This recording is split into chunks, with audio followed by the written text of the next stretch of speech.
recruitment for a permanent.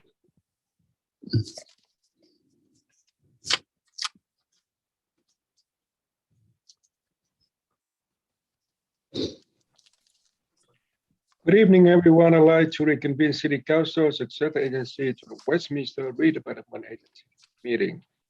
Right now is 7:07 p.m. Wednesday, September 22nd, 2021. Roll call, please. Mayor Ta? Here.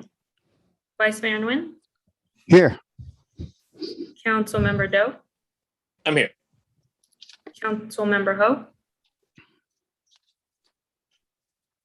Yeah, Councilmember Hall is here. Okay. And Council Member Manzo. I'm here. All members of the council present.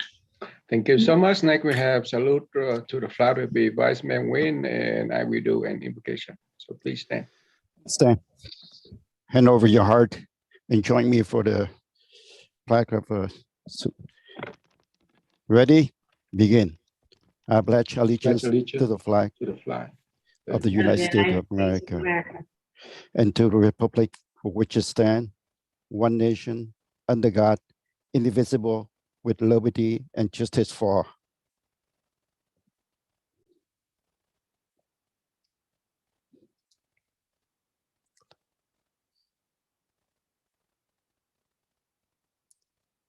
I think you are mute, Mayor Ta. Oh, I'm sorry. Please bow your head. Holy Father, we ask that you will guide the heart and mind of all who exercise the responsible duty of civic leadership in Westminster. To those who govern through this city council, grant ability to listen carefully, reason thoughtfully, speak clearly, and to act with compassion. Give us the willingness to persevere in service for the common good. May the effect of the work done here this evening promote the welfare of all citizens in our community. Amen. Amen. Thank you so much. Thank you, Vice Mayor Nguyen.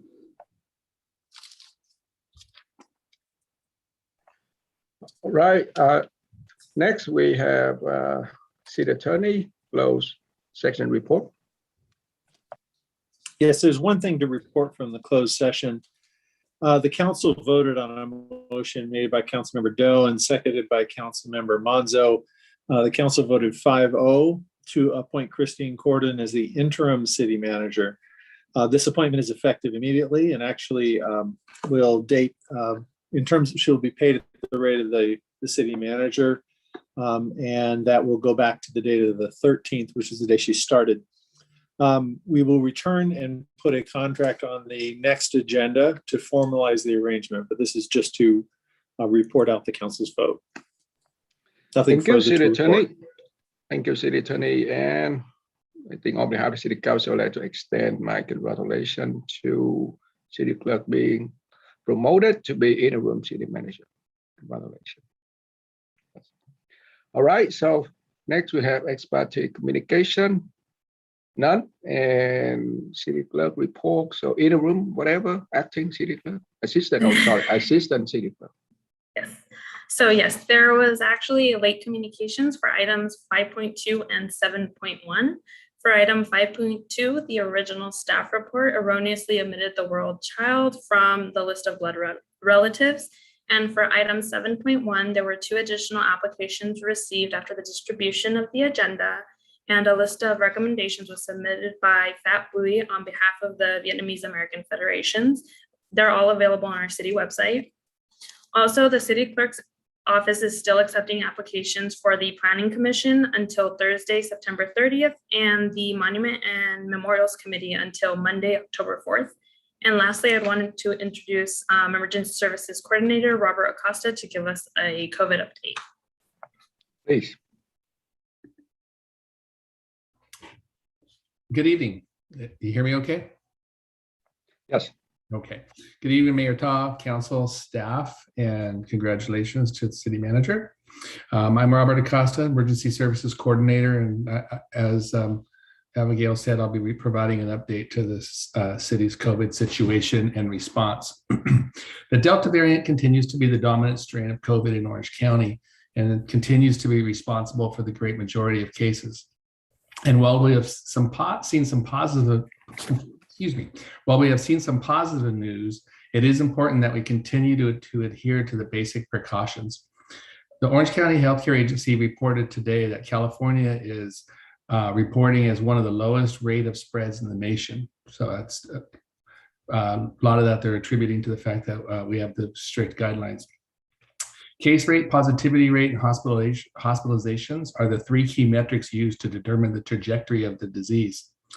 Within Orange County, last month, we saw two of these three Last month, two of the three metrics, case rate and positivity rates, were still on the rise. However, we started to see indications of a stabilization. Back in August, these metrics provided indications that we were at or near the peak of the surge. Currently, in Orange County, we are clearly seeing trend lines that indicate we have seen the worst of this surge. Hospitalizations are down over 40% since August 26th. Again, it is important to keep in mind that many models are in agreement that late fall or early winter, we may see another surge. In preparation for that predicted surge, our city staff has established a testing kiosk in front of City Hall. And that testing kiosk is open Monday through Friday from 9 to 5. It provides a variety of tests. Appointments are required. And if you need to make an appointment, you can do so at covidclinic.org and set up your appointment. And also in the near future, we hope to have flu shots and vaccinations out of that same kiosk. Internally, the city, we recently went through a rise of cases within our workforce. Responding to these workplace cases has been one of our biggest challenges, as COVID positive cases are still required to be away from the work for at least 10 days, and sometimes longer based on the severity of the symptoms. Currently, we have 2 employees out on COVID leave. The healthcare agency is anticipating definitive guidance about vaccinating individuals from ages 5 to 12, but as of yet, they are not approved and we don't have any specific guidance. They are also anticipating guidance on boosters within the next few weeks. Right now, the 3rd dose is approved for people over 65 and the immunocompromised, but not for the general public as of yet. Currently, we are waiting for emergency temporary standards from OSHA that will detail the vaccine and testing mandates that President Biden announced on September 9th. We expect the guidance in the upcoming weeks, and we fully expect the city of Westminster to be affected by these mandates, as one of the key triggers is having over 100 employees, which the city does. The vaccine rate internally, I think Councilman Manzo asked about this last month, and how many people were vaccinated in our workforce, and we're a little bit over 50% of our city employees have been fully vaccinated, and there's some that are still working through waiting for their 2nd shot, so that hopefully that number continues to rise. Citywide, the city's in really good shape for vaccinations, and something to be proud of, I think. Of the population 12 years of age and older for Westminster residents, 85% of our residents have received at least 1 dose, with almost 80% of those fully vaccinated. We have a pretty well vaccinated population here in Westminster. That's the end of my report, and I'm open for any questions. Thank you so much for your report. Any question or comment from member of the City Council?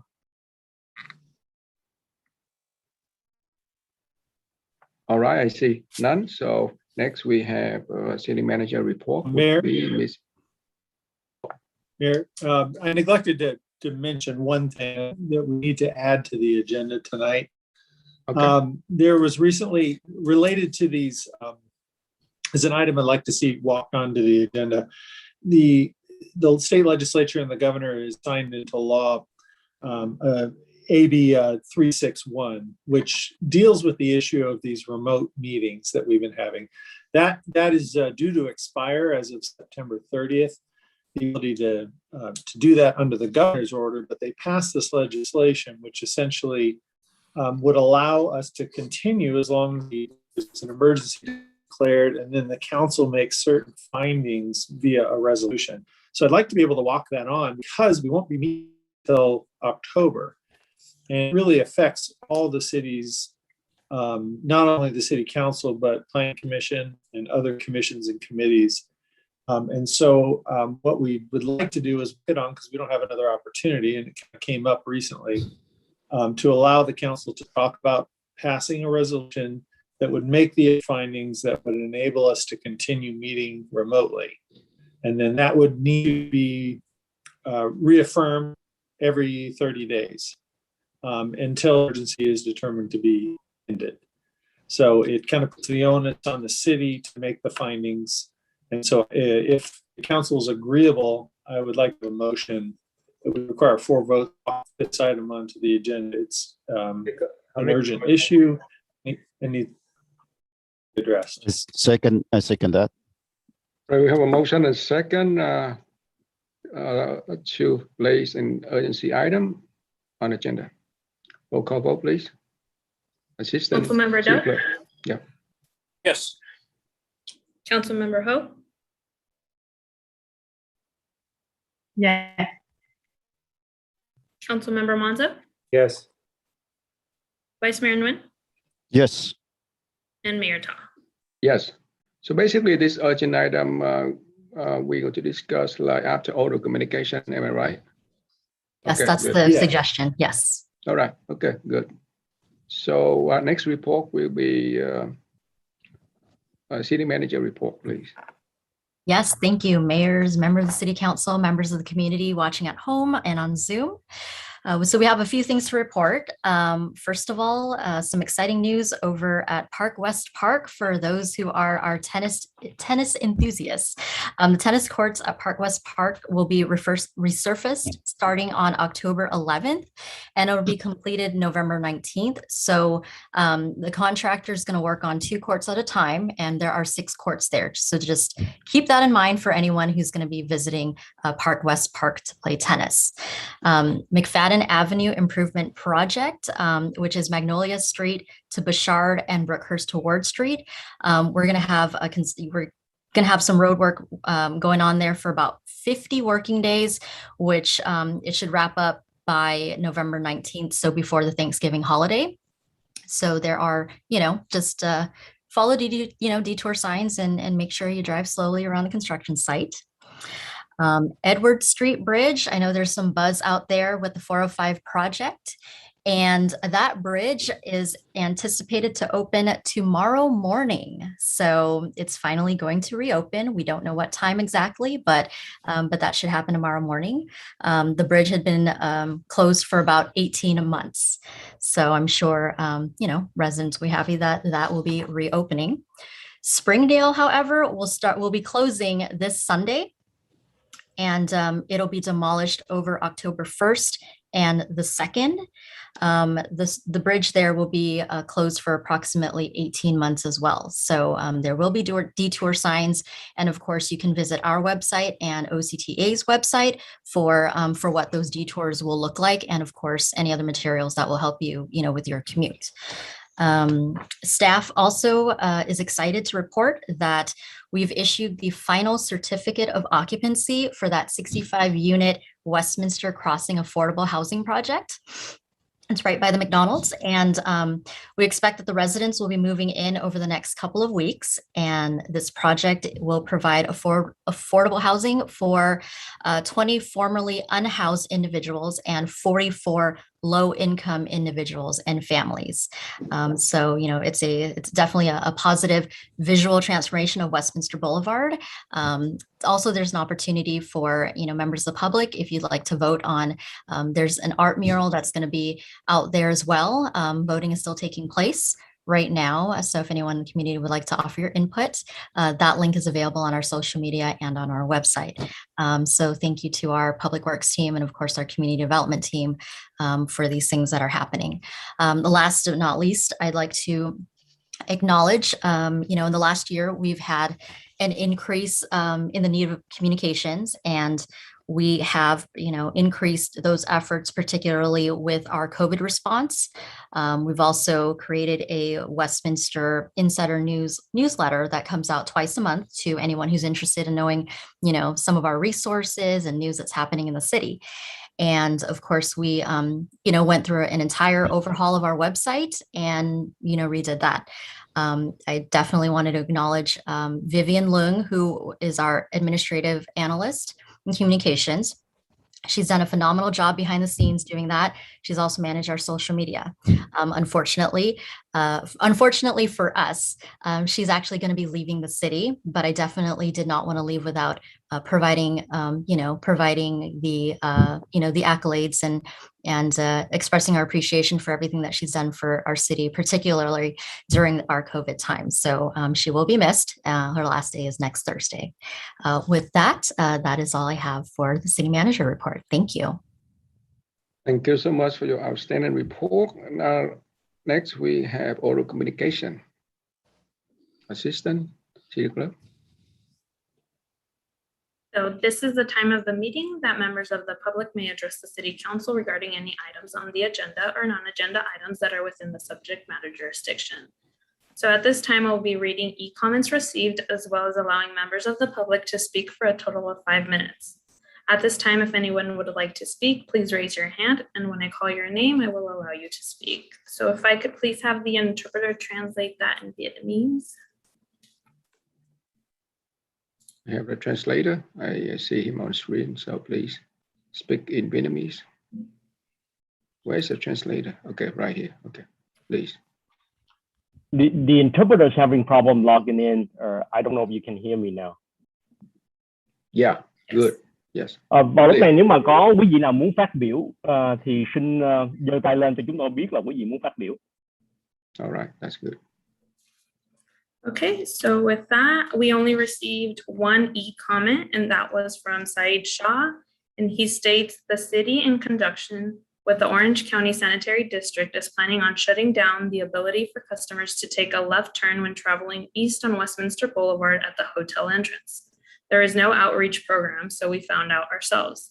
Last time the city shut down the second entrance by making a median without our knowledge. Hotels should be given priority, otherwise the city is not business friendly since 100% of our tax goes to the city. Last time we helped pass Measure SS, but 4.7 million was given to completion of another hotel, 25 years tax break, and many city staff resources as well. Let's not further discriminate. We know that the city has a lot of influence. The U-turn in the entrance should be allowed to the hotel and not from Peg Street. And there were no additional e-comments. And then I did receive 2 requests to speak in advance. So at this time, I will be calling their names followed by the list of attendings that would like to speak. And the first speaker would be for Tanya Pham.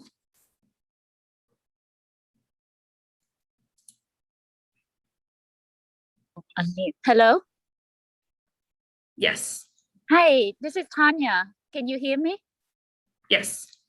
Okay. I'm sorry. We went to the council chamber. We thought it would be an in-person, but so we're sitting in the car in the parking lot right now.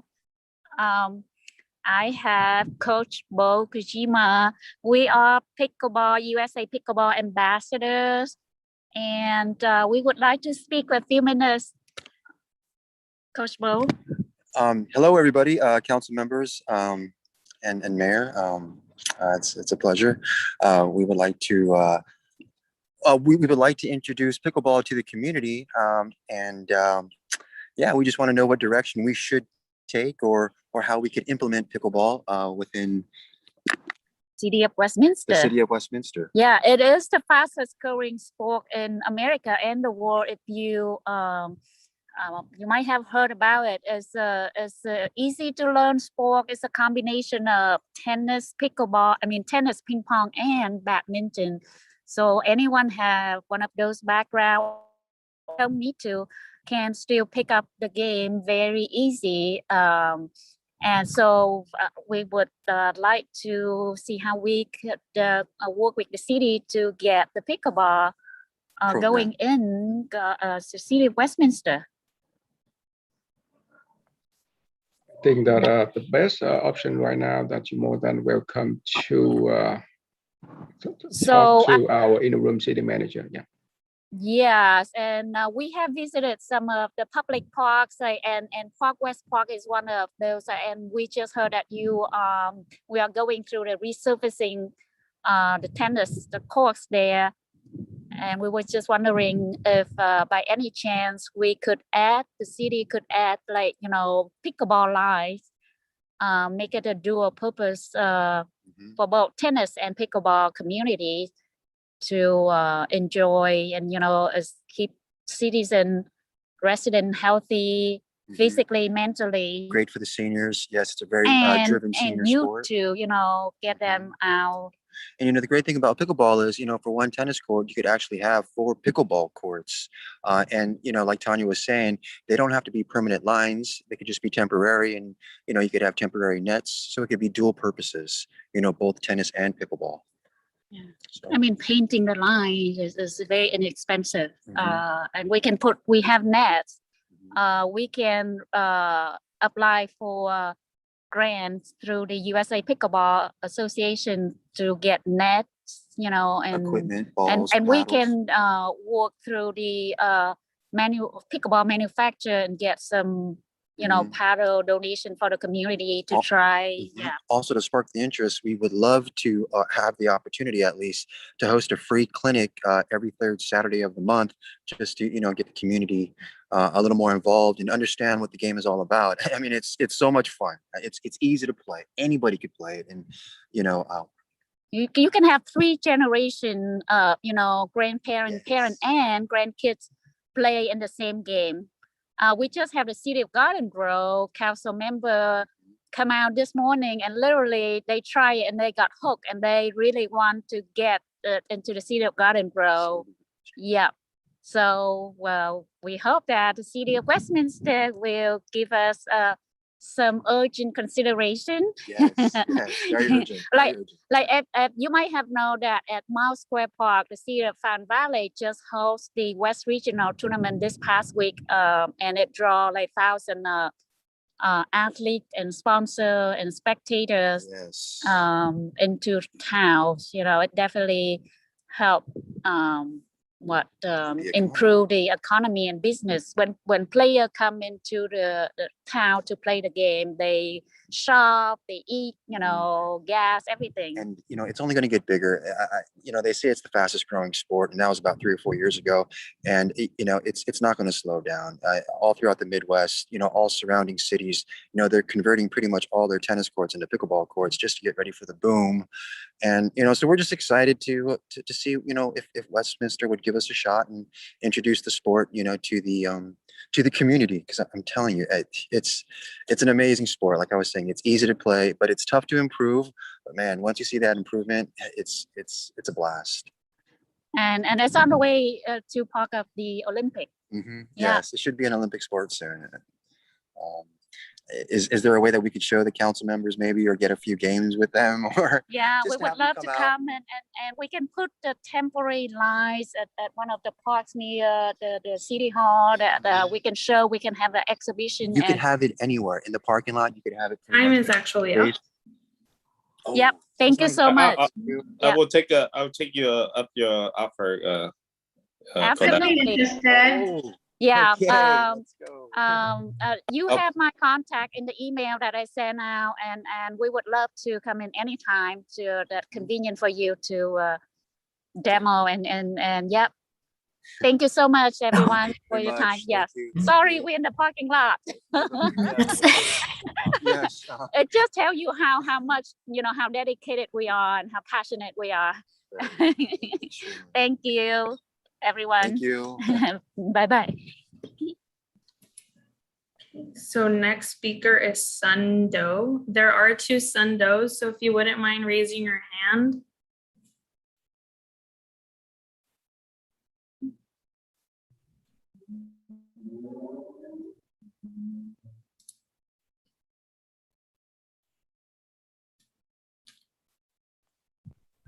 Hello, can you hear me? Yes. Okay, good. Thank you. I'm so glad to see you and to hear from you. Okay. Hello, Mayor Trita, Vice Mayor Charlie Nguyen, City Council members, Dr. Kimberly Ho, Senior Carlo Menzo, with the title City Official and Present Residents. My name is Sando, a resident of Westminster. Tonight, I would like to express my concern about the certificate and the Quantity Monument Committee. First, the certificate should be issued to promote business, cultural preservation, patriotic sense of loyalty, serving and protect and defend our country. The certificate that gives to actress VC Ngô Thanh Vân to promote what? I saw her picture with a VC flag on her implant breast. I hope we do not intend to promote communism in Westminster. So please retract the controversial certificate. When a winner makes a mistake, he says, I was wrong. When a loser makes a mistake, he says, it wasn't my fault. So the choice is yours. Secondly, the Quantity Monument will be built in Westminster Park. I'm so glad to see the building committee, which reflects Westminster, Orange County residents, that will include the local religious representative, local Vietnamese and American Armed Force veterans, a Quantity Association representative, and a young generations. I hope the committee will come up with a noble monument for our 11,000 fallen paratroopers, Scott Rangers, Marines, Green Berets, Delta Force warriors who wiped out more than 30,000 invaders from the Northern Communists. Our heroes deserve a highly quality, three-dimensional monument, a decent reason to close their eye and rest in peace. Thank you for your attention. Have a nice evening.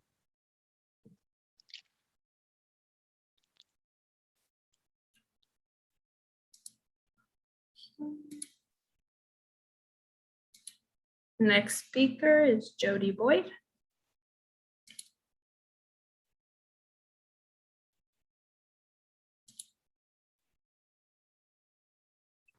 Hi, this is Jody Boyd from Westminster, 13 and a half year resident. Gosh, pickleball. Pickleball has put me in such a good mood. I'm going to set aside everything I was going to say this evening. And I'd like to say that I do hope that somebody from our Westminster Parks and Recreations Department does reach out to them.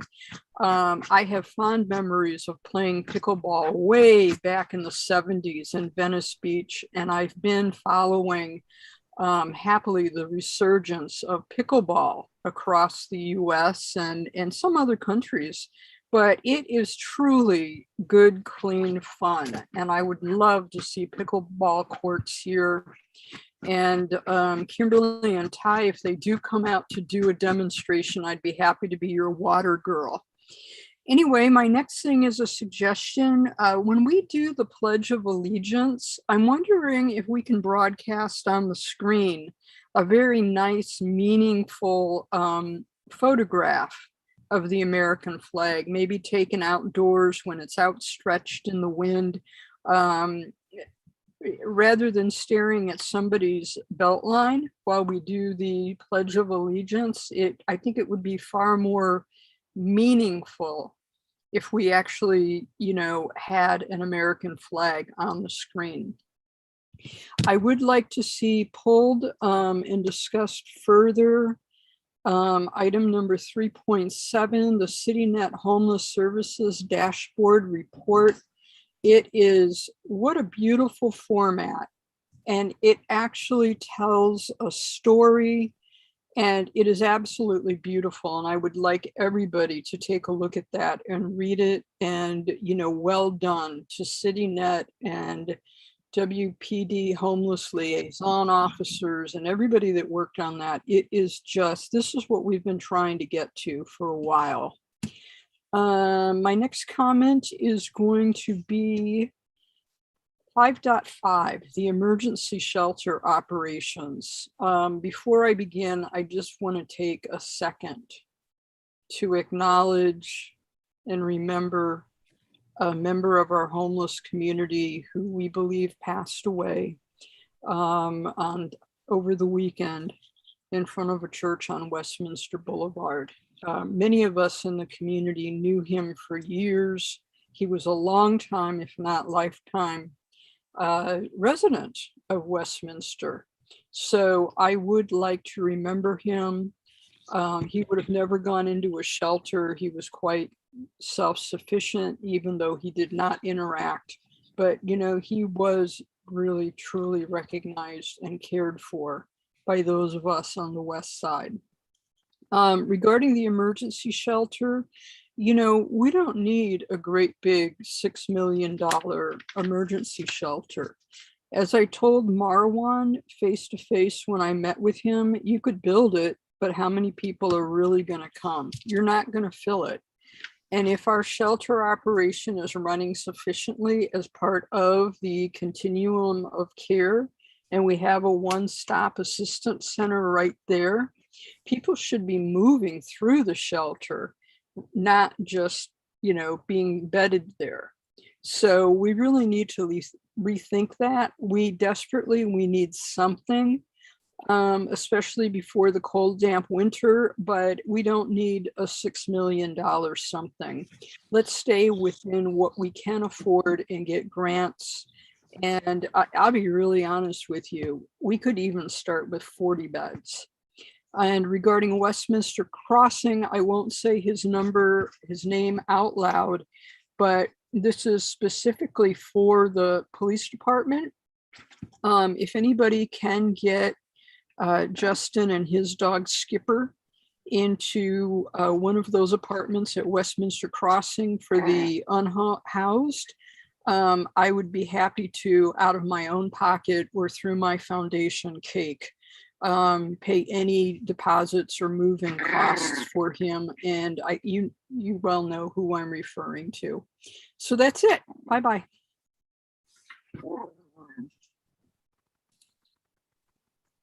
Okay, so the other Sundo.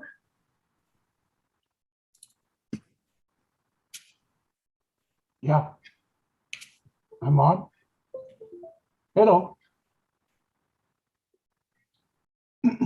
I'm on. Am I on? Yeah, we can hear you. You can hear me now? Yes. Okay, thank you, ladies and gentlemen. So many Vietnamese female diaspora had done fantastic job for this country. Many of them are high-ranking officers of the U.S. Armed Forces, and we also have scientists at national and international levels. They made us collectively proud of them.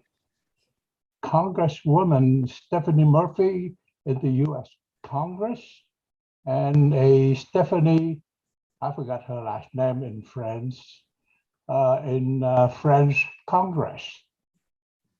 In the movie and art department, artist Nathan Van is a talent star in many well-known movies such as Star Wars, etc. When she was 10, her family put her in a boat to cross the border. In 1990, she came to Norway. She became a boat person actually, and arrived in Norway without her family members. She holds Norwegian citizenship. She is a Norwegian. She is an actor. She is not a Vietnamese communist citizen when she acts or even in her real life. However, some of you had labeled her actor's business as a communist, as a VC sympathizer. That's nonsense. That is ridiculous. It is so shameful for you to label her as a communist agent. You only help the communists by label everybody commoners. In the meantime, at our local here, your local council ladies here, Mrs. Ho, at local level, wants to tear apart, revoke a piece of paper that she and two others over 2 years ago have signed to present it to this girl, the actor Ngo Tan Van. Is the city ran out of important works than this childish item?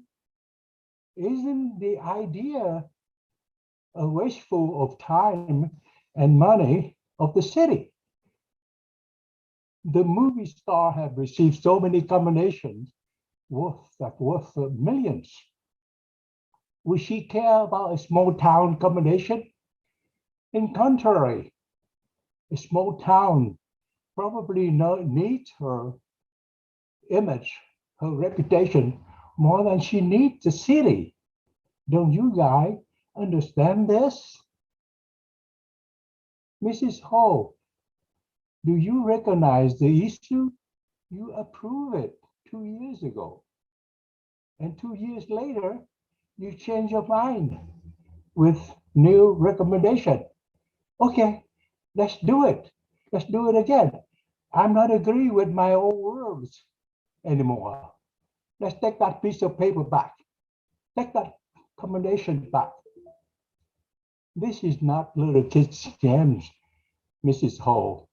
This is a governmental activity. What you are doing, like a personal vendetta, it is a real childish act. As the anti-communist fighters, we came to this country for democracy and freedom. Part of it because of the First Amendment, it guarantees freedoms concerning religion, assembly, the rights to petitions, especially freedom of expression. Mrs. Ho, you want to ignore this First Amendment by requesting the censure of statement made by your time is up. 1 minute. Right. So, Mr. Doe, your time is up. Yes. Our next speaker is Bobby McDonald. Good evening. Can you hear me? Yes. Very good. Good evening, Honorable Mayor and Honorable Council members. I am Bobby McDonald, a proud U.S. Navy Vietnam veteran, a proud and dedicated Valor member, and also a proud dedicated veterans representative for this county, this state, and this nation. I'm here to ask your support for item 5.3 on the resolution for the Veterans Cemetery in Anaheim and Gypsum Canyon.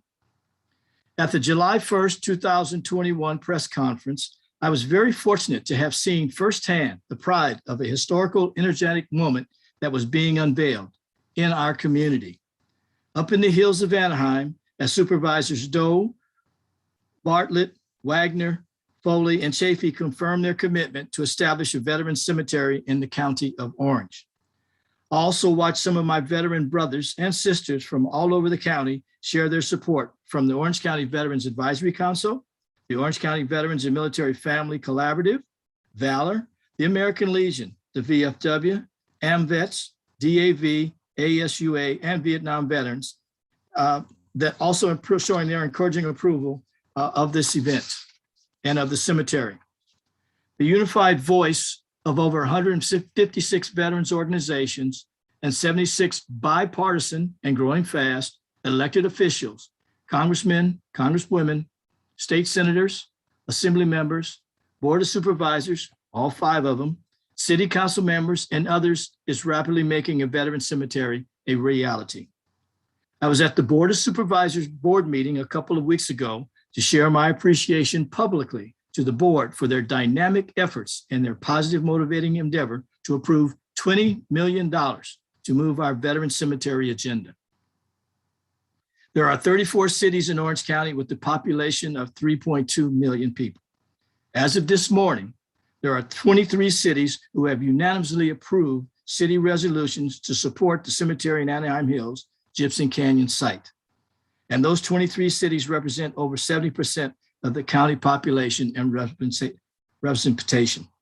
Again, respectfully, we ask your support of the resolution for our veterans. And thanks for helping our veterans today. Thank you. Thank you. Okay. Next speaker is Terry Raines. Good evening. The translation of Councilwoman Ho's set TV interview should have been on this agenda, but I guess the translation is still being reviewed. I am eager to see what investigations will be launched by whom and how the public will weigh in on the matter. Please pull item 3.7 from the consent calendar. It's great that CityNet's new report format focuses on the current month, but monthly numbers for a rolling 12 months are needed to monitor their progress. We are still waiting for the PD's new detailed homeless encounter report. Please pull item 3.8 as well so the PD can give a full report on the city's crime stats. Item 5.4, Mayor Ta wants the mobile home rehabilitation grant program to be reinstated to provide grants to the 29 remaining applicants from back in 2016, 2017. Why didn't he request this during the many CDBG and home fund allocation discussions over the past year? The irony here is the mayor offered zero assistance to mobile home residents begging for relief from the crazy space rent increases. Mayor Todd, could you please explain the reason for this item and why now? Item 5.5 from Councilman Manzo is to discuss homeless emergency shelter options. I have studied this issue very closely. Given the demographics of our homeless population and repeated efforts to place them into shelters, I think permanent or even transitional housing options should be explored, not an emergency shelter. Those experiencing homelessness here that really want help will be much more receptive to permanent homes versus temporary shelter beds. Several new emergency shelters have popped up in the Central Spa recently. Our city missed the boat by not partnering early on with other cities, the county, and specialized major nonprofits. Councilwoman Ho requested item 5.6 asking to rescind the resolution of the commendation for Vietnamese actress No Ton Van issued in March 2019. Too bad it took her 2.5 years to see the light on this one, but better late than never, I guess. Councilwoman Ho also requested item 5.7 recommending formal censure of the mayor and vice mayor regarding statements they made about the Quan Chi Monument and Foundation.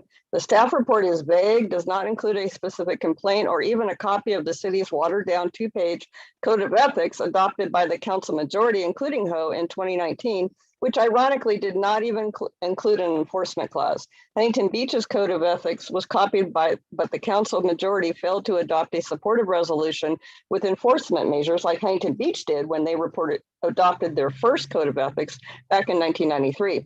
So our city does not have a formal censure policy. There are no specifics in the staff report, so the public cannot weigh in, and the council cannot vote on the matter other than to give general direction.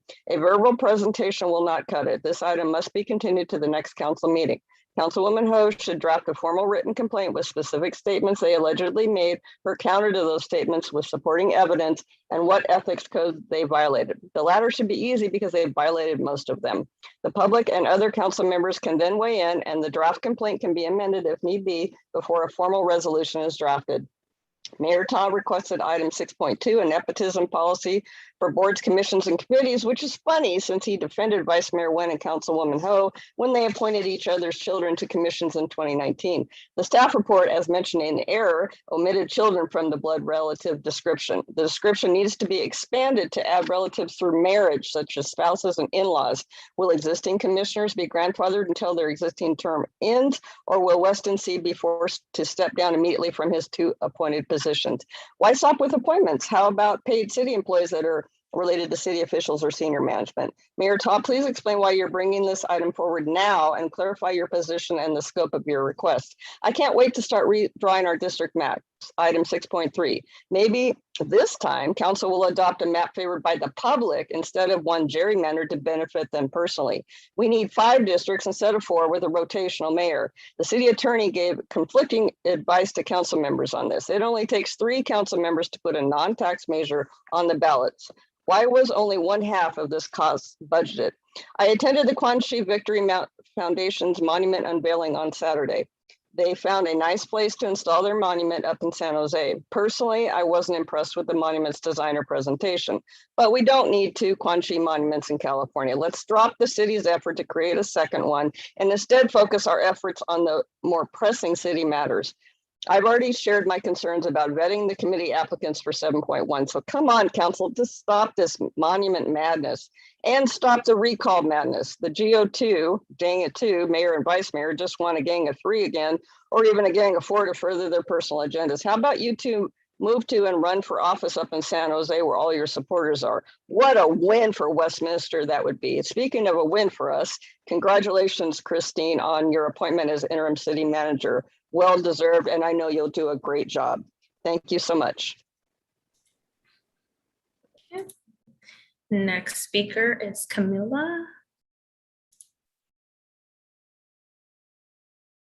Can you hear me? Yes. Okay. Good evening, City Council. Camilla, Westminster resident. I'd like to start by stating that yet again, this agenda has 0 items with foresight into how the city will generate money to stay afloat. Yet there are plenty of items of petty personal issues that taxpayers should not be paying for. This city should be addressing items like bringing in a dispensary that would generate additional tax funds for the city. The city of Santa Ana charges an 8% city tax on all dispensary purchases. Imagine what we could do with that money. And don't think that just because we don't have one here means that people aren't buying it. They are, and Westminster just isn't getting the revenue. I would also like to point out that continuously canceling meetings and then having meetings that run well into late and early hours is absurd. The people have a right to participate in their government, and not everyone can stay up until 1 a.m. Additionally, I'd love to see a breakdown on how much money this council has cost the taxpayers in overtime due to these long meetings. To the Chief of Police, on August 5th, we were both at a meeting, and before the meeting began, I made mention to you and all the officers there that the crime scene tape had been left in the gutters, people's lawns, and tied to poles. I then asked you when you thought you might clean it up. Well, I guess I have my answer. You're just not going to, because your tape is still tied to those poles on 13th and Pacific. I'm surprised you haven't seen it, Mayor Taw. What type of message is the department sending when it won't clean up after itself? Also, I've heard time and time again that the department is understaffed and doesn't have enough patrol units.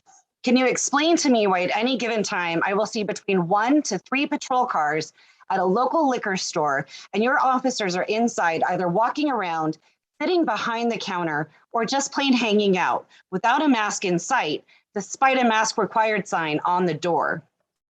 Officers should be setting examples, not walking around maskless with paper towels up their nose to stop a nosebleed in any establishment within the city. And yes, it very much happened. This is not the type of decorum that residents pay for, nor should we allow.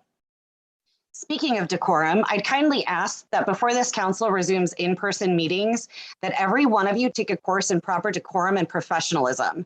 The bickering, arguing, and constant battles are unproductive. Vice Mayor Nguyen, your anger and outbursts are completely out of line. I've also noticed that you do it most often to Councilmember Ho. It's definitely giving off vibes of misogyny, and it's really not a good look. Lastly, I fully support a nepotism policy that would prevent family of council members being appointed. I do find it odd that this item was brought up by Mayor Taw, as I seem to remember him not having an issue with it back when it was an issue for many residents and other council members. I see right through you, Mayor, and I'm well aware of what you and the Vice Mayor are trying to do. I would ask that this council not make this item retroactive and it only be implemented for future appointments. Please stop wasting taxpayer time and money, be productive, and for the love of all things beautiful, act like damn adults.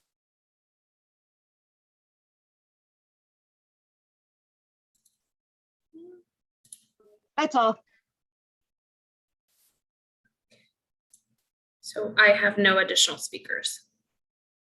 All right, if we don't have any other speakers, so I'd like to close oral communication, and next item will be an urgency item that we already agreed that we need to discuss. So who will explain that item? Either like interim city manager or city attorney, please.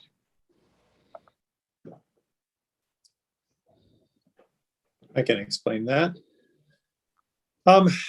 As I mentioned previously, the the legislature is seeking to deal with the situation of allowing, still having a pandemic and the circumstances under which councils can continue to meet remotely.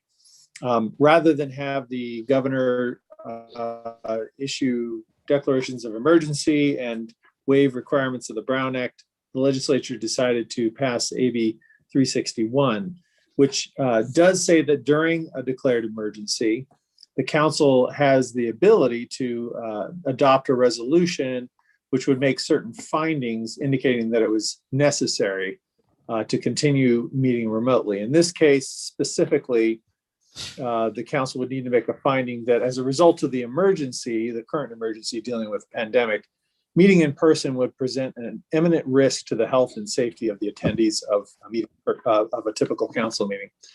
And so I have a proposed resolution, which I prepared, which basically makes that finding. I can, if the council is willing to do this, I would read that into the record, and then it would be available if anybody wanted to see it. But in a sense, is indicating that effective as of October 1st, because the governor's order goes through September 30th, that this would be effective on that date. In addition, it would also be effective, the way I've drafted it, to other body boards, commissions, and committees of the city, because the way the legislature drafted it, you could either have each of those bodies make a determination, or the council could make that determination on behalf of all those subservient bodies of the city. So I've drafted it so that the council could make that determination, and it would give the council the ability to continue remote meetings. But what has to be done is that you have to continue to make a finding every 30 days. That way, at some point, the emergency and the need for meeting remotely is no longer present. And so you just have to keep reaffirming it every 30 days. So I prepared a resolution. If the council would like to do that, it's on the agenda for your consideration. There are under AB 361 some requirements that the legislature included, such as, you have to preserve the due process rights of people. If you're holding a public hearing, you have to make sure that those are preserved. You have to make sure that on the agenda, we've indicated how people will be able to access the meetings remotely. And a new one is that if there's a broadcasting disruption that occurs, we would need to stop the meeting until that is fixed. But that is not like a localized, if someone's internet goes out in their house, we wouldn't have to stop it for that. But if it's our, whatever connection that we've created for people to watch, if that were to go down, then we would have to stop the meeting if we're holding a remote meeting under this exception.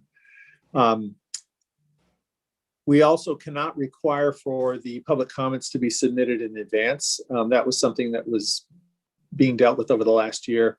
You must allow the public to address the local agency in real time.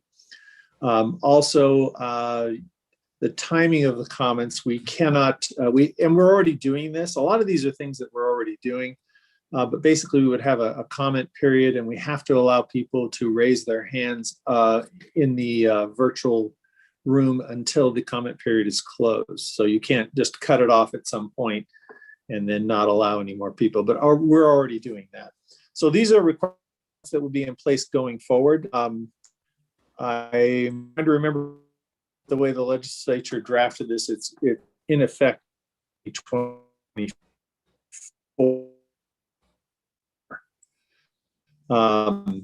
And so with that, I would ask council to consider a solution, and if you are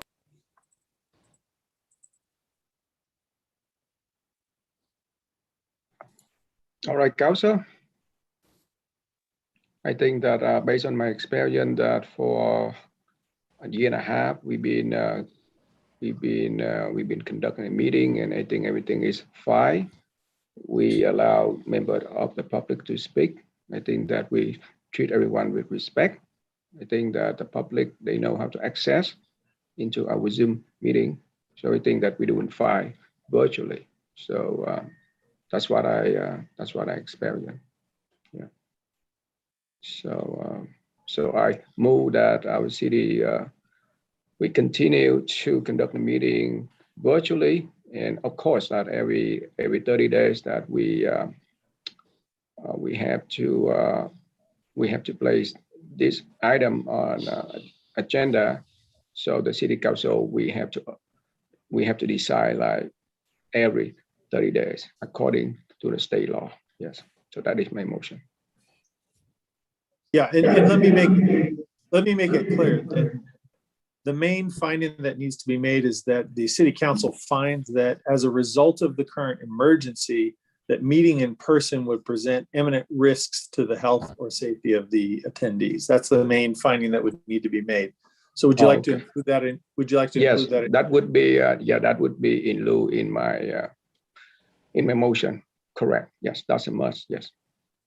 Yes. And so if we have a second, I'll read the resolution. I second it. Okay. So roll call vote first. Okay. Yes. Let me read it in. Okay. Please.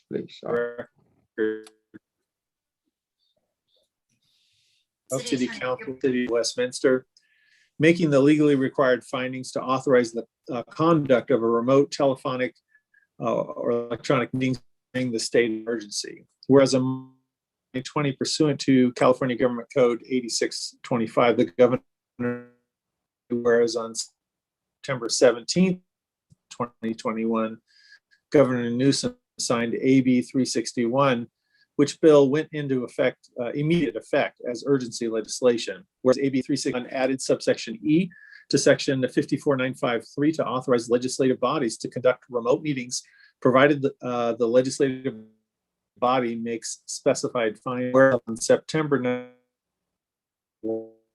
19 pandemic has killed more than 1,612 Californians, whereas social distancing measures decrease the chance of, whereas it is appropriate for this specified in subsection E1 of section 54953 to thereby authorize this body, together with all subservient bodies, boards, commissions, and committees of the city, which are the Ralph M. Brown Act, to meet remotely. Now, therefore, it is resolved by the mayor and the city council of the city of Westminster as follows. 1, that this legislative body finds that as a result of the emergency, meeting in person would present imminent risks to the health and safety of attendees. 2, that the city council further asserts that this resolution and its findings shall be applicable not only to the Westminster City Council, but also to each of the city's bodies, boards, commissions, and committees, which are considered legislative bodies under the Brown Act. And 3, finally, that this resolution shall take effect for current governor's order goes through the 30th of September. And then the basic and approved and adopted this 22nd day of September 2021 by the following roll call vote. With that, the council can vote on it. All right, we have a motion and a second on the floor. Roll call vote. Assistant City Clerk, please. Councilmember Doe, Yes. Councilmember Ho, Yes. Councilmember Monzo, Yes. Vice Mayor Nguyen, Yes. and Mayor Ta. Yes. That motion carried 5-0. All right. Next, we have consent calendar. All matter listed under the consent calendar I consider routine and may be approved by a single motion, followed by a roll call vote. There will be no separate discussion of the items unless member of the City Council or staff request that specific items be removed from the consent calendar for a separate action or discussion. I request to pull item 3.7 and 3.8 for further discussion. All right. I'd like So to request item 3.3 to be pulled. can you repeat how many items that member of the council would like to pull from the consent? 3 point what? 3.3. All right. 3.7. 3.8. All right.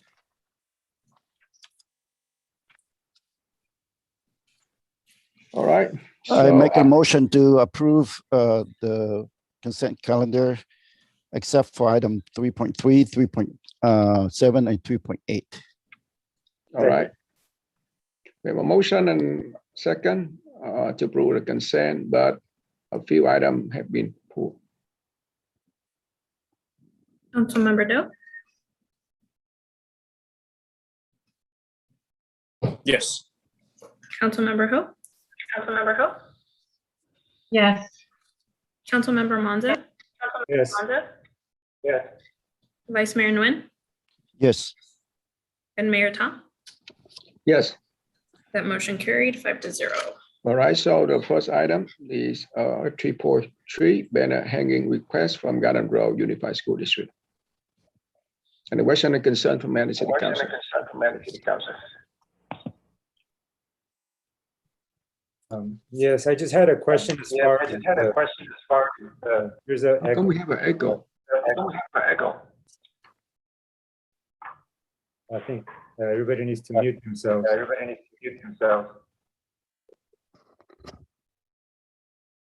Thank you. I just had a question for staff as far as like, I see there's quite a bit of them and it's like mounting. How are they gonna be mounted and are they on fences or they're on stakes or how?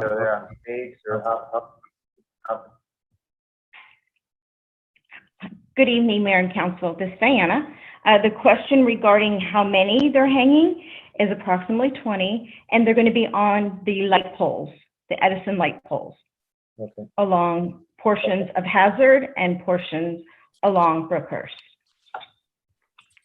Okay, and I just a little confused because there was a map. That shows quite a few on there. Yeah, those are the existing banner bracket locations. That's where we have brackets on streetlight poles.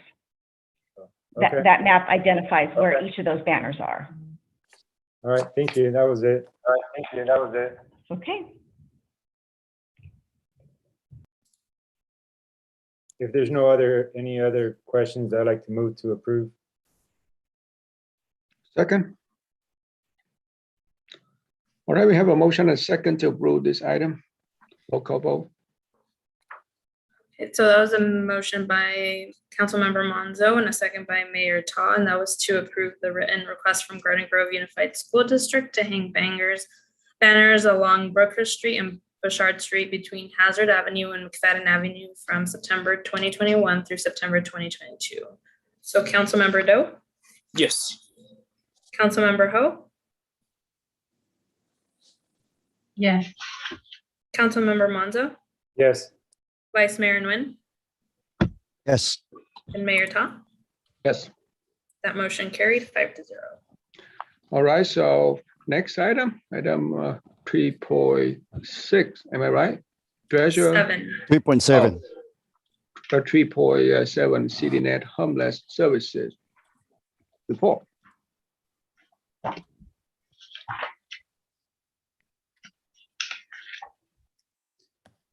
May we ask for the report from staff? Yes, so who would be responsible for this report? May I ask interim Chief of Police? Good evening, Mr. Mayor and City Council members and all viewers. Prior to the City Council meeting, we had been unable to reach representatives from CityNet. So it appears that they have been unavailable for tonight's meeting. If council has any specific questions, perhaps I can answer them or our homeless supervisor, Commander Kevin McCormick. All right, so who pulled this item? I put this item. I have a question for you here. Looking at the second page that you have there, we have 16 engaged clients and also new 10 engagements. And on the third page, for the engagement is the mutually agreed to work with the case manager to solve the problem. I can see that we have up to like 40% there that people are cooperate with CityNet and WPD to work. And we have 3 successful exits.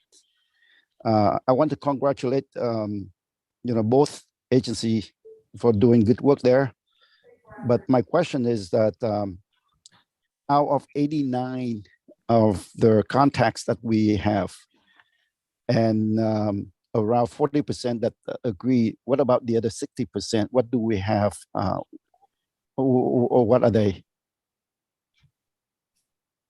Am I making it clear to you or no? I believe so, Mr. Mayor, Mr. Vice Mayor, and City Council. This is Commander McCormick, and I believe what you're asking is what happens to those people that don't agree to meet with CityNet or don't agree to meet with us further.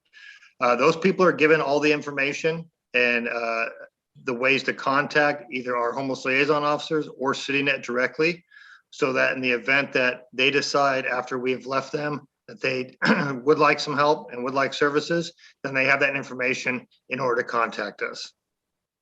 Okay. Do we see that they come back, and then get helping them? Do we have any record of that? Sometimes the people that, because we contact the same individuals quite often over and over again, and some of those people do eventually decide that they would like to reach out and get help. And some of those people just are adamant that they don't want any help, that they don't want to go into a shelter. Okay, thank you very much for that. No further question. Thank you, Commander. Thank you for your help. I have a question. Are we still struggling to, if an individual is requesting a bed to sleep in, are we still struggling to find them? I know we were struggling before to find them a bed for the night, if that's all they're looking for. Are we still struggling for that? It is a constant battle. There is a lot of red tape and paperwork to go through to get somebody into a shelter. If they are contacted late in the afternoon, most oftentimes there are no beds available until the next day. And then we either have to locate those people again the next morning, or they have to get in touch with us. And then we have to start the process all over again to contact the available shelter to see if there's a bed available. Okay, thank you. Out of 36 or 40 of those engaged with the WPD and CityNet, we have only 3 exits. Do you foresee that there are more coming pretty soon here? So those 3 are individuals that have actively left the street and either gone into a shelter or gone into a facility somewhere. Many of those others that have agreed to work with CityNet or agreed to work with the HLOs are in the process of either filling out housing assessments, or CityNet is working with them, trying to get them services, whether it be VA benefits or social security benefits or social services benefits, or getting them into a facility to get them the help that they need. So can we request that for the next report, can we have the number updated for those 40 engagement that we're working with? I'm sorry, for the remaining 40? For those who engage with the CityNet and also the WPD, can we have the next report as how many that we are helping them? Sure, I will ask CityNet to put together a report on that. Thank you. With that, I move to approve item 3.7. A second. Receive and file, right? All right, so we have the motion and second to receive and file this item. So that was a motion by Vice Mayor Nguyen and a second by Councilmember Monzo. Roll call vote. Councilmember Doe? Yes. Councilmember Ho? Okay. Councilmember Monzo? Yes. Vice Mayor Nguyen? Yes. And Mayor Ta? Yes. All right, next item, 3.8, City of Westminster crime statistic. I asked for, yes, I asked for this report, and I'd like to have the chief go ahead and give further report on this one, please. Very good. Again, good evening, Mr. Mayor and council members and all those in attendance. virtually. Days ago, the police department and I received a request to provide raw data comparing crime statistics for year-to-date 2021 to a similar period of 2020. In this case, this equates to the first 7 months of last year to the first 7 months of this year. So we have an accurate comparison of the same number of months. I'll start with overall, the crime rate for 2021 in the first 7 months is about 5.5% lower than the crime rate was last year in the first 7 months. Overall, Orange County throughout the state of California has displayed since 2019 some of the lowest crime rates involving property crimes and in fact, violent crimes against persons. In fact, one of 4 counties, Orange County is one of the 4 lowest in all of the state.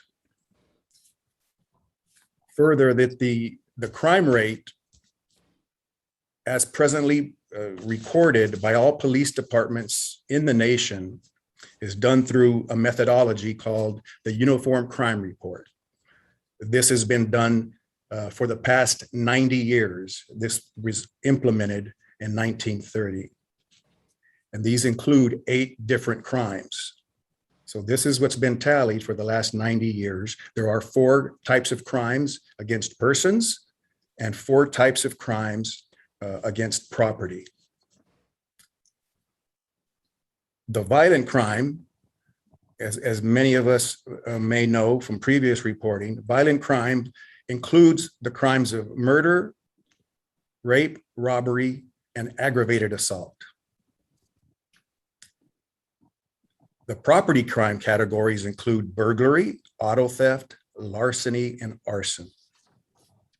Of those 8 crimes that we report to the federal government each month, 2 of these crime categories have increased since 2000 when compared to 2020. The first is the crime of rape, from 8 crimes in 2020 to 22 reported crimes in this year.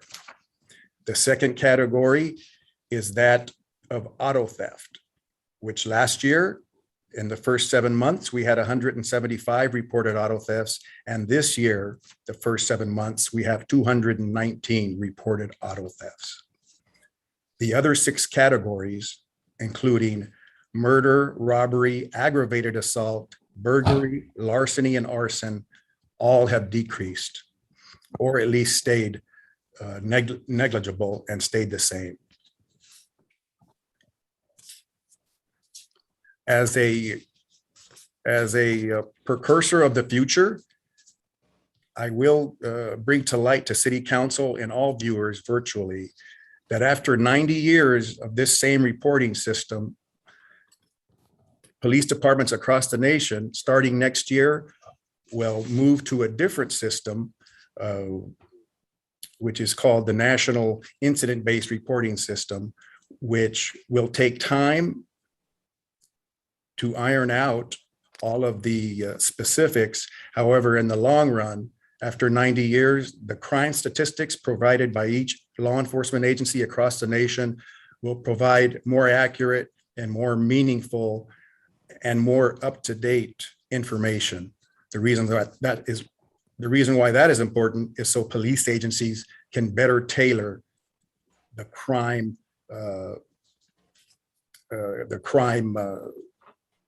systems of hopefully trying to prevent crimes and minimizing crimes. It'll be a more accurate form, but that will start next year. So I bring that to light so everyone is aware of that change. It's a significant change, especially after 90 years of the same model being used.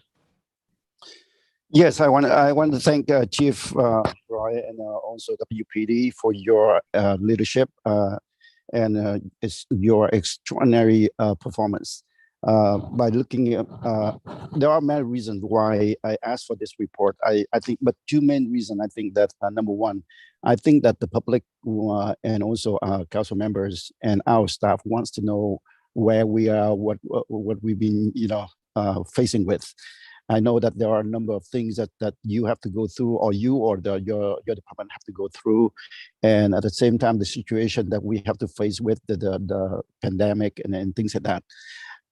And the next thing is you are about to leave us pretty soon here in a couple of months. So we want to make sure that, we want to see what you've been doing and compared to our new chief coming in, hopefully that we can see the different and so on.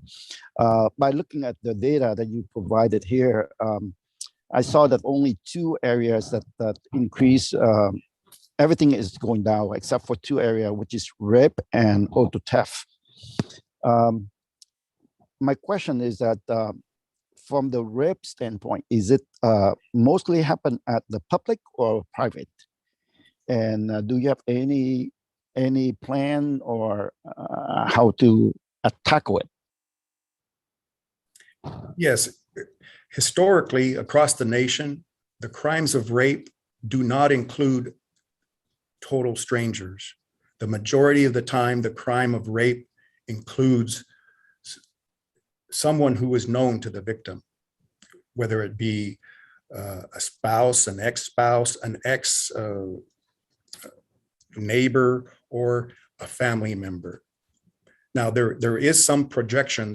We don't know for sure yet. However, there is some projections that show that the crime of rape has increased because of pandemic-related stay-at-home orders where family members are close together in close quarters for longer periods of time. That has not been proven, but that is one projection as to why the increase has occurred, sadly. All right. Yeah. What about auto theft? Do you have anything to share with that?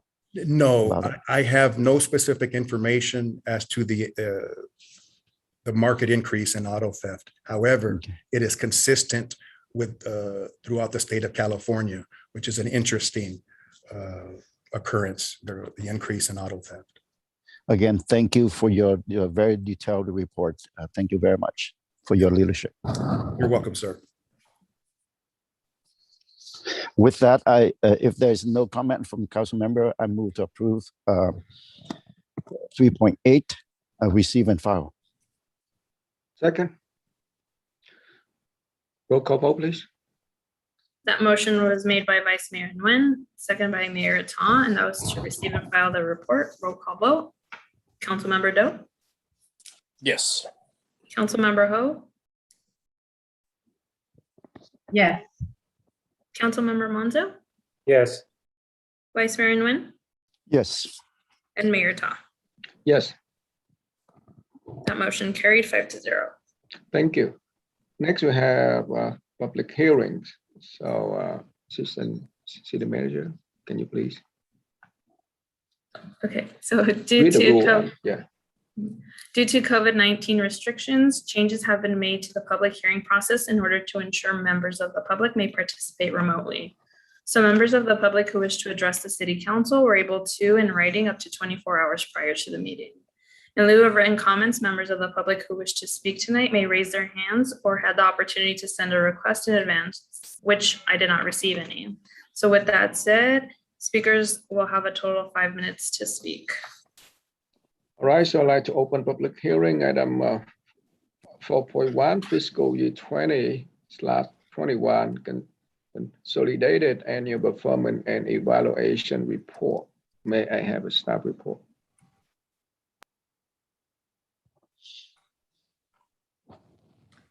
Good evening, Mayor and Council members. My name is Michael Stone. I'm the Housing Specialist in the Community Development Department.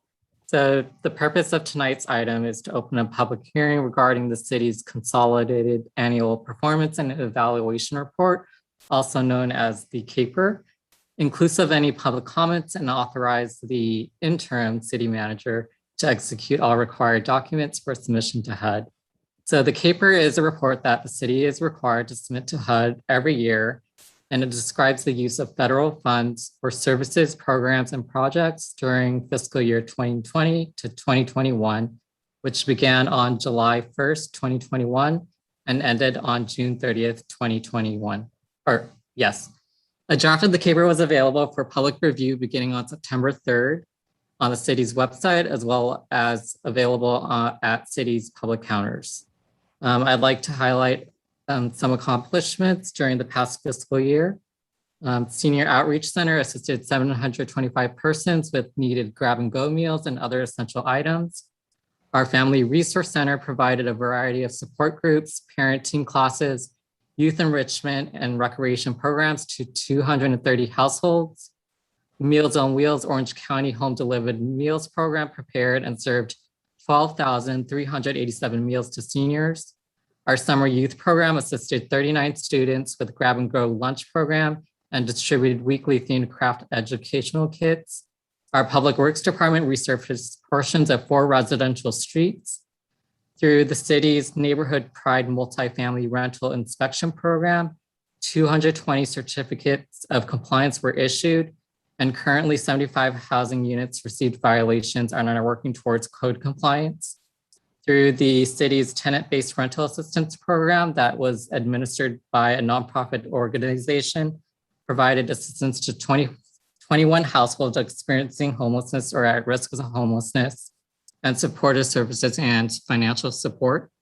And lastly, 221 households experiencing a sudden loss of income due to COVID-19 received 3 months of rental assistance through the WCARES rental assistance program. And with that, that concludes my staff report. Thank you. Thank you so much for your report. Any question for staff from member on the City Council? All right, so I'd like to open public comments. Okay, so I did not receive any e-comments or requests in advance. So anyone wishing to speak, please raise your hand. And our first speaker is Terry Rains. Good evening. I have already commented on the 2020-2021 Consolidated Annual Performance and Evaluation Report, CAPER, which must be submitted to the United States Department of Housing and Urban Development, HUD, by the end of this month. The city had a total of $4,904,357 in federal CDBG and home funding available to spend in FY 2021, which included $1,342,290 in CARES Act CDBG-CB money. The city only spent $1,855,171 of these funds in fiscal year 2021, just 38%. While I understand the city is trying to accumulate a sizable amount of home funds for an affordable housing project not yet identified, and that this was a unique year due to the pandemic, this report and previous year's reports do indicate that the city has some problems maybe internally related to program creation, administration, and community outreach and communication. Most prominent in this report is what the city did not do with these available funds in fiscal year 2021, as opposed to what the city did do. Only 3 people experiencing homelessness were helped by way of the Westminster Homeless Rapid Rehousing Program, even though there was funding to help 25, a total of $95,000. The reason given is the county had a similar program that was utilized instead, but why is that, and why not help everyone we can? Under the Neighborhood Pride Multifamily Rental Inspection Program, only 75 of the 200 proposed multifamily housing units received code enforcement violations and were mitigated. Even more disappointing is the fact that there was no interest at all and 0 applications from owners wanting to receive assistance through the companion Neighborhood Pride Multifamily Rental Rehabilitation Program, 0. According to the report, the Neighborhood Pride Improvement Area number 3 is bound by Trask Avenue to the north, Hazard Street to the south, Edward Street to the west, and Hoover Street to the east. The area is predominantly low to moderate income and was selected based on the concentration of multifamily housing observed to be in violation of the Westminster Municipal Code and the Property Standards Ordinance. That area is mostly in Council District 2, although 2 sizable portions are in Council District 1.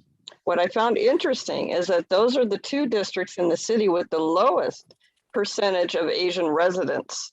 District 2, 43%, and District 1, 27%, according to the yellow map demographics. Yet the report indicates 63% of those helped by these programs were Asian. Something isn't adding up, even taking into account some programs were citywide. As I have suggested before, the city needs to more closely reevaluate these funding programs, focusing on program creation and administration, and more importantly, outreach efforts to the community about these opportunities. Other cities have created efficient and effective programs that ensure as many people as possible in the community that need it benefit directly each and every year. How often have we heard city staff claim there is no money to do anything? Well, there's plenty of money available. The city just needs to learn how to better identify and apply for funding opportunities, and then know exactly how best to invest the money in our community. The model for the 2021-22 CAPER is do better. Thank you. All right. Do we have any other comment from member of the public? So next speaker.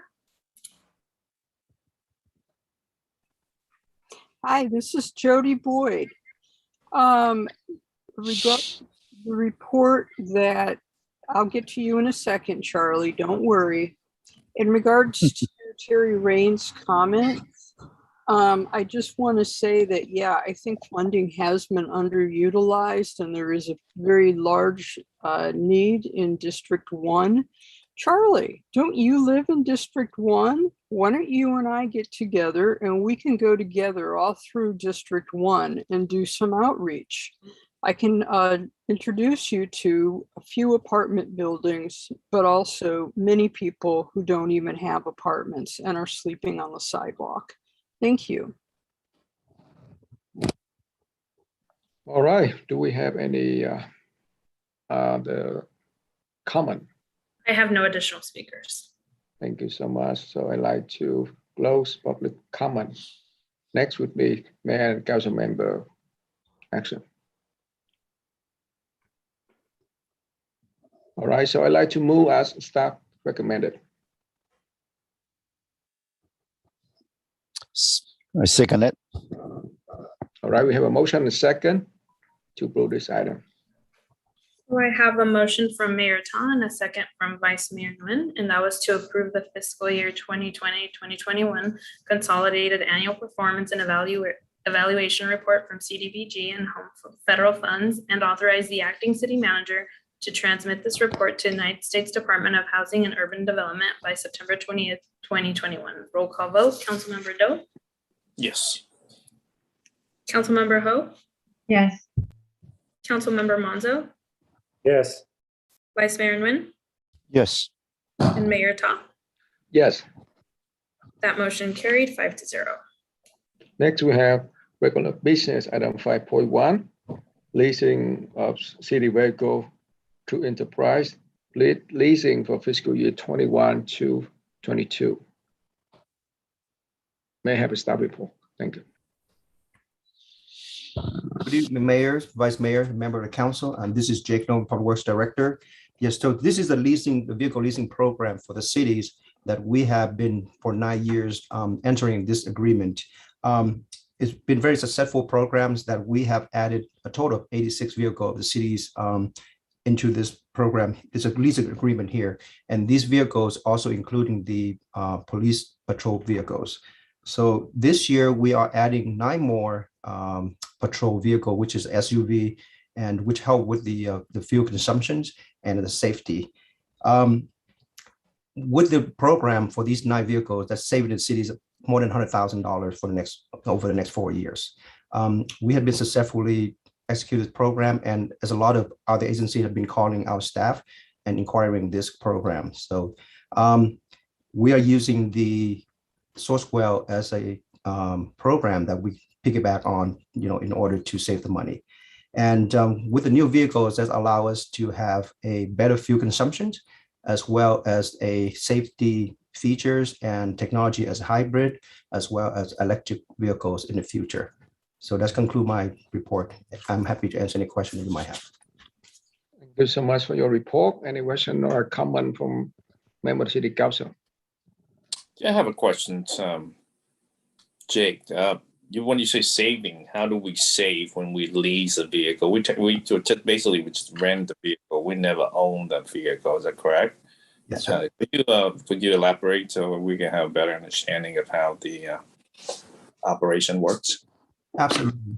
So for leasing vehicle, for a typical leasing vehicle, that yes, we only pay the leasing fee, but not the upfront cost. So what happened is the vehicle appreciation varies sharply over 5, 6, 7 years. In the past practice that we purchased, we put a major capital upfront, purchased those vehicles, and then by the time that we turn them back to auctions, we basically receive 0 to almost nothing in returns. So with this leasing program, within 3 or 4 years, we have been pointed back to the program itself, and there's there's a residual value that put them back into the program, and it saved us the major investment hitting the general fund all at once, but we can spread it out over like 3 or 4 or 5 years. Okay, are we self-insure on our vehicles? Yes, sir. I think we have a self-insure. Self-insure, okay. So we have to pay for all the maintenance, or that's including the lease? Yes, sir. What happened with new vehicles is less in the maintenance frequency of the vehicles. It's also saving as a maintenance versus the one that we purchase and own. Okay, so the leasing company responsible for routine maintenance, is that correct? Or including the major repairs? We are responsible for the major and the maintenance. They only have any recall, then we will take them back to those dealers. Okay, thank you very much. Appreciate it. No problem. I have a question, Jake. Thank you for your report. So you're saying that we're gonna add vehicles? You said 9 more vehicles? Yes, sir. Okay, and then I noticed that we have some vacancies in staffing at both City Hall and Police Department. That's been taken into account? And also, has there been an assessment as far as are the vehicles all being utilized, or we don't have any vehicles just sitting around, not being used? Absolutely. Each department will be putting the need for the vehicles into our fleet programs.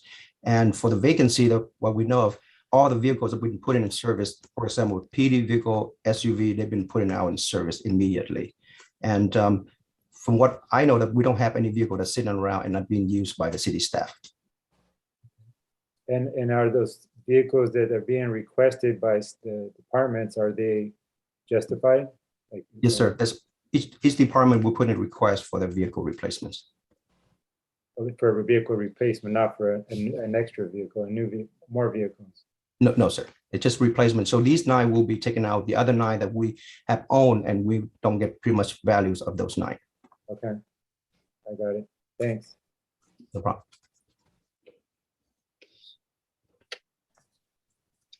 All right. Is there any other comment?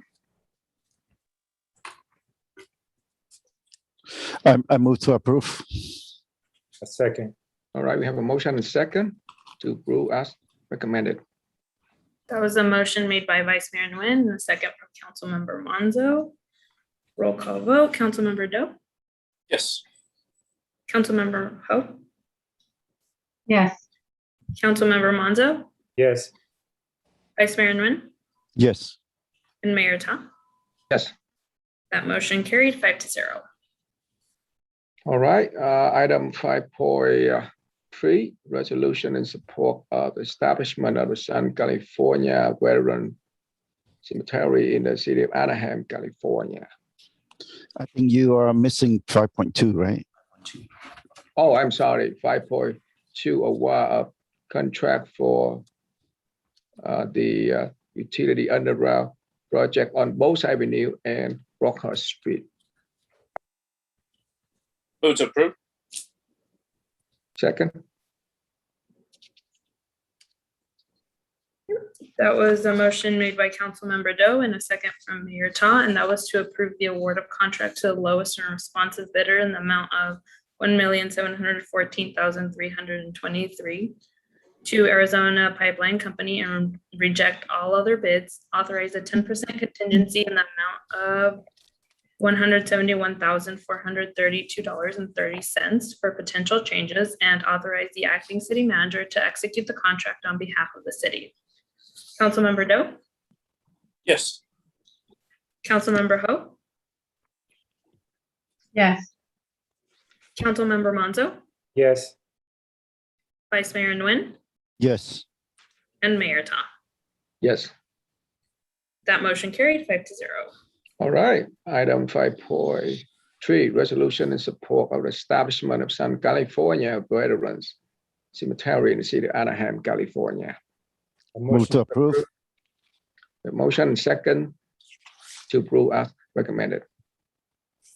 Was a motion by Vice Mayor Nguyen and a second from Councilmember Monzo, and that was to adopt a resolution entitled "A Resolution of the Mayor and City Council of the City of Westminster supporting the Gypsum Canyon site for the Southern California Veterans Cemetery in the city of Anaheim." Roll call vote. Councilmember Doe? Yes. Councilmember Ho? Yes. Councilmember Monzo? Yes. Vice Mayor Nguyen? Yes. And Mayor Ta. Yes. That motion carried 5-0. All right, next item 5.4, request to reinstate mobile home rehabilitation rent program. So basically, I request to have this item on agenda so all of us, we have opportunity to discuss. We are aware that our city will receive the CARE Act funding. So I talked to staff and I realized that we still have several applicants a few years ago who applied for mobile home rehabilitation. So I hope that, you know, the city council will look into it and hope those who apply, I think a few years ago and didn't have a chance to receive a rent from us, because after that, at that year, I think that we did not have any more money. So that is the item that I propose in front of the council. I have a question for staff. Please. I don't know, the 29 applicants that they turned in the application probably a couple years ago, and this is for mobile homes. And we also estimated the cost is around $435,000. But up until now, do you know that if any of them are, do we still have 29 applicants? Maybe, you know, some of them they already sold their properties and then they move on. I don't know that the number 29 is still exists or is probably lower. It could very well be lower. No, we did not vet the 29 people that are still on the list before the staff report was created. So it's possible that it could be less. But if, let's say it's come down to 25, for example, so additional money, what are we going to do? We are going to stop there, or we are going to receive more extra 4 applicants, or what? I have no idea. I mean, I think that would be at the council's decision, how you wanted to handle that. I do think just logistically, it would be very difficult to say we'll take 4 more people, and you know that's a pretty narrow amount. But I mean, you can. I agree. Just a question.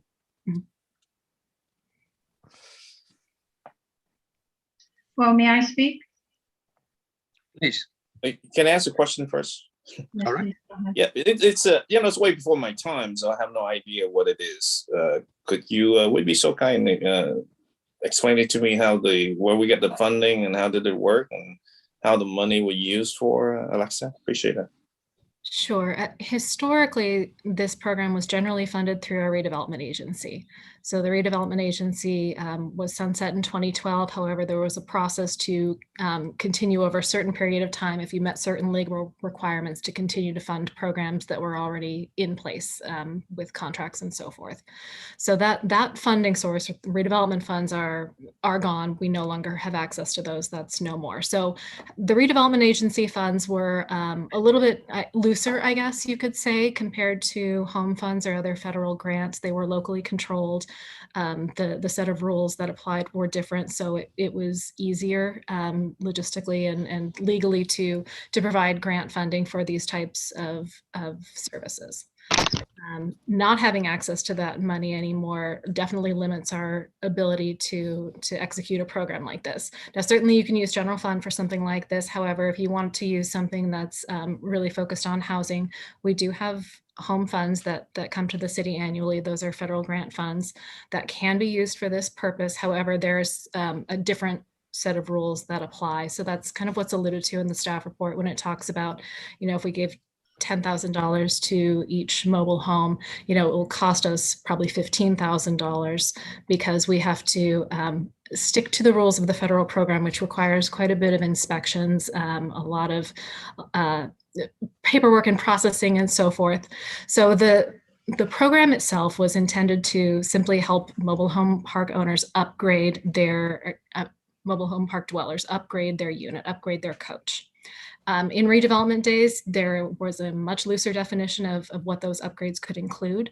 Under home rules, it's definitely more strict. And so that's why there is quite a bit of administration in there because of the inspections and the construction management that needs to go in. The home has a series of regulations on the types of upgrades that can be done, health and safety, of course, being the #1 priority for those.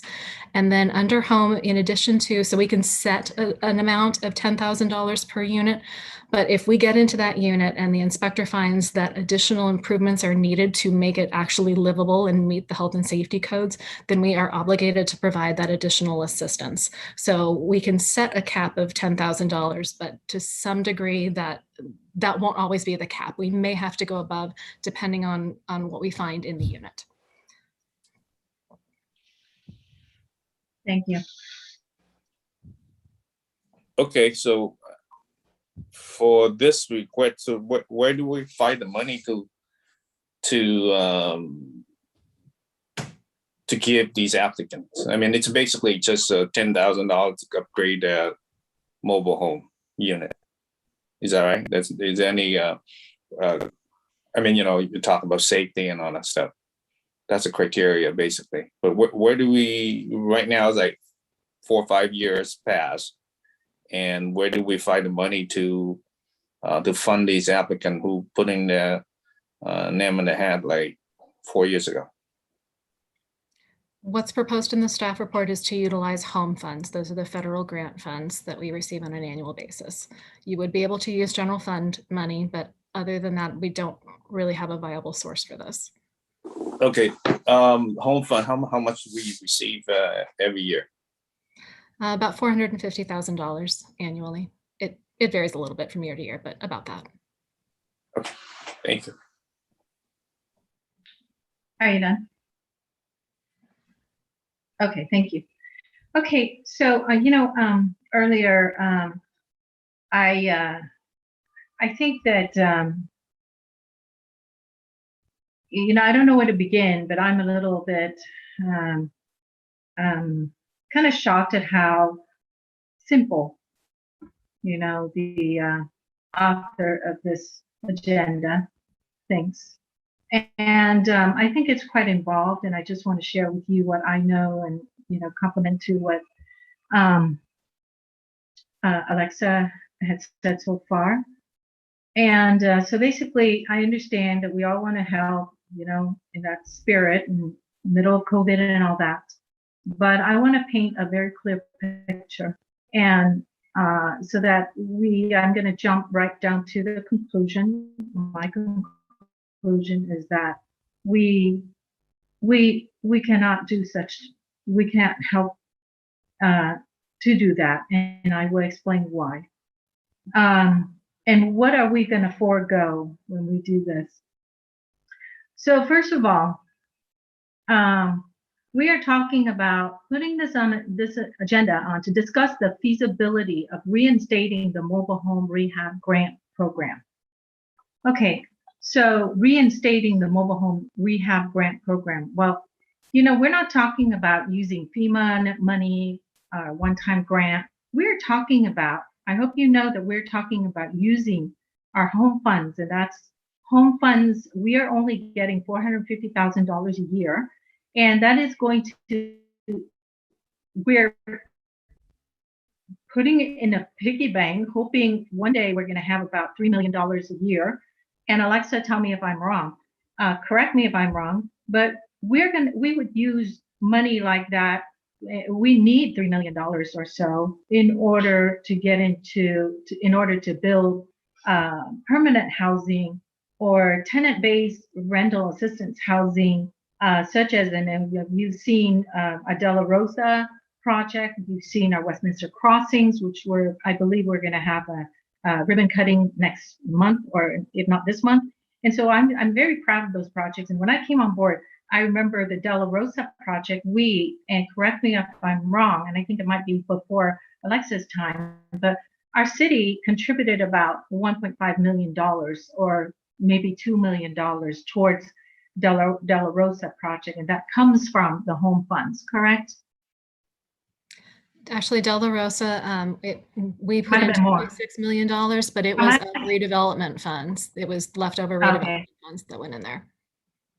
Okay, but then the home funds are for us to use to build such projects, correct? That's correct. Yeah. That is the intent. Okay, so that is intended for us to use. Whatever it is we used before, maybe we had money that we could, previously in the past, where we help with mobile home rehab, and we call it a grant program, but we no longer can do that. And we should not. I want to tell you, I want to explain to you that what are we foregoing? So before we vote, I want to make sure we understand that here we are only receiving $450,000 a year. And it's going to take us, and I believe we have $1.5 million in our bank account in home funds, correct? It'll take us another 3 years for us to have $3 million for us to do a project as nice as De Rosa, Westminster Crossing. Now, we've been talking about the RENA numbers, we've been talking about affordable housing, we've been talking about homelessness. And so we cannot be sitting here talking about helping 29, not that I don't want to help, I'd love to help, but I want to put everything in perspective for everybody so that we understand that what are we foregoing when we take this money to do this. So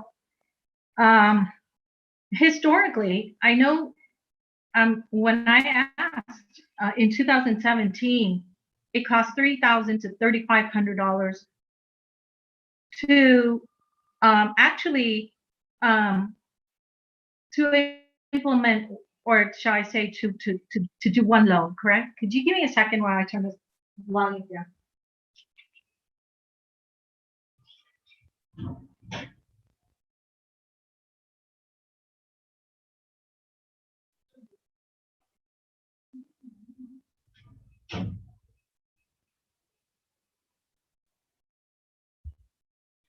So I apologize. But today, it's costing us $5,000 for $10,000. Okay, so basically, what's our cost? 50% on every $10,000, for every $10,000 spent.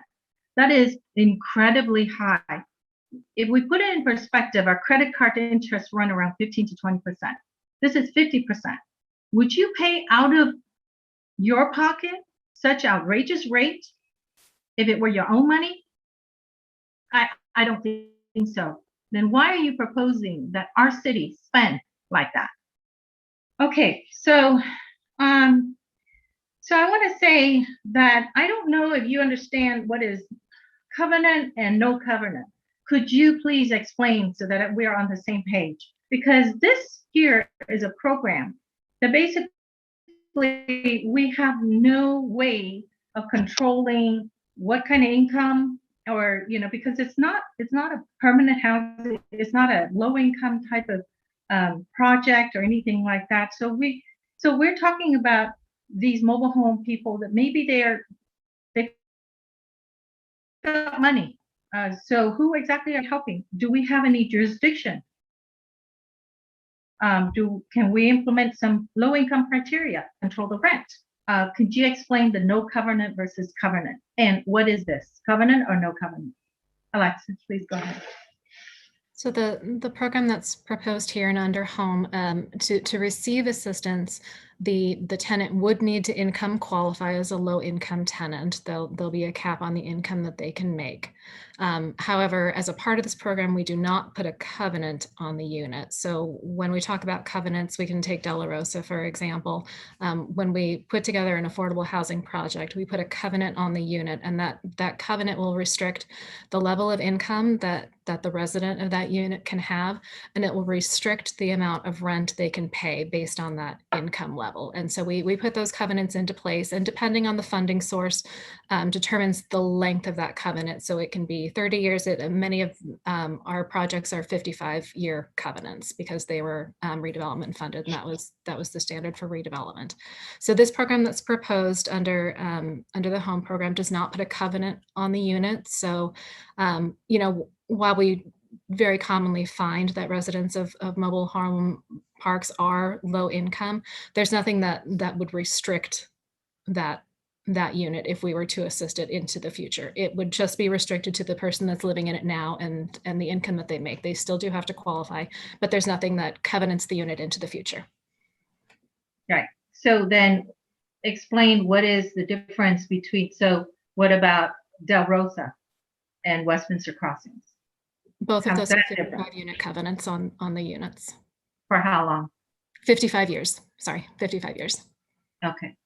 So basically, like I said, we can't really pass out money to everybody. Unfortunately, we just don't have that kind of money to do that. So what's our return on investment? So basically, what are we foregoing? Number one is staff time. So I know that we talked about hiring a consultant, and this consultant is going to cost $5,000. Charge $5,000, and when asked, it's for very complicated, or shall I say, very involved administrative paperwork and things like that. Correct? And so it used to be $3,500, but now inflation is probably most likely be $5,000. So does that keep you out of it? And I believe there are only two people involved in when we talk about housing. We have Michael Sun, correct? Our housing specialist, and yourself. So is this like no time at all? You won't be involved at all? Does it take any of your time? Yeah, staff will definitely be involved. The consultant that we hire would be primarily for construction inspection and an expert in the field of being in the unit, understanding the types of improvements that need to happen to meet the health and safety code and the regulations of home. And then they will also be a part of the construction management project, so the improvements that are done over time. Here at the staff level, we would absolutely be doing a lot of just kind of the one-on-one assistance for the tenants. It is not a small application process to become vetted, to go through the process of proving up your income. We do, historically, we've required that the tenants to be the person that orchestrates receiving bids for the work that needs to be done. These people are they're you and me. They're not used to doing construction. So there's a lot of hand-holding that goes on in there to help put those pieces together, to connect them to vendors that will give them a quote, to make sure that they're getting everything that they need. And then just paperwork, frankly. I mean, home funds, CD beach funds, it's the same. There's a lot of paperwork. We go through regular audits. So yes, there will absolutely be staff time outside of what we pay the consultant to assist on the construction side. So our staff time, meaning the two of you, the time away from your work. Yes. And okay, so what about, okay, so basically we've got a program that gives us longevity, right? 55 years or 30 years minimum. And then we get explain to us the wraparound service that they would be receiving. Explain that. if they were to be if you have a low income person and they get into a program like the low income, like De La Rosa or Westminster Crossing.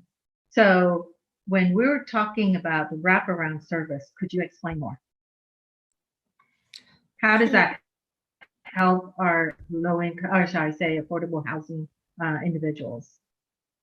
For De La Rosa and Westminster Crossing, both of those have permanent supportive housing units that are intended for formerly unhoused individuals or couples.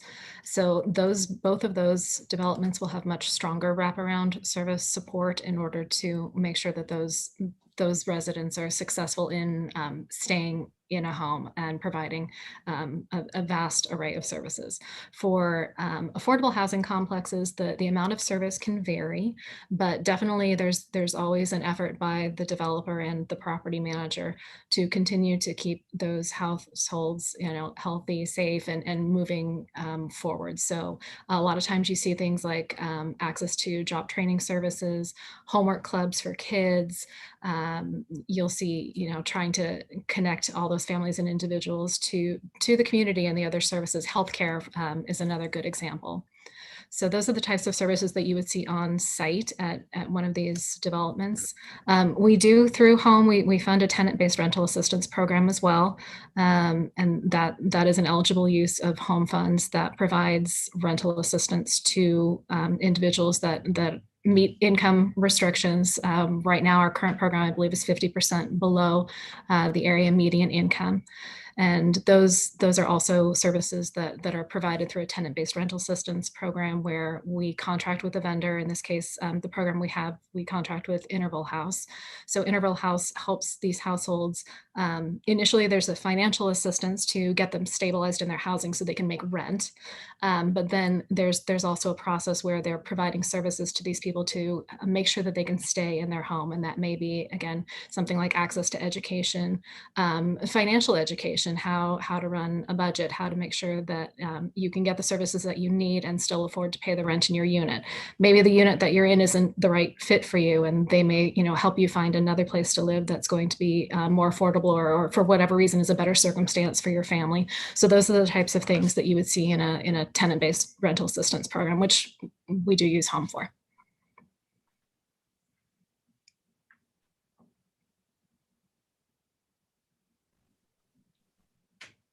I think Councilmember Ho froze. And busy with these projects. Would you say, would you be spending more time with the next affordable?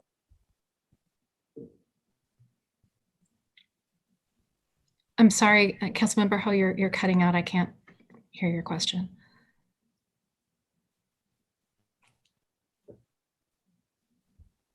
I'm saying that, do you have that's necessary for you to put towards your next affordable project? Yeah, I'm very cognizant of your time. The last time we approved, I know from now on to look into how intrusive it is, with staff time.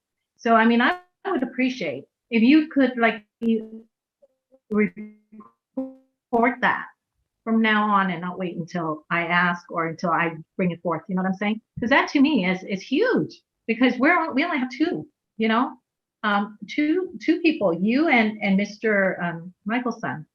So this program. So by the way, the Del Rosa project, for instance, and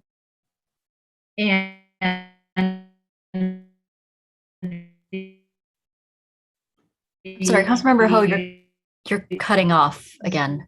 I gave two examples, and the Westminster Crossings project. Do those count? I said the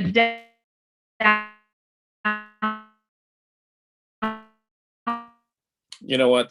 I can't. You're breaking really bad. I can't hear anything. Can I ask a few questions? And we have technical difficulties. Right, please. Councilmember Ho, I think you're having some technical issues there. I just want to keep this short. I think this long conversation.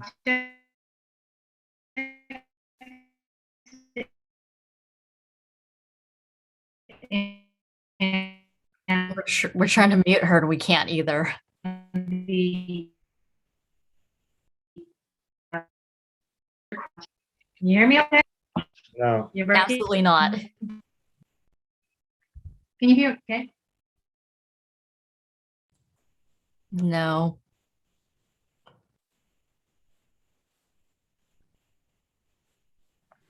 All right, so Councilmember Menzo, please. Thank you, Mayor. Yeah, I just, like I said, I'll keep this short. Councilmember Ho brought up some interesting points, and community developer gave us a rundown of all the different variety of ways that the home funds, the little bit of home funds that we do receive, can help a larger amount of people, and with a low income or an affordable housing project. Unfortunately, we don't have any more redevelopment funding to play with, and to be able to have that luxury to help people at mobile home parks like this. So I think our money, the little bit of home funding money that we do get, would be better served and with the affordable housing project. I appreciate Mary trying to help some people here, but you know, this is a long time project that happened a while back ago, and we really don't have. It's going to take a lot of work for us to even to go back and vet these current individuals who still have an application, if they even are still in the same situation, if they're still living there for one, and are they still in the same income qualification? I'm assuming you have to have be able to qualify for this money. So there's a lot of questions and a lot of work would have to go into to help just a few individuals when we're in desperate need of affordable housing. You see how Alexa gave us the examples of the type of individuals that would be able to benefit from an affordable housing project. And right now, with the homeless situation we have, we can house, you know, individuals who previously unhoused. We have very low income people we can help.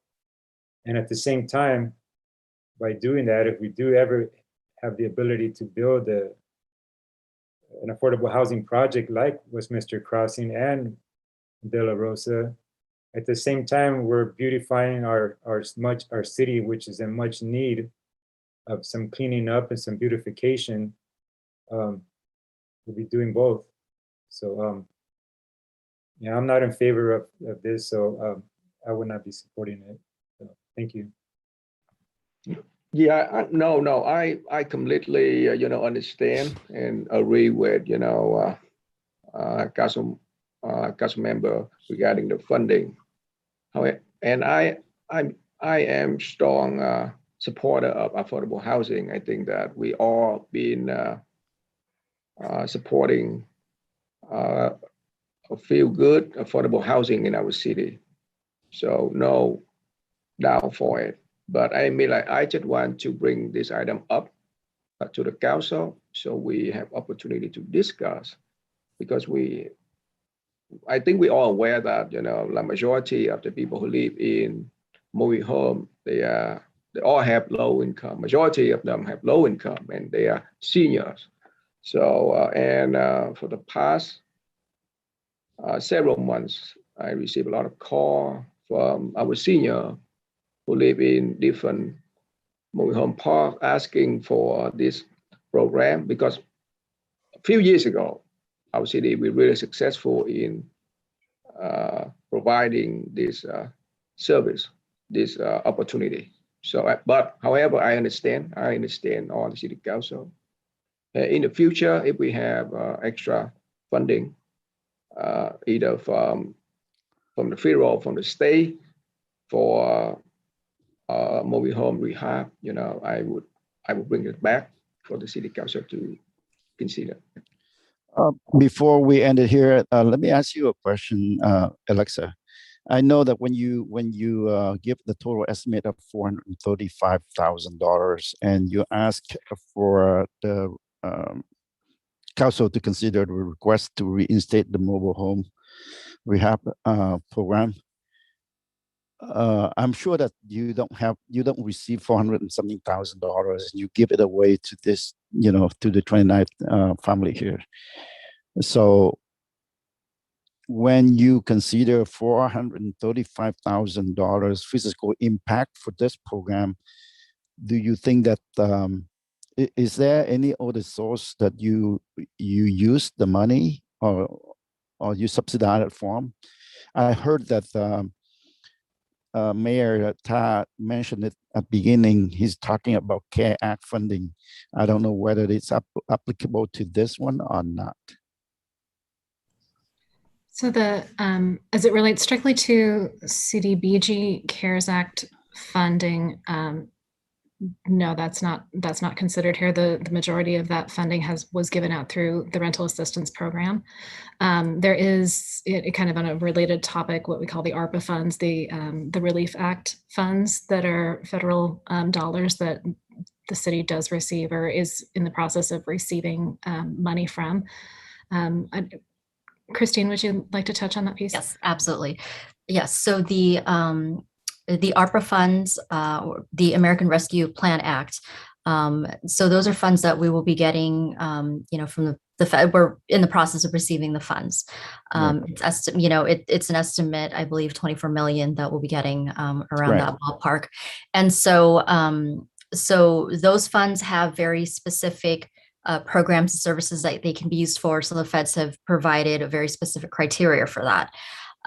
So we as staff are in the process of looking at that funding, and we're doing needs assessments, among the departments, looking at services, programs, conditions of, facilities and amenities that we provide to the public. And we're putting together kind of like a priorities list and a needs list, at which at some point, we'll be presenting that to the council, in a study session format so that, the council, you can discuss those funds and how you would like to best use them. And, again, we're having those discussions right now with staff so that we can identify what priorities, what we feel are our staff priorities or investments that we could be using it for. It is definitely not a fix for a general fund. It has very specific uses, but this is certainly something that we could look into as a possible use. I would say with mobile home grant programs, in some of the discussion there, it is correct. It is, they are primarily low income, but we do want to look at, possible long-term investments and perhaps other avenues that we can provide services that may be, more immediate, or it would help a broad range of folks. But yes, the ARPA funds could be something that we could look into. As soon as we find out what the cost would be for, what actual cost could be for this particular program. And then of course the 29 applicants, if any of them are even interested or even have mobile homes. But again, that discussion for ARPA funds at a later date study session. Do you have the time frame for that? I know that we are waiting for the funding from the county, but do you have any idea of when it's going to happen, and then when we are going to start looking into the, giving this funding out to the people? So I'd actually like, given the fact that, we have a little bit of clarity on, the whole interim gig. So I'm looking at scheduling a study session at some point in October. And I will reach out to each and every one of you regarding that, but that gives staff a little bit of time for us to take a look at the different projects, to actually have estimated costs so that we can prevent something, I'm sorry, not prevent, but provide something substantial for you to, to take a look at and evaluate. And so again, looking at sometime in October. As far as the funding goes, I believe, and Aaron can correct me on this, but I believe that we've already received some of it, or we may receive some of it soon. We've received half of it, and we'll get the next half, or the remaining half next year. So we do have some of it, but again, the biggest, the biggest hurdle that we will have to, jump over is, of course, identifying priorities, and then, of course, what council feels are priorities and how you want to spend those funds. So study session coming soon. So Aaron, we received half of them already. So right now is in our bank, and we are not doing anything with that yet, right? Correct. We're holding it until council allocates it at study session and then a council meeting. Okay. All right. Thank you very much. All right. So if member of the city council agree with me, so I'd like to defer this item for future consideration, and we don't have to take an action, tonight. Yeah. No action. Yeah. So that would be my motion. A second. All right. All right. We have a motion and a second to defer this item for future consideration. Yeah. That was a motion by Mayor Tan, a second from Councilmember Monzo, and that was defer the item. And so roll call vote. Councilmember Doe?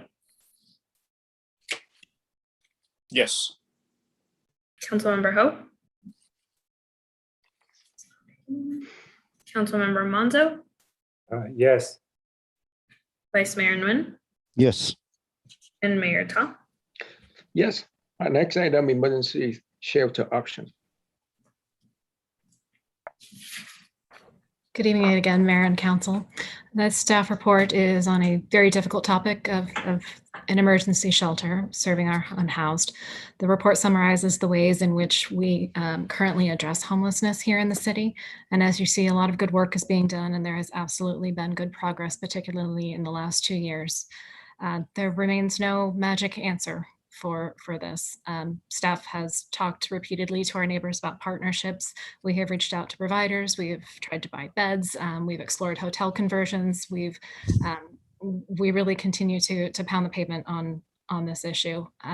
However, an option that continues to remain to the City Council is the implementation of an emergency homeless shelter here in the city. We would need a site, and we would need to allocate funds to it. This is not a small thing.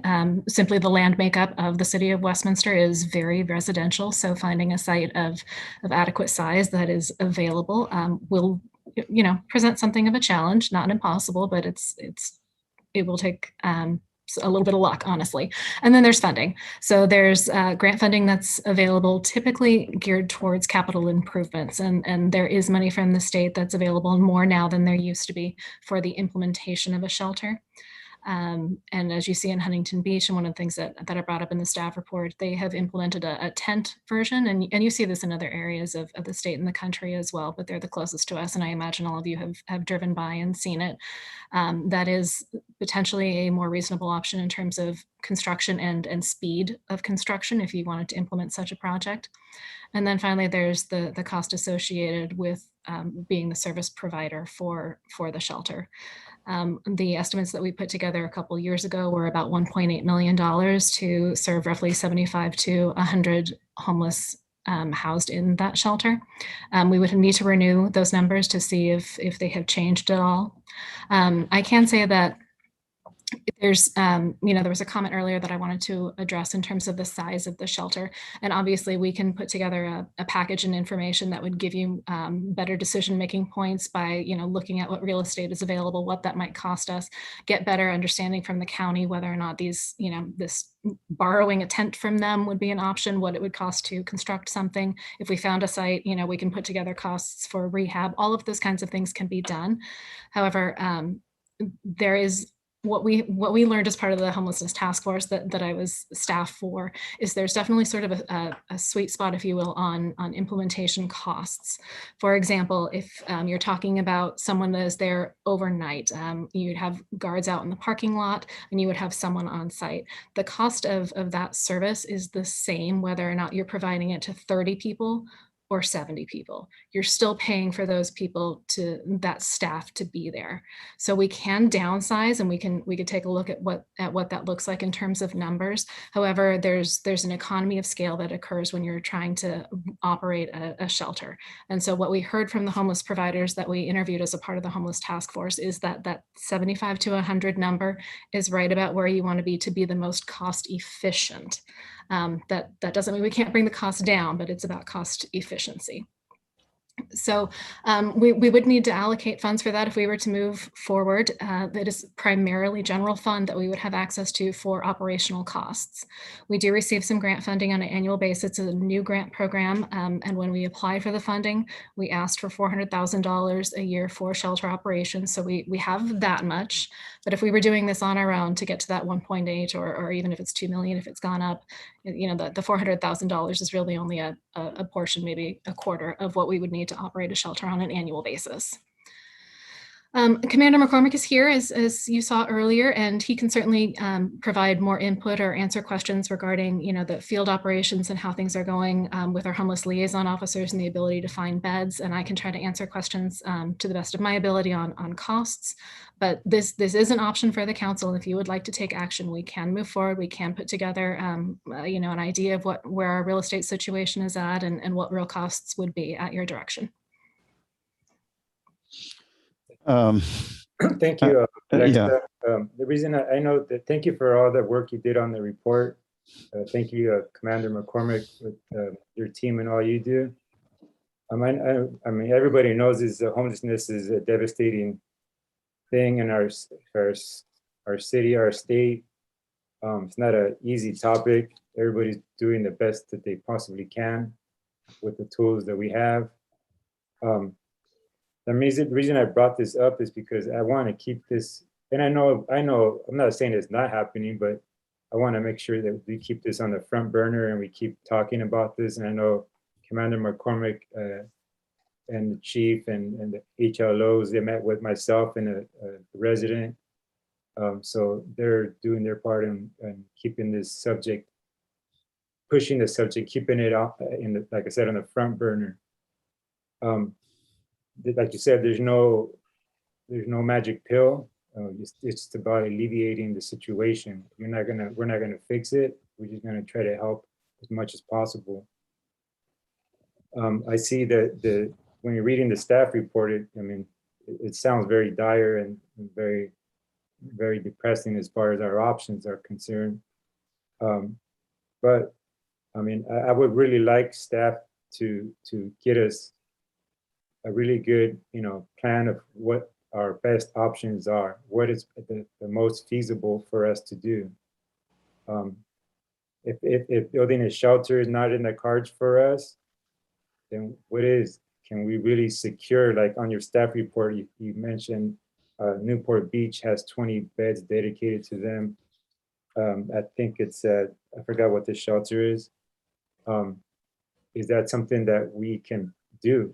Can we secure, like, we don't need 100 beds. We need, I don't know, Commander, what would be the best, 25, 30, 20? I mean, a number that we can really secure when individuals ask our police officers and HLOs for help for that night, that they can.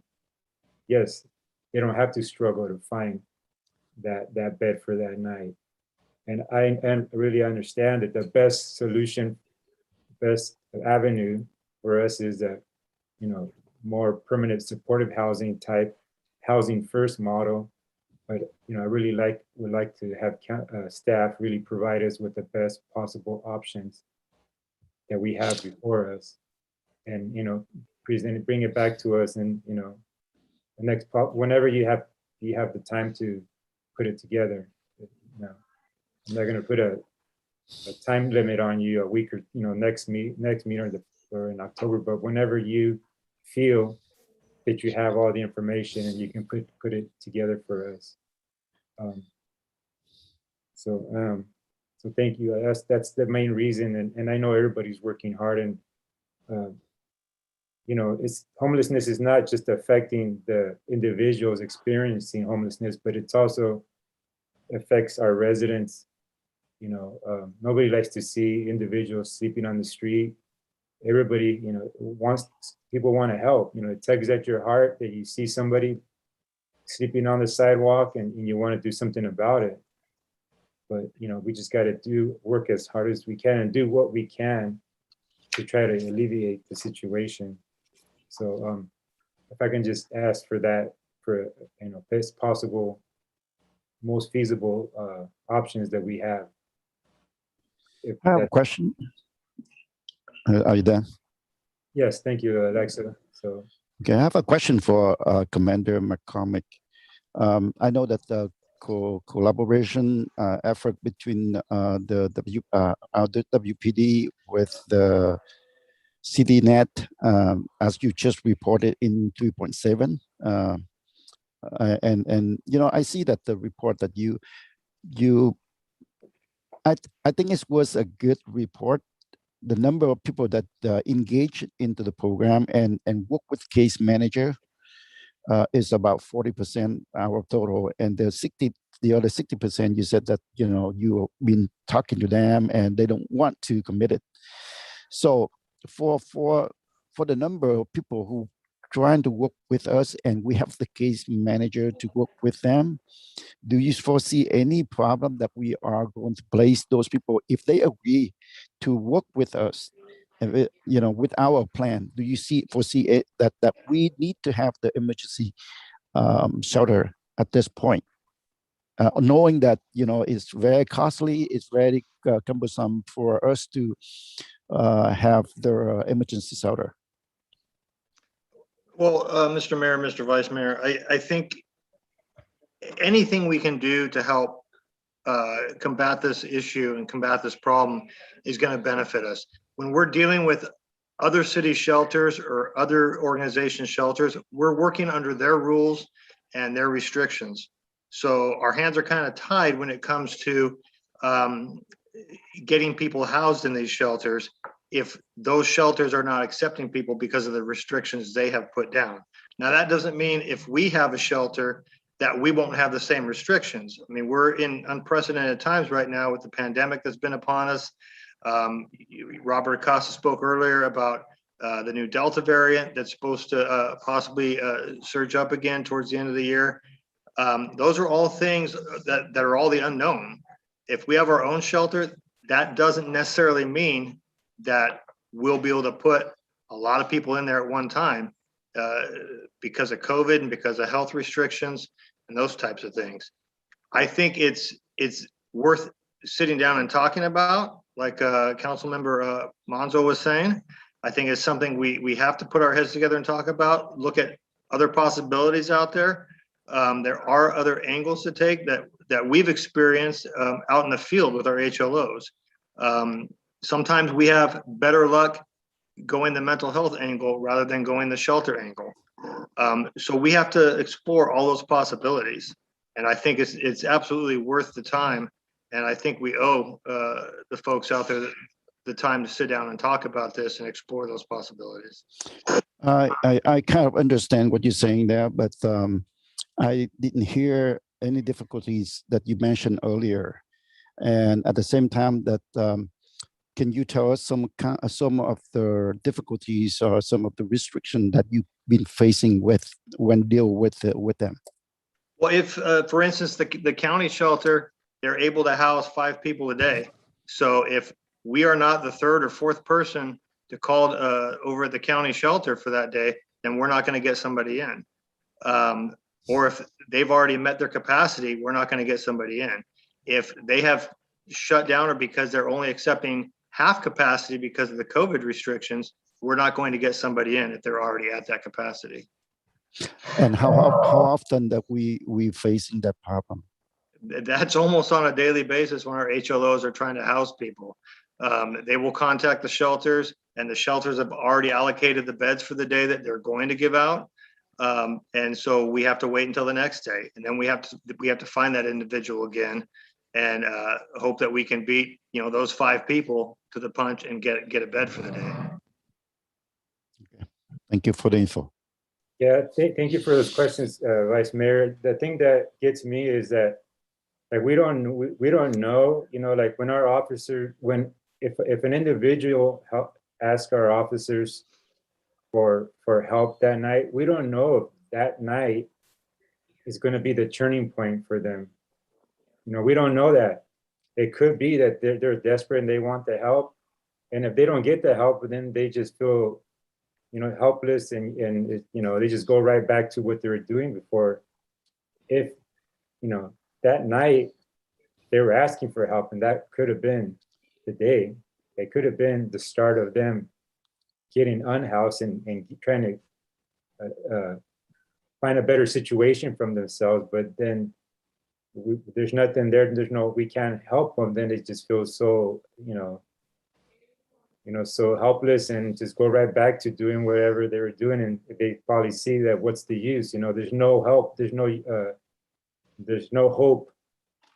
You know, if we don't know, it's just the unknown. And to me, that's sad. That's sad that when somebody asks for help, and we're not just our city, but anywhere, you know, anywhere, if we can't get that help for them for that night, it's just very, very sad situation. So, Alexa, I have a follow-up question for We Alexa. need to do that best that we can, and try to just find and put our heads together and see what we can do. What's our most feasible option that we can have.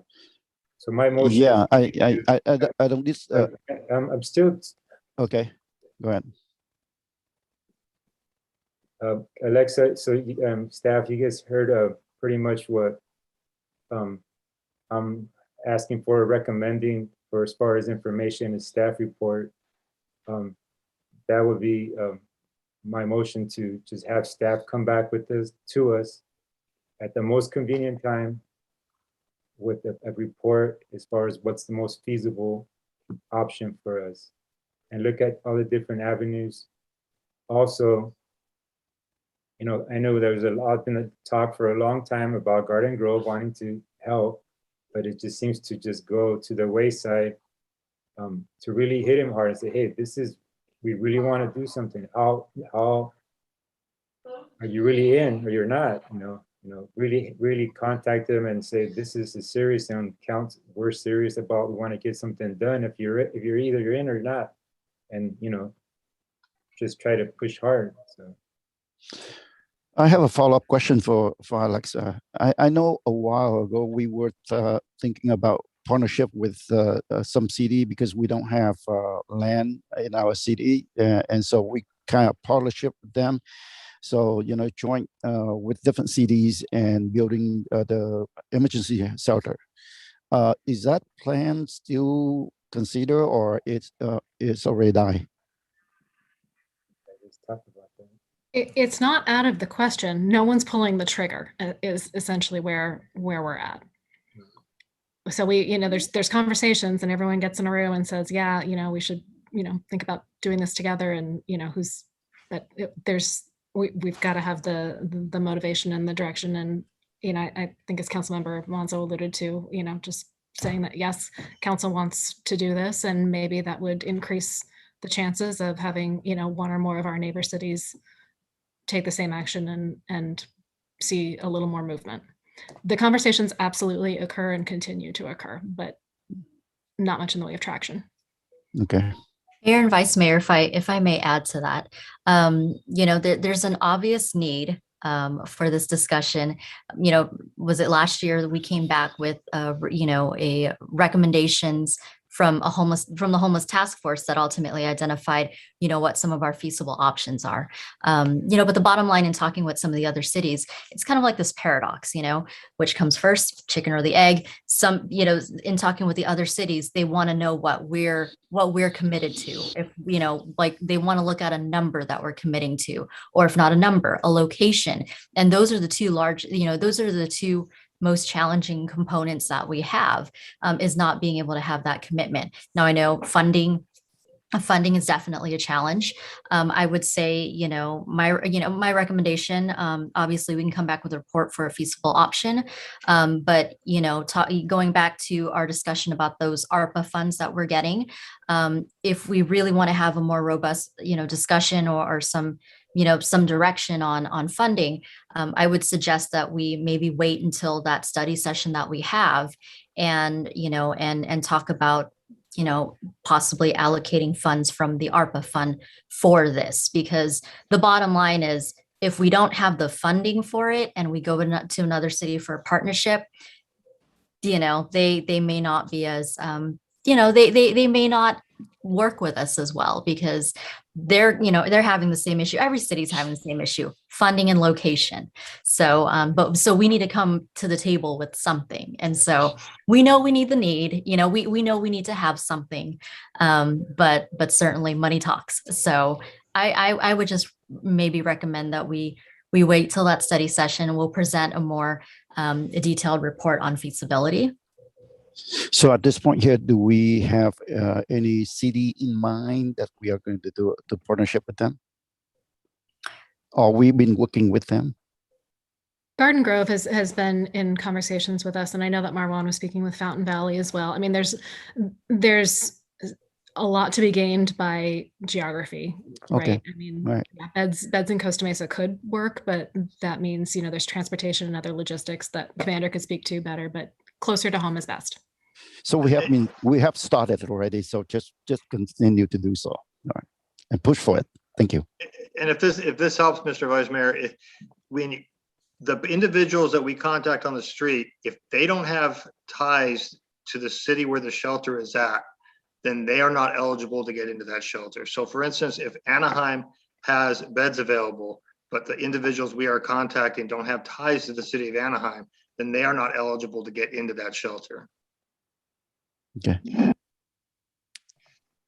Thank you. All right. So I think Councilmember, Councilmember, sorry. Yeah, it seems like we keep reinventing the wheels, keep asking staff for the same recommendation of which we already have since we have the homeless task force. I mean, this situation is very, very difficult to solve. I mean, there's no individual or one entity or any government can solve this problem. It's a collaborative efforts. And, first line defense, dealing with the homeless are usually law enforcement. And there's so many challenges that that law enforcement with all the case law, that kind of set a guideline how they deal with the homeless issue. So most of us, we have no idea. So we've been talking about, we all have good heart. We want to solve the problem once and for all. But unfortunately, it's, since back in the 60s and 70s, when they disbanded the mental institution, it's created a huge problem for this country in dealing with homeless. So I remember, Eddie Manfro was talking about talking to other city, collaborate and, establish working with other city to build something for our city. And so that our police officer, when they come in contact with these homeless individual, and that we can provide help without running around the county, calling everybody up and asking if they have any bed available. And, like I just listened to the commander, we were talking about, if Anaheim have a bed, but this individual have no tie to that city, and then he's out of luck. So I agree with Christine that we need to commit. We need to somehow, we cannot go window shopping without any money in our pocket. We don't, no one want to deal with us. So in order to take one step toward this direction, we need to commit. We need to sit down and talk about funding. How do we find the money? Okay, we don't wish for a shelter. We don't wish to have someone to work with some other city, because apparently that we have no land, we have no property in this city that we can open up a shelter. So we have to work with someone Tustin have 10 acres.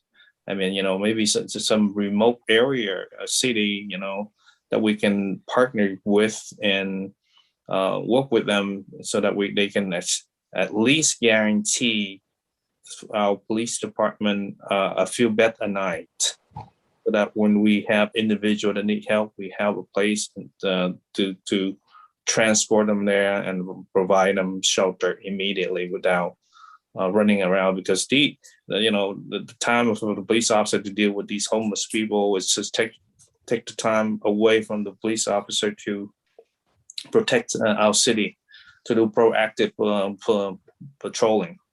So we need to sit down and really commit, figure out a way to fund this program. We cannot talk about, we already have all the recommendation from everybody. We already have everything written. So we need to centralize those data and maybe up on the website or something, so that what every council member, any member of the public can have access to it and understand what kind of issue we have here now, and what do we have to do to get to where we want, which is funding. So thank you very much. Rob, so I think that, member city council and even staff, we've been discuss issue of homelessness, for last few years, and up to this point that we could not able to find any emergency shelter. I think that the last few years, even myself, I had a meeting with other mayor from other city, and our staff, we tried to reach out, but we're not really successful. So come down to of course, our city staff, we need to continue to do research, more funding. But at the meantime, if we cannot find any emergency shelter for the homeless person, what would be our current emergency solution? Do we have any funding for like emergency, like one night motel or any other option? Because I think the winter is coming, and if we don't have any other solution, it doesn't look good that way. Yeah. So may I ask our commander to respond to my concerns? Yes. Well, as far as what's going to happen if we don't have a shelter, that's really hard to say, because like I was saying earlier, we rely on other cities' shelters, their rules, their restrictions. A lot of times, if we contact somebody in the afternoon and we call those shelters, or we contact a detox center or a mental health facility, we have to call back at 6 o'clock in the morning with that individual. So that means we have to go track them down again by 6 o'clock in the morning, hopes that we can find them and recontact those facilities and see if there's room to bring them in. If they don't have any room, if they don't have a bed available for whatever reason, then that individual is going to stay on the street until the next day when we can try again. And that's the thing, that the next day that individual may not, he felt so helpless that the next day he may not even want the help. You just don't know. That's the trick, is that it's a very difficult situation, is that, the mind is a powerful thing. If you're asking for help and you want it and you don't get it and you feel so helpless, and so then the next day you may not want it. You may just like, what's the So point? may I ask you that, may I ask our city staff or even our commander that every month we pay CityNet, if I remember correctly, $7,500. So what would be the real responsibility of CityNet? Because I have a feeling at the end of the day that our commander, our officer, we need to be like heavily involved in this kind of urgency. And what is the real responsibility of CityNet? Well, they're performing case management for those individuals. And if those individuals want to enter into case management with CityNet, then CityNet's going to work on their behalf to try and find them services, whether it be that individual is entitled to VA benefits, or if they're entitled to some sort of housing benefit, they will try and find that and get them those services. A lot of times that takes time, and our HLOs, when they contact these people, they will make appointments for them to meet us in areas when they have CityNet with them. CityNet is with us 2 days a week. And so when CityNet is with us, we try and meet back up with those individuals. We usually know where they are hanging out at, and we will go to those spots and track them down and try to get them to make an agreement with CityNet to manage their case for them. And then CityNet will start trying to find them services. Yes, I mean, like, I've been thinking about that. So, I mean, like, this is an ongoing issue, and we continue to pay the CityNet, and, you know, but we have to pay them. And at the same time, we have no idea how can we serve the emergency, you know, situation for the homeless people. I mean, I honestly, I'm not really happy about it. I don't know what the other council members think, but we've been, you know, have a contract with CityNet for the last few years. But now we hear and we discuss the issue of homelessness. Of course, this is the issue for the whole state of California. But at least we understand that we pay the organization to tackle the issue of homelessness, but we still have no clue, you know, what is going on. Commander, I'm very surprised that to hear what your concern today. You know, it's been reported for so many months between our WPD and CityNet, but I haven't heard that the things that you mentioned tonight about the difficulties that you have dealt with, you know, homeless shelter from the other cities and things like that. Even today, you know, I pull out the 3.7 so that you can report about it. Basically, there is no mention of any difficulties at all. So, you know, we didn't know anything about it until now. We you know, kind of talking about it. So, you know, I don't know why between the collaboration between this WPD and the CityNet for several months already. I mean, you guys have these every month, and the problem is now come out. Well, these problems have been there in terms of us having access to these other shelters. With COVID, that hit hard to these shelters. The Yale Navigation Center alone cut their bed space in half because of the COVID issues. CityNet, what they help us with is they have access to these other city shelters. And so they will call Costa Mesa and see if there's a bed available. The big issues is that every city is trying for the same bed space. Everybody's trying to get people into these same shelters. So you got to be the first one on the phone in the morning to get these beds. And if we don't have that individual in pocket with us to make it to when we make those phone calls, if that shelter says, yeah, bring them down, we got to bring them down right then and there to get them in. Otherwise, they go to the next person that's waiting in line.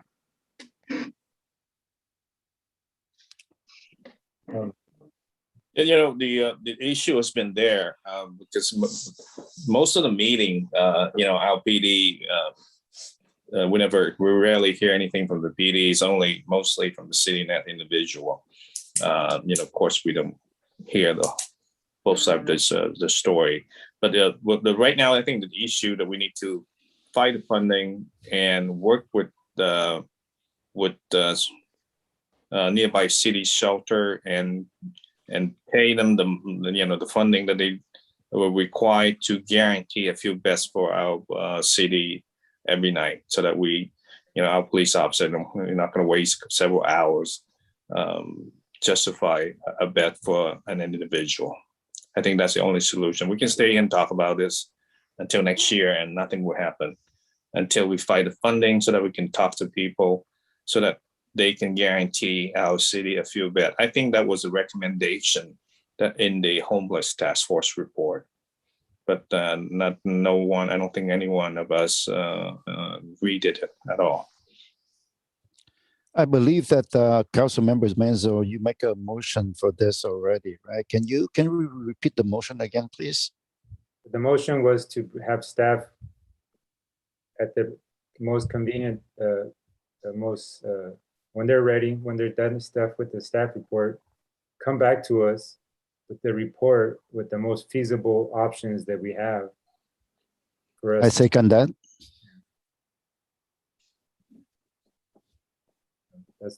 That's it. All right, we have the motion and a second. So that motion was from Councilmember Monzo and a second from Vice Mayor Nguyen, and that was to have staff provide a report with feasible options. Roll call vote, Councilmember Doe, Yes. Councilmember Ho, Yes. Councilmember Monzo, Yes. Vice Mayor Nguyen, Yes. and Mayor Ta. Yes, That motion carried 5-0. thank you. Next item, 5.6, request to receive resolution of commendation from Ngô Thành Vân. So this is this item really wastes a lot of city resource and staff time. And the last discussed this item, as I remember correctly, 2.5 years ago. So I kind of really surprised. After 2.5 years, we still have this item to discuss, because this item was about my resolution 2.5 years ago. So I'd like to request staff to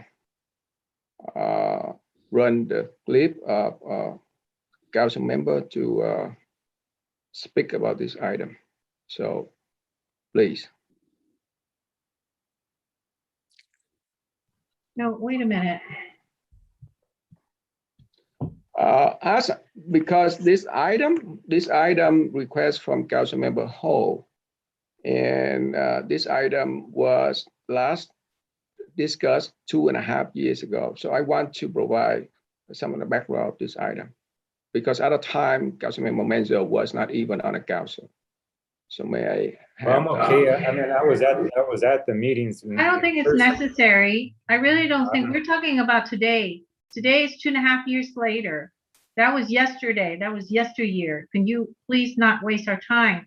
This is my agenda, and I like to move forward with my comments, if you don't mind, because we don't need to see any video of what we did. We recognize that it was brought up first when it was in February and then March.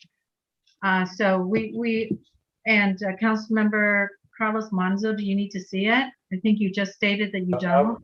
I was in the audience, probably most likely. Okay, so you don't need to see it. Can I briefly speak? Yes. Yeah. Because I think the mayor was asking for some background on this. And again, this was an issue that I handled at the time, but I did just look into it briefly today. Maybe Christine has more background on this, but just in looking at the staff report, the item, it sounds as though at the time a council member was allowed to issue these resolution of commendation. So one was issued, and the way it's worded is that Trita, Mayor of the City of Westminster, and then it's on behalf of Vice Mayor Kimberly Ho, Councilmember Sergio Contreras, Tai Do, and Chi Charlie Nguyen do hereby commend. That's the way it's worded, and apparently that was allowed at the time. So this is an action that was taken by the mayor on behalf of other council members. So probably what I want to say is that I don't think it would be appropriate for the council to take an action on something that was allowed at the time that was issued by the mayor. So what you could do though, so you couldn't necessarily revoke an action that was taken by another council member. What you could do is, if you wanted to, make a statement to remove your name from it. And I think that's how it was handled last time it came up, and or make a motion that would express your discontent or any other feelings that you may have about it. So those would be appropriate actions that you could take, not necessarily to revoke it, because at the time it was allowed. So that would be the background that we're talking about here. Okay, You guys, I do my homework. I just want to let you know, I do my homework in case you're wondering. And I think by now you should know, okay? I already talked to Mr. Bettenhausen. We already had a talk, so you don't have to worry about that, okay? So that's why I'm saying this is my agenda. Why is it that I don't get to go first? So I wonder, and then now yes, I understand. And I've been advised by our city attorney what I can and cannot do, what I should and should not do. So I'm aware of that. Any questions before I would begin? Yeah, you know what? May I make a comment before you start? Yes. Because I remember this very clearly, because at that time, we have no written policy on the resolution, but resolution as a common practice back then require a majority of city council to vote and approve. So the councils only have policy to issue certificate of appreciation, a commendation. That's it. Okay, and at the time it was a resolution that were presented to this particular actress without prior approval of all the council members. And I know that me and council member Sergio Contreras was not there, and I read the policy very carefully. It was not as common practice. A resolution requires a majority of the city council to approve. And I voiced my objection, a request to rescind that certificate, and the majority of the city council back then disagree with me. Yes, thank you. Yes, I mean, I actually was going to also give Councilmember Taido credit and wanted to also mention that February, I believe that was when it was brought up initially, and then March 27th, the rescind resolution, which did not pass, which failed, that was brought on by Councilmember Doe. So yes, all that I'm aware, and today is 2.5 years later. It's not because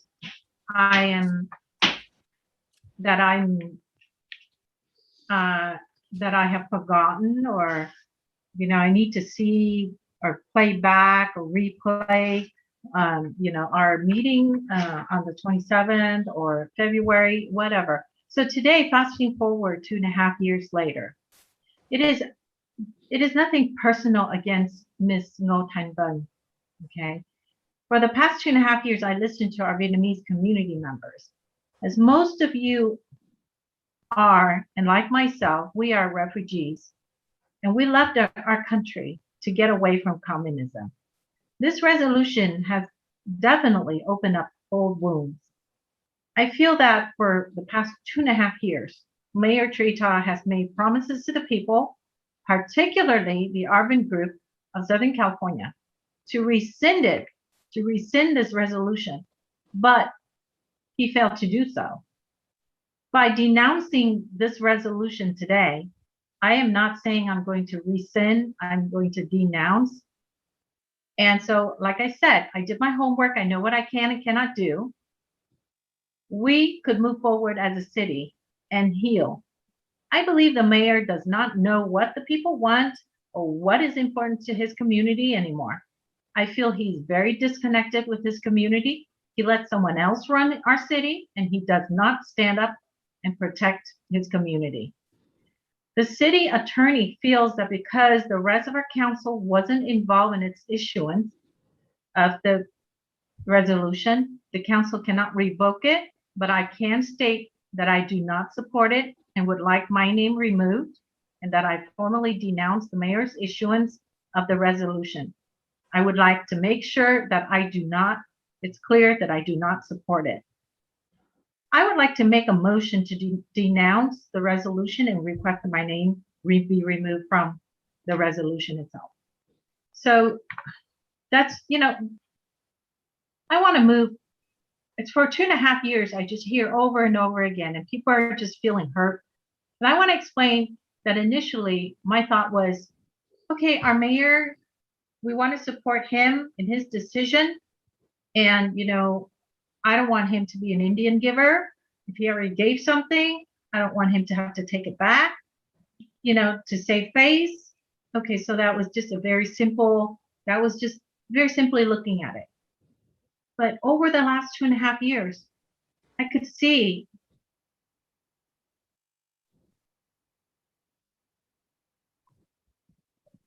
the pain in the people. Oh my God.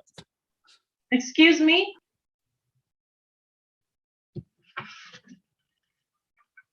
The pain in the people when they talk about it. So I would like to make sure that we heal, let the people heal. It is a lot deeper than just the proclamation. And I cannot bear to see them continue to hurt. So to me, I don't ask you, any of you, to do it. But by proclaiming and denouncing this resolution, I hope we can put it behind us and move forward and do good things for our community. And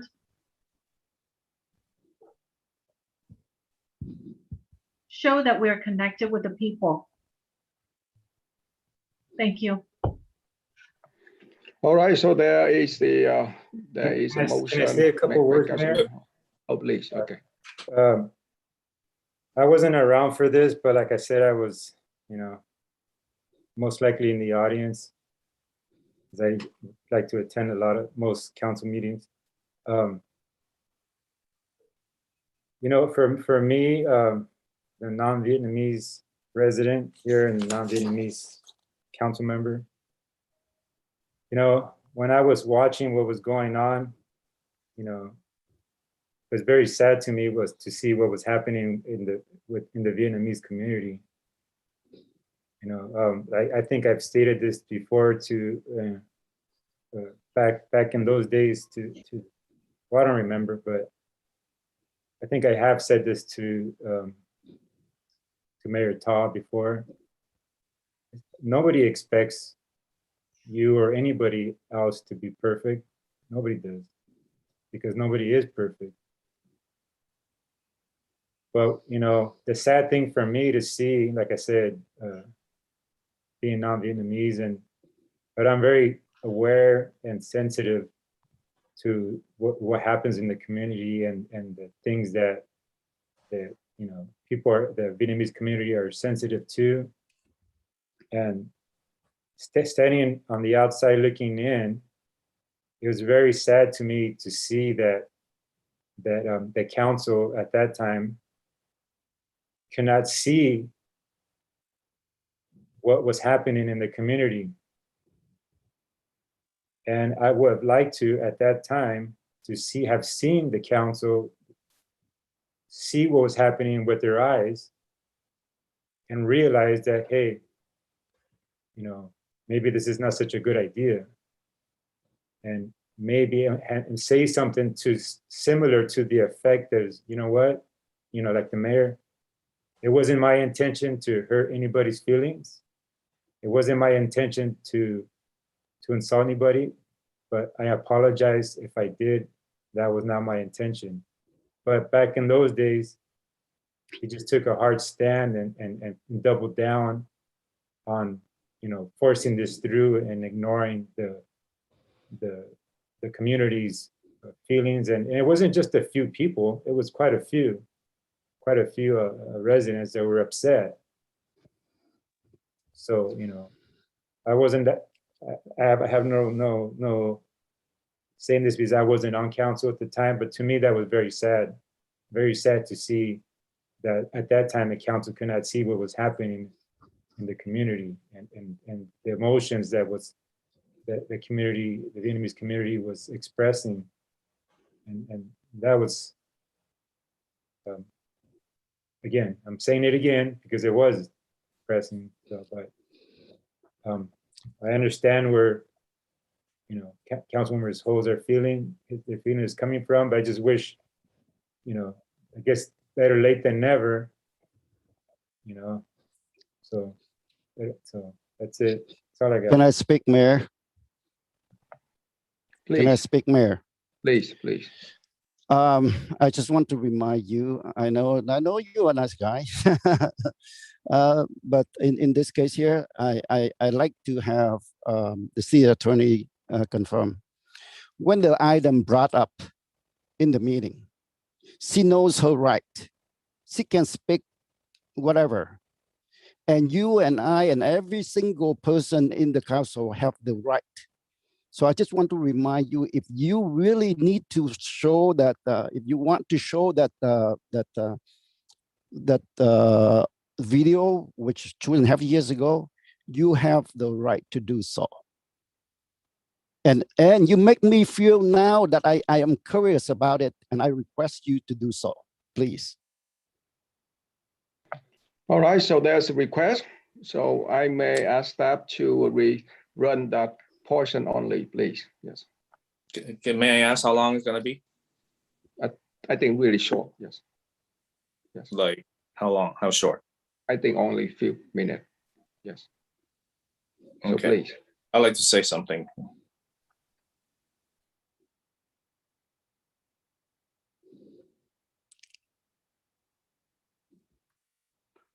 You are mute.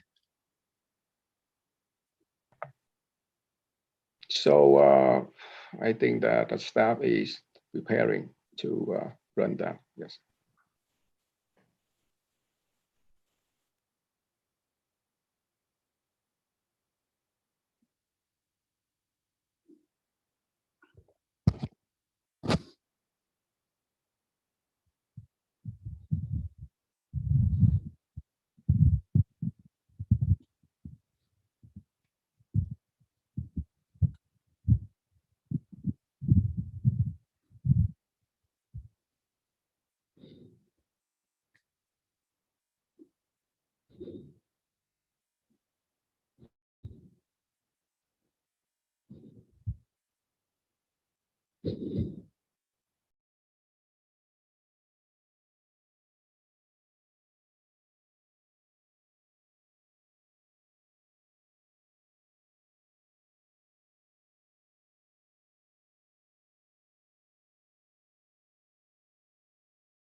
Is it playing something or just me? Just a black screen?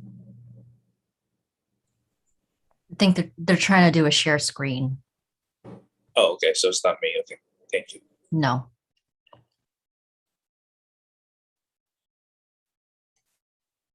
But just so everyone's aware, we recently installed some new equipment to support a hybrid system in there. And unfortunately, the system's been glitchy, so we've been having issues all night tonight.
Yeah, there is no sound.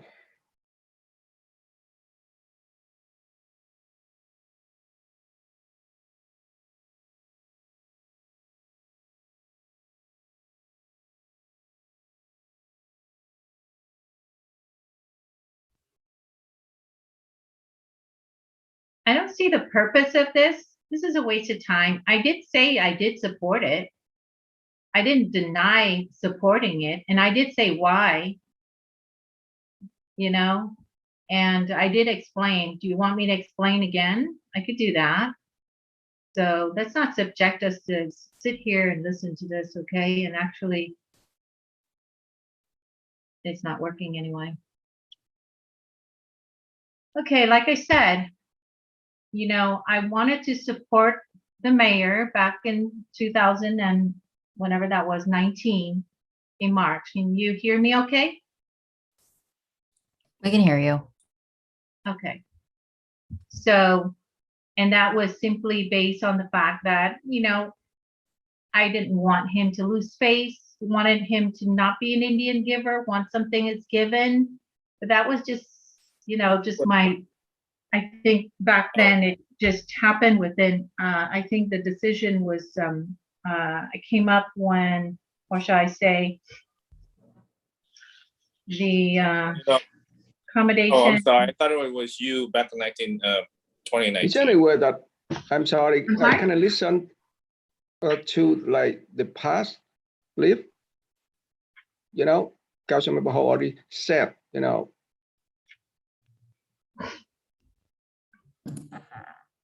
Same subject, stay on the same subject. You know, it really wants to do so much attention on, and I really I appreciate the speaker earlier,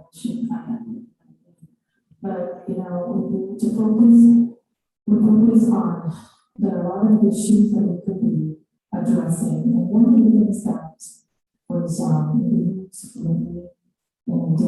I want to see the chats transcript has been investigated by the I cannot understand a word you say. Sorry. Okay, it's okay because you know, we cannot hear it clearly, so our staff can stop that. But I mean, like, my point is, you know, of course, any council member have the right to place any item. But what I see that this item was last discussed 2.5 years ago. And right now we still have to discuss about this item. This really wastes up our time, really wastes up our city resource. We have many other issues that, I mean, like, we need to look into it, like the issue of homeless, the issue of funding, issue of, you know, revenue for the city, the future of the city. I mean, like, and we still going back to like the item 2.5 years ago. This is no other than political revenge. And I mean, like, I don't think it's really healthy. You know, I think we just need to move on. Yes, after we renounce it today, we will move on. And like I said, it is not any political game or anything like that. I just think you've just been very disconnected with the people, even though over 2.5 years, they have been suffering for 2.5 years. So, you know, if when you say, yeah, just move on, you know, you don't have any clue, you are not connected with the people. So I do see that. I mean, you don't see it within a month, but over 2.5 years, you know, and the same issue comes up. You don't just say, well, it's been 2.5 years, so move on, you know. So, you know, that's being very insensitive to our people. So we don't have to speak about it anymore. Like I said, I already made a motion to denounce this resolution and request that my name be removed from it. And I have the right to do that. You heard Mr. Bettenhausen. So could we move along? Can I speak? Please. You know, this back in 2019, it was a big deal, still a big deal right now, for the members of our community, especially the Vietnamese American, because a couple of things that happened. I mean, it's offend both sides, the Vietnamese American community and the city council member, because the action was taken by you, Mayor Trita, to issue a resolution. I mean, this is a resolution, a commendation. This is huge. It's not like a certificate of commendation, which we give out to member of the community and all the community event. It's a huge deal, and it was issued by you individually without even a courtesy. Back then, all you have to do is just like a courtesy notification to the member of city council. And we didn't even get that. And we didn't even know that you issued that until it appeared on the website. I mean, on the internet, especially the Vietnamese and the Communist Vietnam newspaper. That was a shocker for us to, for me, especially me and Councilman Sergio Contreras. We were shocked to see our name appear on this commendation. And then, as time go by, and then more and more detail come out. You took a photo with this particular actress in your City Hall office, and which used to have a yellow flag, Vietnam, South Vietnam yellow flag, and then it was disappeared. It's nowhere in the photo, and it's offend a great deal of the member, the Vietnamese Americans, especially the veterans. And so, it's a very simple stuff. I mean, all you have to do is admit there was a mistake and just come clean, apologize, but no, you did not. And when I, many, council member Menzel was correct. That was the huge deal back then. Many people come to the council speak. I mean, I had to, that's back then I had to learn about the city council commendation policy. Christian was just started, but it was Jones was the one that the city attorney back then. I remember questioning him about that. When I placed the item on the agenda for the March 27, 2019 meeting, I basically just want to rescind that certificate. And the majority of council, Mayor Trita, council member Johnny Nguyen, and back then Vice Mayor Ho was relentlessly, not attacking my proposals and shut down my substitute motion to rescind that. I'm sorry, shut down, disagree that you would not rescind that resolution of commendation. So the motion was made, and to remove my name from and council member Sergio Contreras from the commendation in spirit. Okay. And I make a substitute motion to say, hey, rescind that, take back that resolution, and then issue them, that actress, a new resolution with the 3 names on it. And it was shut down. Okay, the motion didn't pass, and at the end, the motion was voted to have my names and Sergio Contreras removed in spirit. And it was a slap to the face of our veteran, Vietnamese veteran, and a member of the community. It was a shocker because of your action. That's you have not. You say you care about our community when our community spoke, and you did not listen. And Councilwoman Hall was correct. The pain still carried until that day. That's not the day that I haven't heard the resolution to go to the convention. People still very upset. And I know that because people have come and asked me to resurrect this motion. But I told them, you know, if Council Member Kimberly Ho really want to change, then she should be the one who put on the agenda, and I will support it. The pain's still deep. People still hurt because of your action, Mayor Trita. Okay. You have been disconnected from the community. I wanted to add, and I want to make sure, I'm sorry, are you done? No, I'm done. Give me, I'm almost done. Give me a couple minutes and then you continue. The pain's still deep. Okay, you know, I have no problem. I have nothing personal against that actress, but I'm an elected official. I represent the community, and the community spoke to me. I represent their interests. Okay, I have to take action. My position back in March 27, 2019, and now still the same. I wanted to rescind that resolution. I want to send a message that our community does not support that. So I would like to make a substitute motion and then to rescind that resolution. And I'm calling on the mayors, Trita and Vice Mayor Charlie Nguyen, to join me and vote yes to rescind that resolution so you can connect and support the Vietnamese American community. We ran away from our homeland because of communism. Question for you, Councilor I'm sorry, as I know, Mr. Bettenhausen earlier said that we can't do that.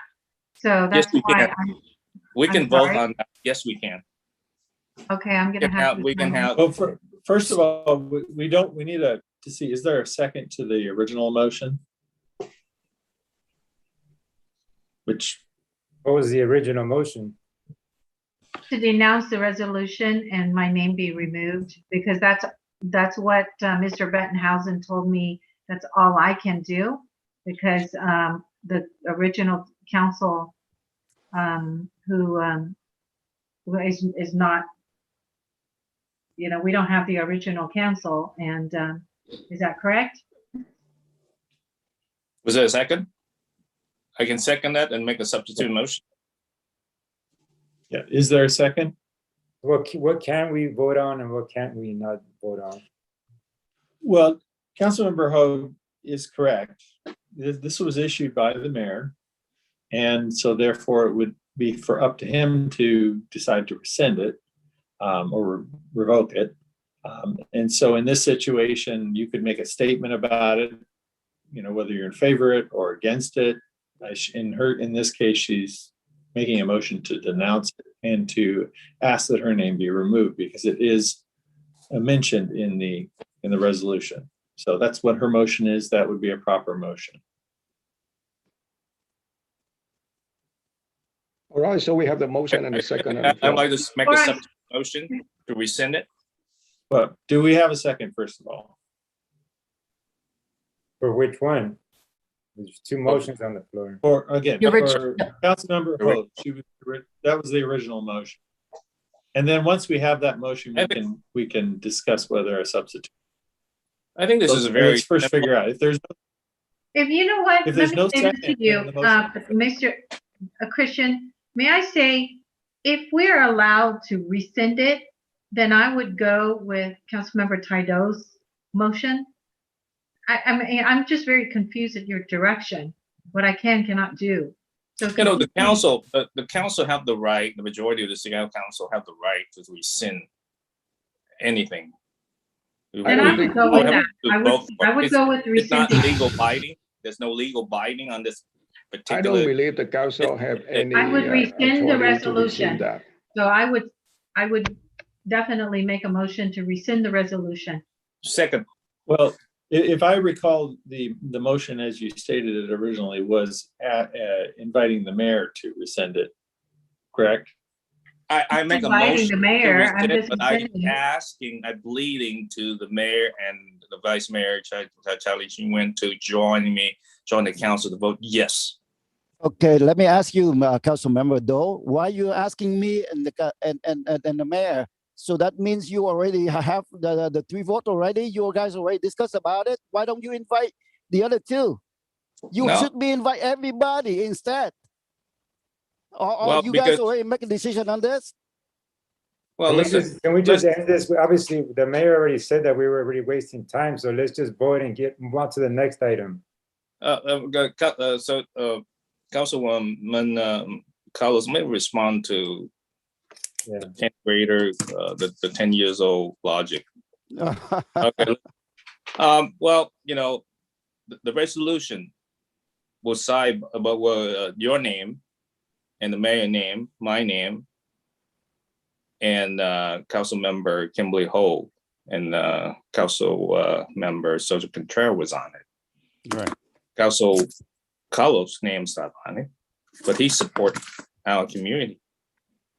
We don't. He's been through all the event in the community. He understand. He care about the wants and needs of our community. Councilwoman Kimberly Ho put this on the agenda. Okay, so your name and the mayor name was on it. So why do I have to ask? Because I need you, because your name on it. You support the actress that make a movie that was fully supported by the communist Vietnam. Okay, that's an insult to our Vietnamese American refugee community here. The pain's still deep. People still talk about it. That's why we bring this up. So, like I agree with Council Member Carlos Manzo. So may I repeat my motion? Fix it and move on. May I repeat my motion? I think the city attorney already explained that you have your right to denounce the resolution, but that is a constitutional right. You cannot rescind the resolution when we didn't vote for it. Okay. It's well, not. Let me Attorney, take is this that seat, please. right? Okay, so I would like to make a motion to denounce the resolution and request that my name be removed from the resolution, and also request or demand that the mayor rescind the resolution of commendation from Ngo Thanh Van. All right, so we have the motion. Okay. No, the motion is not clear. The motion has she denounced, she has asked for her name to remove. At the same time, she demand that you are rescinding the resolution. Is that the motion that you want? Yes. That's right. You asking for that motion. I'm asking the mayor. I don't think that in you mentioned at early when we talk about this item, that you said that you know exactly what your right, what you can do, what you cannot do. You already spoke to the city attorney and He's right here. He's right here. You have a problem? Right. You can talk to him. Let me repeat, please. When you speak, I let you speak. Now it's my turn, please. So when you said that the mayor already tell you exactly what you can do, what you cannot do, you already proceed with that. And now you coming back and you said that you want to rescind, knowing that you can't do that. I want to come back to the city attorney. The item was not, Councilmember Doe, you need to let him finish. Yes, please. The council members were not voted for that. And at that time, the mayor have the right to do so. Then why do we vote to rescind it right now? Is it constitutional or is it the right thing to do? I want to ask you, specifically, you tell me whether we can do that or not. There's no legal binding on that. The council. Let city attorney please respond. Okay. City attorney, please. Is there legal binding on that document? Yeah, I think, again, I'll go back to what I said before. You can't make a motion to rescind it, but I think what I heard in the motion was to denounce it, to remove, correct me if I'm wrong, to remove your name, yeah, and then demand that the mayor rescind it. not Right. rescind it, Right, but I'm not demand- rescinding it. So it's a Correct. statement. It's a statement. Ask or demanding. You said Yes, demanding the mayor rescind. demanding for the mayor to rescind. I'm not going to rescind. If I have no right to rescind, I'm only demanding the mayor. So Is that your final? that's my final. Okay. All right. I would like to second that motion. I would like to make a substitute motion to rescind that because I don't want my name on that document because I was not approved of it. Okay. I make the motion to recall that particular resolution back in 2019. Okay. Majority council shut it down because I did not want my name on that resolution to glorify that actress back then. Okay, so the council had the right to shut it down. What does that mean? It's still same set of rules apply now. That means the council can now change their mind and vote to rescind that, to recall that, okay? And whoever want to issue her that resolution, it's your rights as an elected official, as an individual elected official. You cannot put my name on something that I'm not approved as a politician to glorify someone that I'm disagree. Okay, the only thing that you can do is the commendation, the certificate commendation that you can go to the community and issue that and give those to member and out in local community. That is okay. And that is my motion. Substitute motion, I'm sorry. I don't think the substitute motion is legal anyway, but we have the motion on the floor. We have a substitute. I'd like to make a substitute motion because if you look at the minutes of the videotape back then, okay, we have the minute online. Okay, I have it right there. I sent it to the interim city manager. Okay, it read. And if I could speak, read substitute motion that made by Council Member Doe and second by Council Member Contreras to recall the original resolution commendation issued to Ngô Vung and issue a new resolution accommodation to Ngô Vung with the removal of a Council Member Doe and Council Member Contreras names on it. Okay, if that was okay back then, why it is not okay now? And that is my question to you. Okay, so there's nothing wrong with my substitute motion. We're wasting time. Okay, if no one seconded it, died, and it's okay. Mr. Brentenhausen, please. and I did consult with Dick Jones on this one, and he agreed with this that at the time, and I'm looking at the resolution of commendation. He does hereby commend the actress. So it is a resolution of commendation at the time. It was issued by him, and therefore it would be up to him to rescind it. So I would just say that motion as framed would not be proper, in my opinion. Back then? And I think the original motion would be proper because it's more of a statement about removing her name and basically denouncing and then demanding why that the mayor is that not proper? Is that a legal binding document? Okay, again, if it's not legal it's because the original document, it will leave nothing. It will not cause any liability to the city. Okay, so that if the council won, then it should it shall be, because it will have no liability to the city. Am I correct? Yeah, if the council wants to make a motion, they can make a motion. Thank you. The issue is its effectiveness. I'm just gonna bring up the elephant in the room logistically at this point is if anyone is to ask to rescind it, we went through this discussion at the last time this was brought about too, is like, at what method would you look at rescinding? Are we sending a letter out? Are we what are we doing to actually rescind. And that's where, city attorney is asserting, again, effectiveness.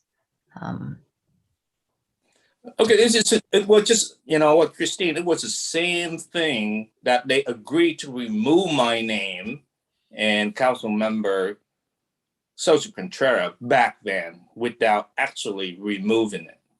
But it was reflected officially on the city, on the records.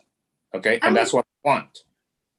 We want it officially reflects on the records that we do not endorse this type of support, accommodation. Which would then go back to Councilmember Ho's original motion, which was denouncing and removing name. No mention of the rescission, because again, the rescission part is, I could demand, recall. Yeah. Recall. You know what, Christine, I was just thinking, would we be able to do a press release then? I mean, just announce through a press release, that will be fine. Okay, we have a substitute. There a second for the substitute motion? You mean which I've already stated would not be effective, but there is a motion. Is there a second to it? But I mean, if the motion is not I second it. Legally. I thought we have, don't we have that? I second your motion and I make a substitute motion. I second your motion, Councilmember Ho. And I make a substitute motion. Would we vote on my, I'm confused. I make a substitute motion, so. So this is what we have on the. Christine, let me handle this here. We have a motion. There was a second to the motion. Now we have a substitute motion. There is no second to it. And if there is no second, then the substitute motion will fail. So I would just ask, is there a second right now? I just want hearing none. If the statement is to rescind, to denounce it, I'll second it. Is that what it is, Councilmember Doe? To demand the I just want to recall. I just want to we know we cannot. I just want to recall the original resolution of accommodation and remove name of those who did not want to be on there. Okay, and then if you want to issue her a resolution, then do that yourself. Reissue a second one, which the mayor and the vice mayor names on it, and send it out. Okay, and that's one I want to reflect. That's on records. Okay, I second that. Can you clarify that motion? Yeah, please. Thank you. I'm about to ask you to clarify that. Yes. Okay. Clarify. I'm going to read my. No. I'm asking the city attorney. I'm going to read my substitute motion that I made in 2019. It's the same. Okay. There's nothing different. Okay. My substitute motion that I make by Councilmember Doe. Okay.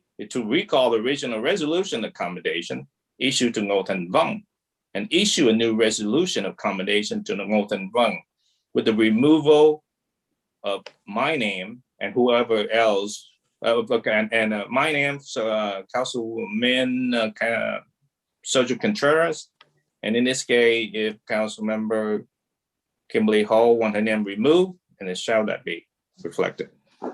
Second. So, city attorney, when this motion, when this item approved or send it to Ngô Vong, Council Member Menzo wasn't there. So his name is not there.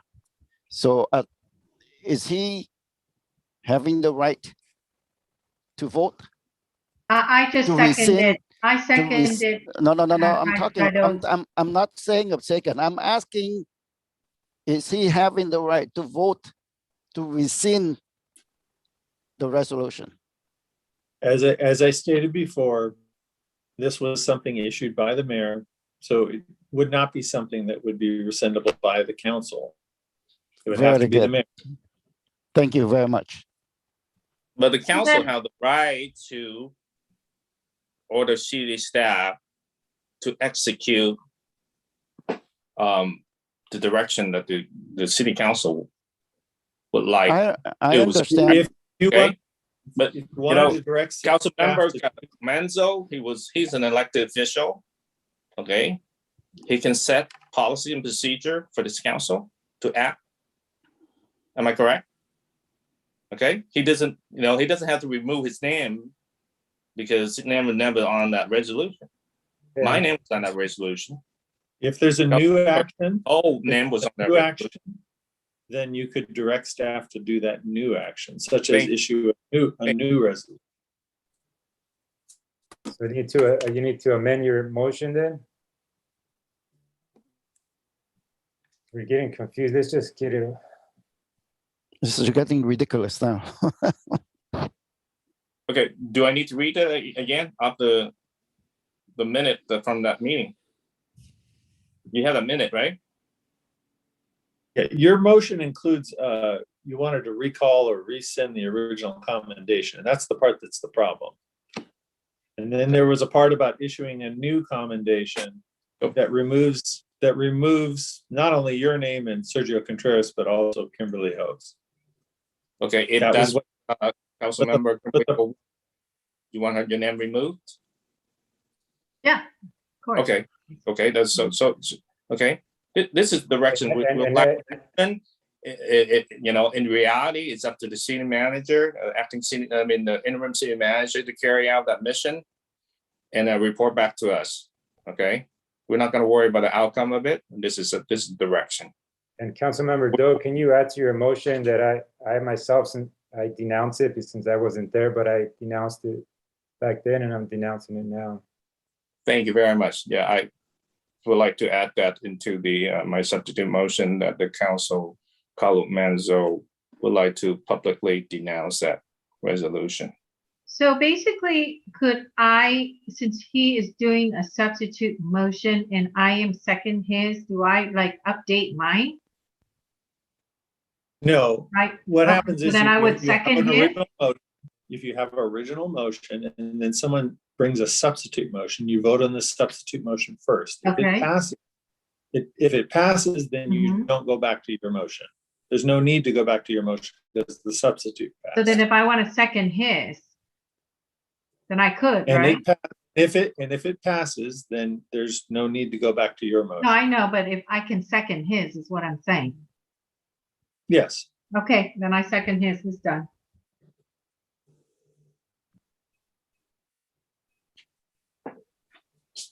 Okay, let's vote.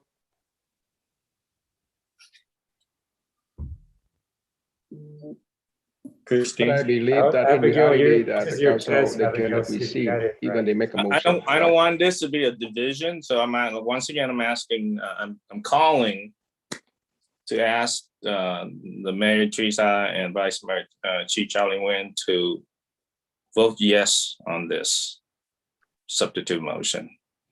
Yes, before we vote, I asked the city attorney again. So I mean, in reality, that the council, they don't have a right to rescind the resolution.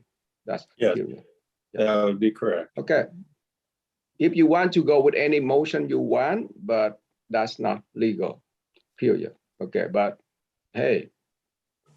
We're if you still asking want- for you It was to a recall. rescind. Would you do rescind? whatever Yeah. you want to do. Okay, But let's vote. the Alright. city attorney already said. All right, okay. City attorney already explained, okay. So we have a motion and a second on the floor. Whatever, but I mean, is you cannot receive the Yeah, I guess he resolution doesn't anymore. really Okay. care. Go ahead, let them do it. All right. Okay, so that was a motion made by Councilmember Doe, second by Councilmember Ho, and that was to recall the resolution of commendation issued to Nathan Van, issue a new resolution with the removal of Councilmember Doe's, Contreras, and Ho's names, and Councilmember Monzos to publicly denounce the resolution. So roll call, Councilmember Doe, Yes. Councilmember Ho, Yes, Councilmember Monzo, Yes. Vice Mayor Nguyen, Before I vote, just for a record of that, I heard that Councilmember Taido said that, oh, I asked for the mayor and vice mayor to vote. And he also specified that Council Menzo wasn't there, you know, see that he doesn't, now he changing his motion, adding Council Menzo in it. I don't know what are you trying to do, Council Member Doe, but this is for the record. You know what, how long that we spent time on this? Probably half an hour to 45 minutes. You know, maybe an hour too. You know what, I don't really care. You know, I don't really care who Ngô Thanh Vân is at this point. I don't really care who she is. This city has more important projects to work on. And that is what I want to concentrate on. We already waste 1 hour of our time. How are you going to vote? Okay. Hey, my turn. It's your time. Calm down. Well, that's okay. Calm It's my down. time. Let me express my You need to go to anger concern management. for the, dear. no, that's okay. Councilmember Ho, I think you need to let him Okay. speak, please. So the fact is that Councilmember Ho is bringing this item up after over 2.5 years after it was last discussed, simply because she wants to distract the voters from her controversy about the Quang Monument and the current recall against her, like a dark storm cloud hanging over her head for the past 3 months. You know what? This is just a waste of the resources, waste of the staff time, engaging into cloud show. And what I mentioned before, this is crap. And this is crap. And I'm not going to join you for that. I'd rather spend time to do what CD need to be, the work needs to be done. Crazy. So my vote for this one is to abstain. Done. That's crap. That's abstain. That's crap. You Anyway, crap. you know what? I want to make Well, sure you know, that I'm sorry. You have the I'm right not talking now. No, you I'm have talking the now. right to I'm vote talking the now. way that you want. It's my turn to You talk have now. the right to I vote want the to way make that sure you that want. I denounce. Could you read back, Christine? I'm sorry, but I want to make sure that I did also denounce. Is there a different motion now? How many No, motion that we do no, now? there was only one. I just want to make sure because it's long. I want to make sure it wasn't, that part wasn't dropped. So was it Is your that motion Or that we have voted? Abigail? Christine or Abigail? Abby? I'm sorry, you shook your head. We just voted on Councilmember Doe motion or Kimberly Holm motion? Yes, so we voted, you are voting, this is my clerk hat now. You are voting on the substitute motion made by Councilmember Doe. And That's it what I was understand. specifically to recall the original one, issue a new one, and Councilmember Monzo denounced it. But it's not the original one that Councilmember Ho did, which was to denounce and remove name and demand mayor to rescind. Oh, but I gotta have the denounce part, and I gotta have my name removed also. Well, your name is removed, so by removing, I gotta have the denounce part too. I'm sorry. Could you update that, Councilmember Taido? Well, then we I don't know how to fix that. We're already in the voting, so we're already in the voting process. So I'm sorry. We know need what? to go back You and know what, vote it Chuck? again. Okay. Kelly, Mr. it's not Bettenhausen, funny. we're You're gonna ask laughing. you to. Is it funny? You know what? Hey, only I one will person gladly speaking. I'm sorry, agree, it My was but own so long. feeling. I have my own feeling. Mr. Councilmember Doe. Bettenhausen, I need help. I want to make sure denounce, remove my name, and then add whatever else in from Mr. Taido's resolution. I mean, if everyone wants to denounce it, as everyone, I for sure want to denounce. I want to remove my name along with whatever it is that Councilmember Taido. You know what? To me, I mean, I respect what you want. But to me, we call it is I take it back as worse than denounce. So if that's what you want, we can have a reflect on the records. But you know what? Okay. You know what, Charlie? It's not funny. It's not a laughing. You have you Serious have the document. feeling. I have my feeling. This is the pain's still very deep, and the community is very upset.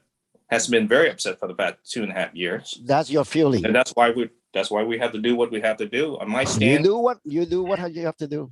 well, All right. But so I we have the continue right with to the have my process. feeling. You know All what I right, want so to we add? continue with the voting process or something? One of the reasons why I want to do this is because I see you guys continue to provoke the community. You disrespect the community. You put Alan Ford on your committee of the reclaim, and so you continue to do things like that. That's So what's your next? This is the reason why. What's your next item? And this is the trend. I think that it's not appropriate for council member to attack another, another person in the community. I mean, like, if you want to criticize other council members, that's fine. But I mean, that if you bring the other person in, to discuss, I think that's totally inappropriate.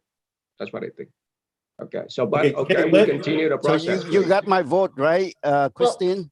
Yeah, so, but I mean, city. Let me clarify. Interim city manager. If I could. It's all the same. If I could. I just want to clarify for the record that it sounds like the intent was to also denounce it and to also remove your name, and that the maker of the motion agreed with that. And I would just ask Councilmember Monzo, was that your understanding as well? Are you in agreement with that? Yeah, we need to. Okay, so that's the three of them. So let's continue with Vice Mayor Nguyen. What's your? I voted already. This is just a crap. It's just a total waste of the taxpayer money. We were already in the process of voting. You had to start up this conversation. Let me finish. Let me finish. I am responding to the city attorney question. Stop talking. So this is just a waste of our taxpayer money. Okay, stop and I am not going to take this crap for it. Okay, so my vote is to abstain. Done. Okay. Should just abstain and then not spoken anymore. Just abstain and move on. Well, come on. This item brought up, you guys been talking about it. I've been quiet. Now it's my time. You have to respect me. No. I guess it's not again. I'm trying very hard to. Come on. All right. Come on. Hey, Mayor, you still need to vote, and then All right. So I'm going to stand firm. I am abstaining because, this is really waste of time. And, I believe this item completely political revenge, really waste of our time, our city resource. And I want to respond really brief with Councilmember Doe. You always said that a community, kind of, deep and suffer. But I mean, I look at your statement and you post it on your Facebook. I mean, the community, they not going to forget. And I believe that you know what I'm talking about. All right. So I abstain this item. That motion carried 302 with Vice Mayor Nguyen and Mayor Ta abstaining. All right. All right. So next item, request for formal censure of statement regarding the 1G monument. I look at this item and I kind of really shocked and surprised. I mean, like, this is another item really waste of our time, our city resources. And I mean, like, the whole world, they really know that even Councilmember Doe and myself, we told this a really many issues. But I never have any moment in my mind that I want to censoring him. So I mean, like, this item is really wasteful. Doesn't make any sense. And like, censoring, freedom of speech of a person, I don't get it. Yeah. Okay. As a representative, as an elected official, you, Mayor Tree and Charlie Nguyen, you go out there and you don't just disagree with us. You tell your lies. Like, number one lie is when you say we use tax dollars to build a monument. That is a total lie, and you do that to provoke the community. So I don't understand, as elected, as leaders, you know, and elected officials, why would you do that? Why would you lie like that? So we have you on tape. So I'd like to, because we are going to have city attorney, I'd like to ask the city attorney to write the resolution to censure. And I'd like to ask if anybody else feel that there are any lies that you heard, or would you like to comment, if you'd like to ask the city attorney to add to that? What do you mean by censure? What does that mean in your mind? City attorney, please give us a definition. Well, you cannot penalize another elected official in the sense of, you know, dock pay. You can't do anything if you're upset with something that they've done. So censure really is just a formal statement, in a sense, saying that that particular official has done something that the majority of the council feels was inappropriate. So it's just a formal document that it has no effect legally, other than to make a formal statement. So, you know, what I would say here is that, you know, the agenda report didn't really have the facts in there, so we couldn't issue anything tonight. I think what you're saying is that you're presenting some facts tonight, and I think, yeah, you're saying you would want, you're making a motion or direction that you want a censure, a resolution of censure essentially prepared for next meeting. Is that what you're saying? Correct. Yes. So this resolution is going to be prepared, unlike other times. I guess I was told that we need to provide and give direction to our city attorney, information to prepare the resolution. So, I mean, during this whole time, you know, because there's conflict of interest, when you're sitting in two places, and so you're a member of the committee of Quan Chi committee, and you're on the city council as mayor and vice mayor. Then you bring information back to them. You broadcast media lies. It's not just, you know, there's no way of interpreting, yes, you know, use tax dollars. We said, no, we're not going to be using tax dollars. We didn't say we are, maybe. So there's nothing left for interpretation. So what's up with that? So, I mean, when you're an elected official and you just blatantly lie, so that to me, it caused a lot of people to call me, and I'm sure other council members as well, wondering, why is it that I say one thing and the other person say another? And I did say, I confirmed we're not using any tax dollars. So, and then I'd like to, in preparation for the resolution, I'd like to give you time to add to to the resolution, so that the city manager or city attorney could prepare. Is there anything else you'd like to say, Councilmember Tai or I'd like to respond to Councilmember Ho. I mean, like, how many years you on the council? You've been on the council for 5 years, and you don't get it. You don't understand it. How many times that you schedule, you know, your item, you form a committee, and you don't believe that, you know, that you don't really waste city resource. I mean, a staff need to work, you know, for your item, and your item asks the city staff to vet all the application, and you form a new monument committee. That's a staff time. Come on. Don't you get it? Don't you get it? How many years you're on the council and you still don't get it? That's still city resource. Come on. But you're Because telling, staff, they need, you're no, telling no, out there that we're I'm using talking. tax dollars Because to staff, build they are the spending their monument. time. Staff, they No, are you spending said, their time. you They're said spending their that we are time. using money from tax dollars to build the monument while you already have $300,000 already funded. But you are already forming a fundraised. committee, So that is and you not, know, that is like the not, staff, you're not they talking are about. doing their vetting, and we already, the nonprofit organization, they already have. And then you like also lied and said that monument. your You are monument is gonna lying. be You are the one who lied to the placed public. at the Freedom Park. You are using the city resources, and I mean that until this meeting, how many times that we discussed about a monument?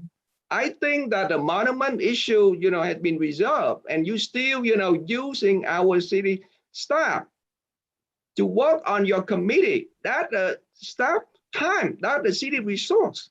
Don't you And get that it? is to correct your mistakes. That is to correct your mistakes. If you had, I'm not gonna go there, okay? So basically, let's stick I don't want to, to you're go there talking about either. wasting time. I'm not You gonna are go there. wasting the It's not what it's city about. resource. So, you know, there's so many lies being told out there by you. You don't worry about And- it. You talk to the community out there, how upset they are for you. Yes. Yeah, you don't worry about that, okay? How upset they are with you. So both of you Yeah. don't have to So worry about it. disconnected. You're so disconnected with the community. You That's go you to San are. Jose, you go You to see how many Houston. people are opposing You don't stay you? here. You see how many people are opposing you out there, and you don't get it. That's a fact. Okay, why don't But you that's- two get a room, you're- okay? You guys can discuss it in private. Oh, they can't get a Can I room. speak? Can I say something before Yes. you? Please, please.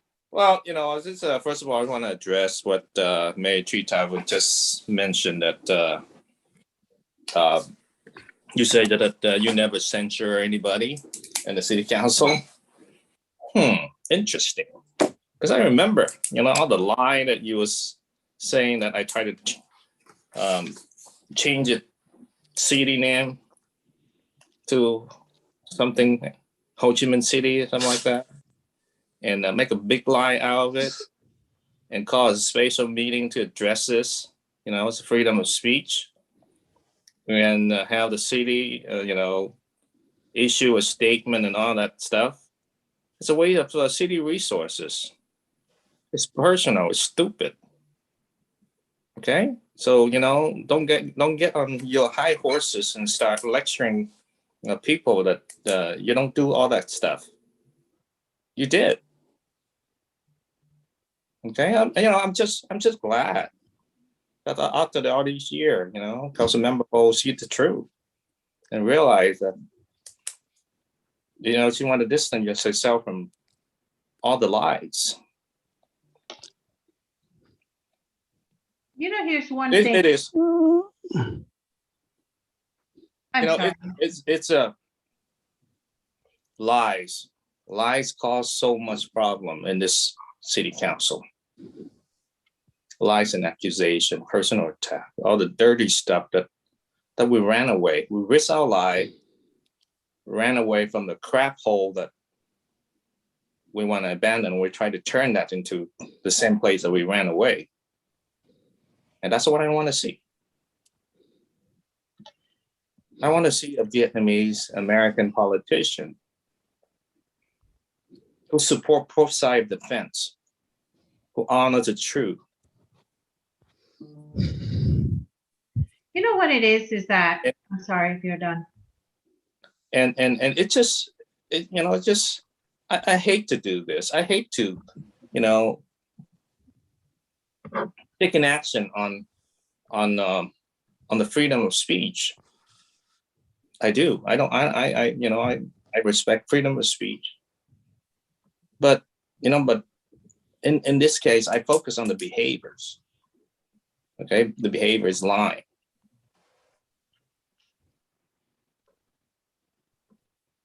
You know, we cannot dock mayor and the vice mayor pays, you know, put them on timeout and all that stuff. We can't. We can remove them from office. We can't. But, you know, I voted for Charlie Ching to be a vice mayor at the beginning of this year. So we can take that away from him. Can't. Oh, yes, we can. Absolutely, we can. You can't now. Yeah, we can. You know, stop the lies. Okay. You know, I have never done any so much problem in the council. It's somebody else doing it. And I just point out the obvious, and that's it. And it caused so much problem. So we cannot remove him from office. We can take away what we give him.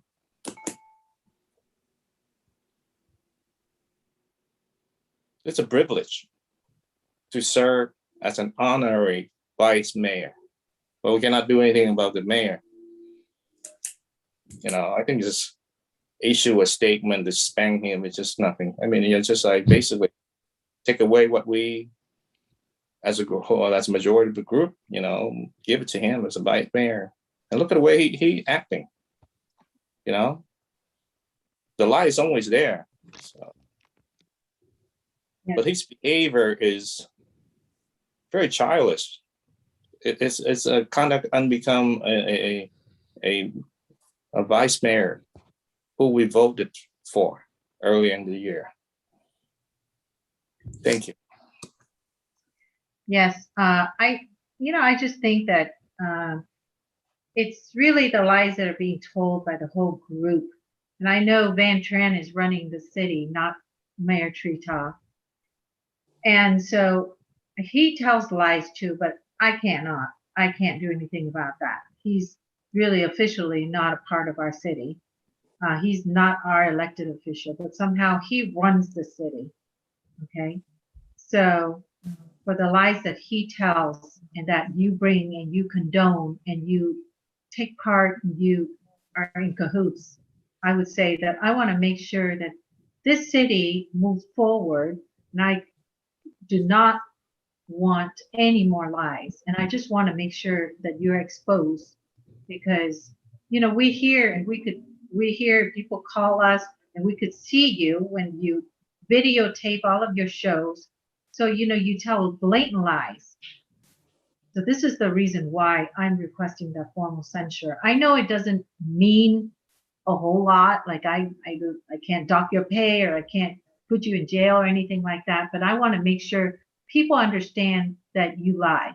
And because of your lies, people get so confused. And that's why, you know, we're not healing. We're not moving forward. We're stagnating. We're, you know, even though, yes, your QT monument, the Quang Tri monument is done. You know, your Quang Tri monument is done. But the lies that you tell are still around. And you continue with those lies.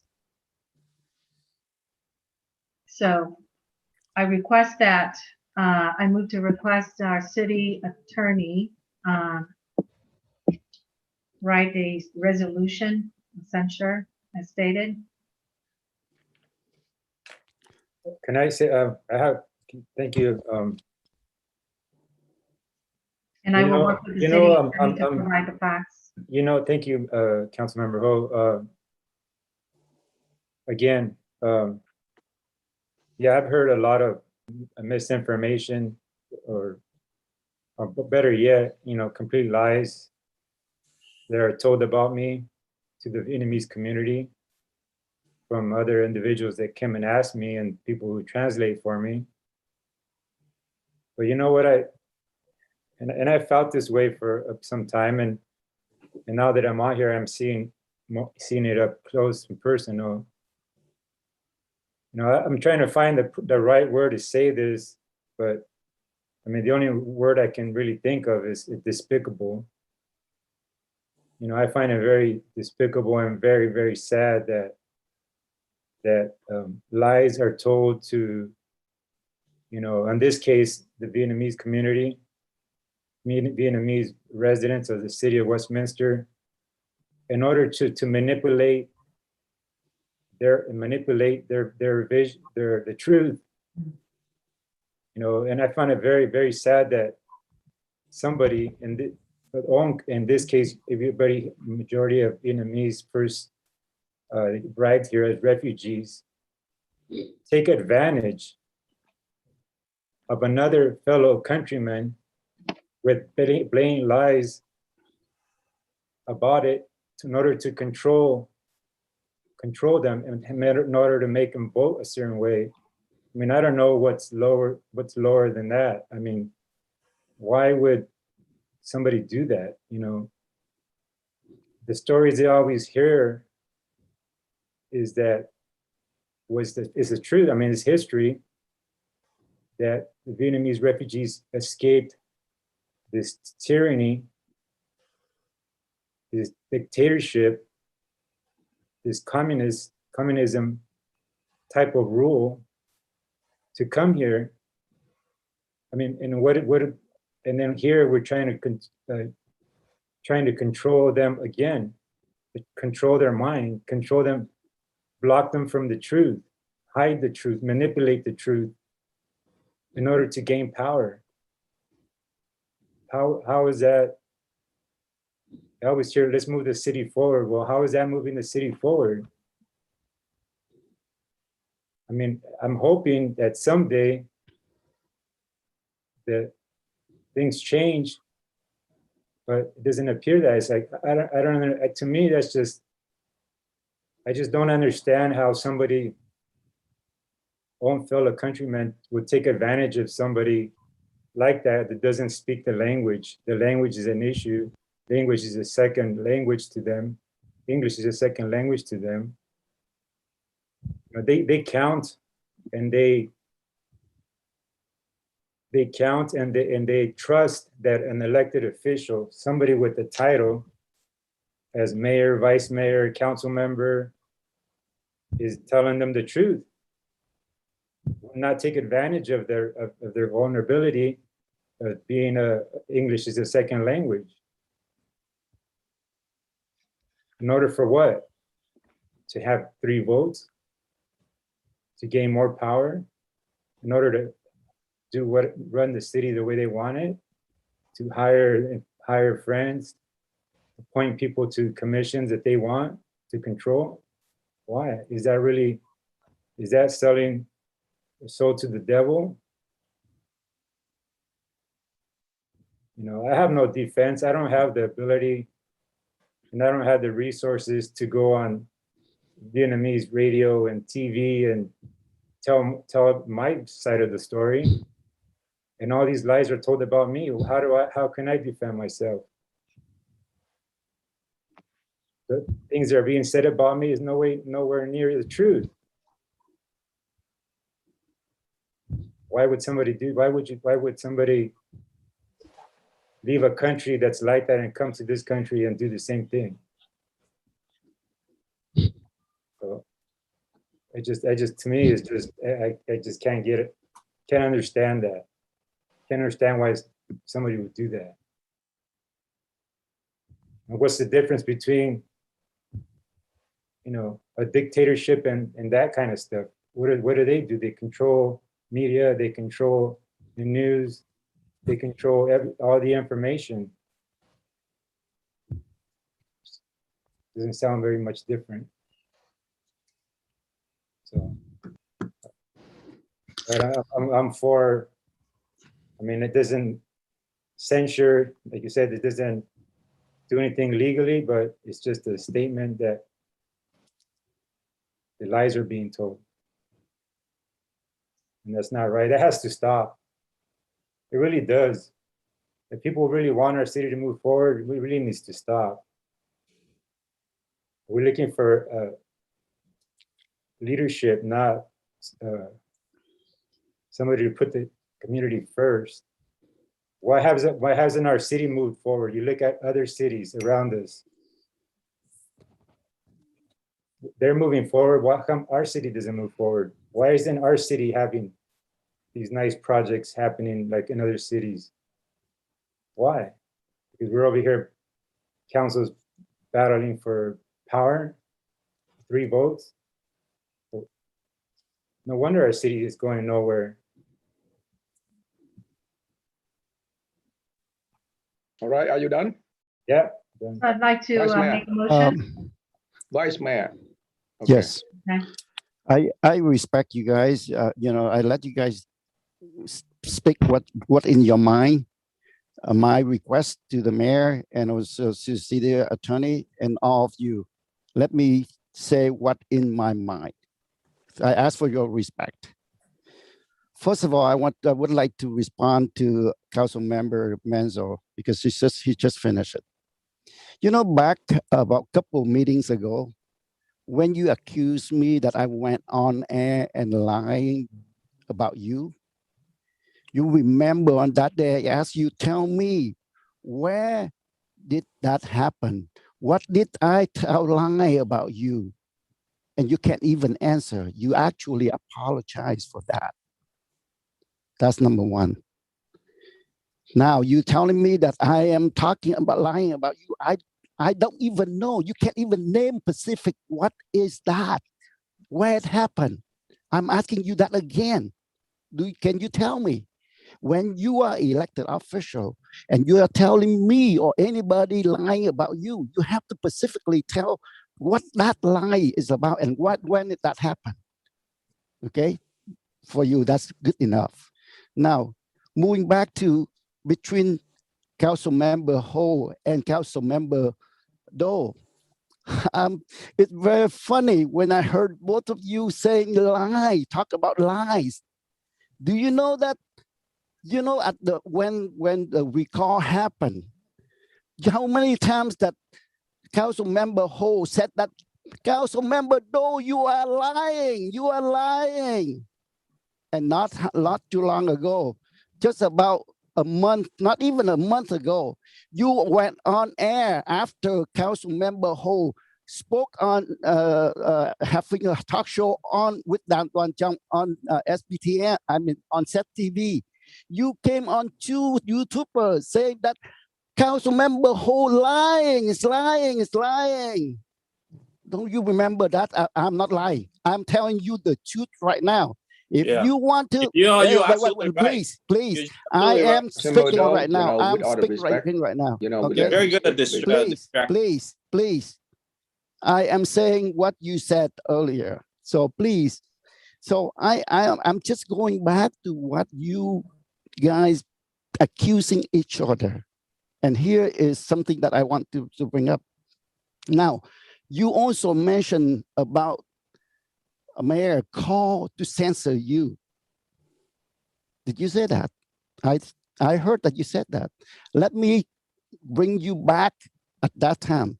I was the one who came up with a motion to denounce you. The one who came up with the censor, who want to censor you, is your counterpart there, Kimberly Ho. She is the one who wants to have censor you. So if you don't remember, I want to remind you of that. So don't accuse Mayor Ta trying to censor you. He called a meeting, yes, because of overwhelming people talking about it, and his role is to call the meeting. I was the one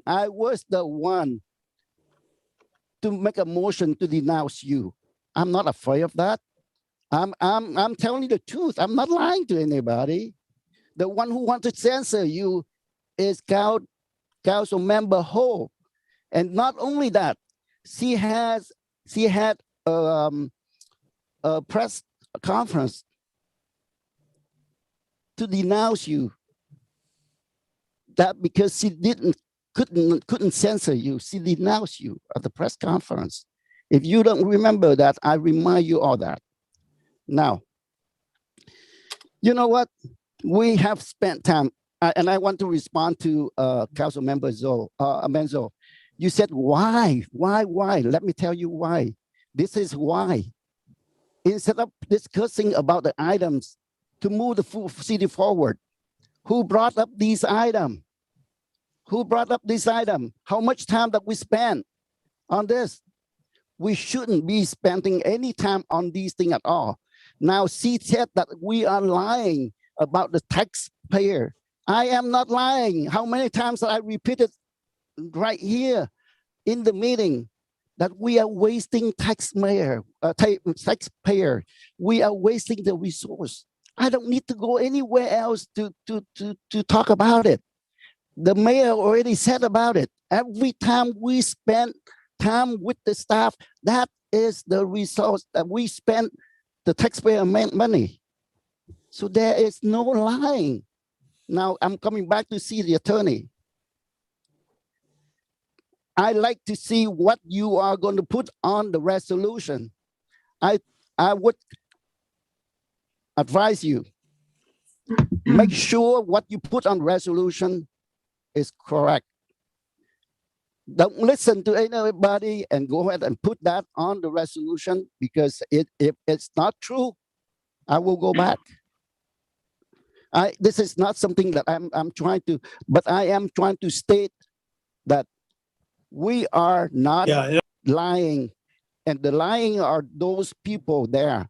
And now, if you are the one who doing that, I'd like to, to get a consultant with you, or I'd like to see what is there. Well, now, I would like to make a motion that, council member, may I just make my motion so that we can be clear what I want to do? I'd like to make a motion that Councilmember Manzo and I will help put together the facts for our formal censure, working with the city attorney to make sure it's in the right format. Okay? And then we can bring it back and review it. You all could review it.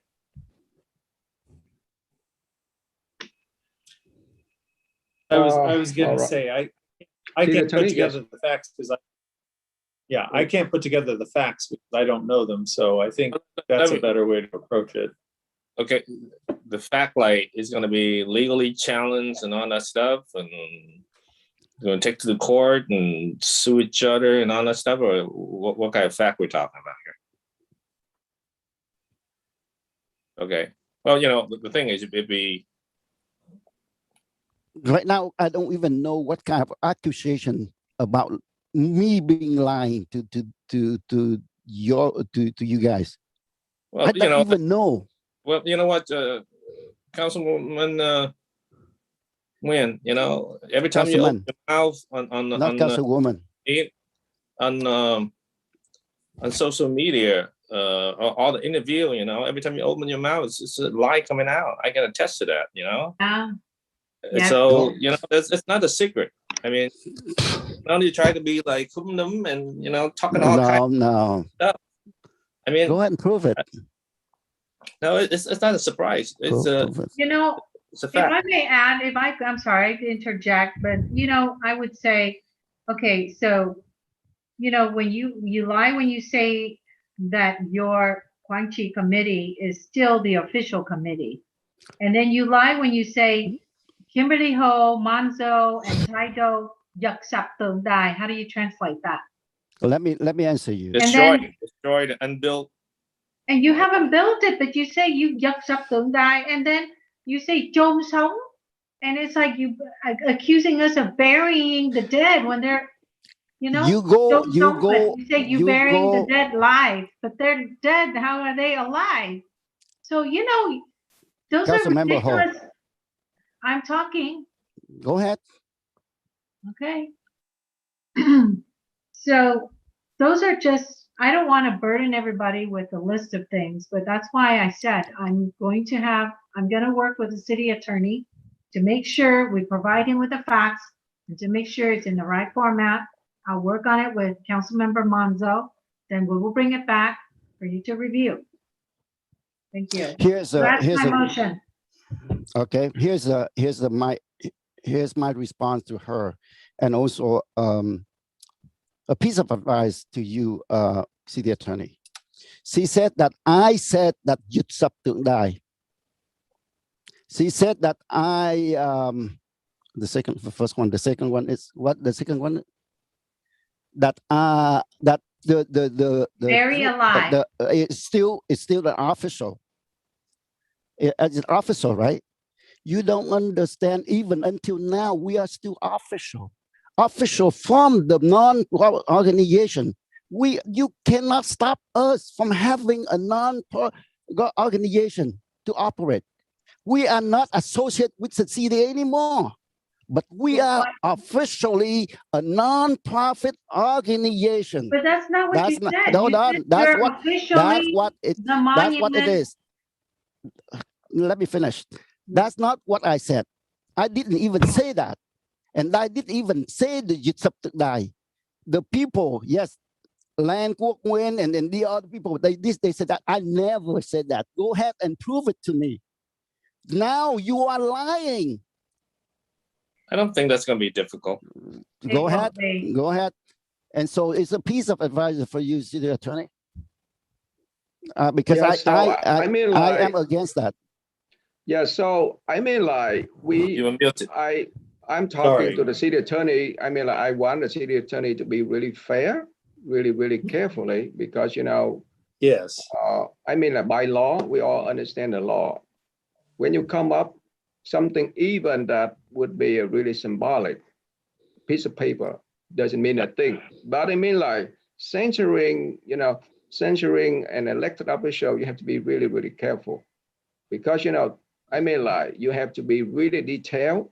You have to be really accurate. You cannot think that what you mean, you know, based on your own dictionary, and you put that, you know, in the resolution. I would, you know, strongly oppose that. The city attorney, can you explain the difference? Let me just speak for Censure and censure, the difference. Sorry. It's essentially the same. But what I want to say though is, one, I can't prepare this because you're censuring. This is a council trying to censure other council members. I can help make sure it's in the right format.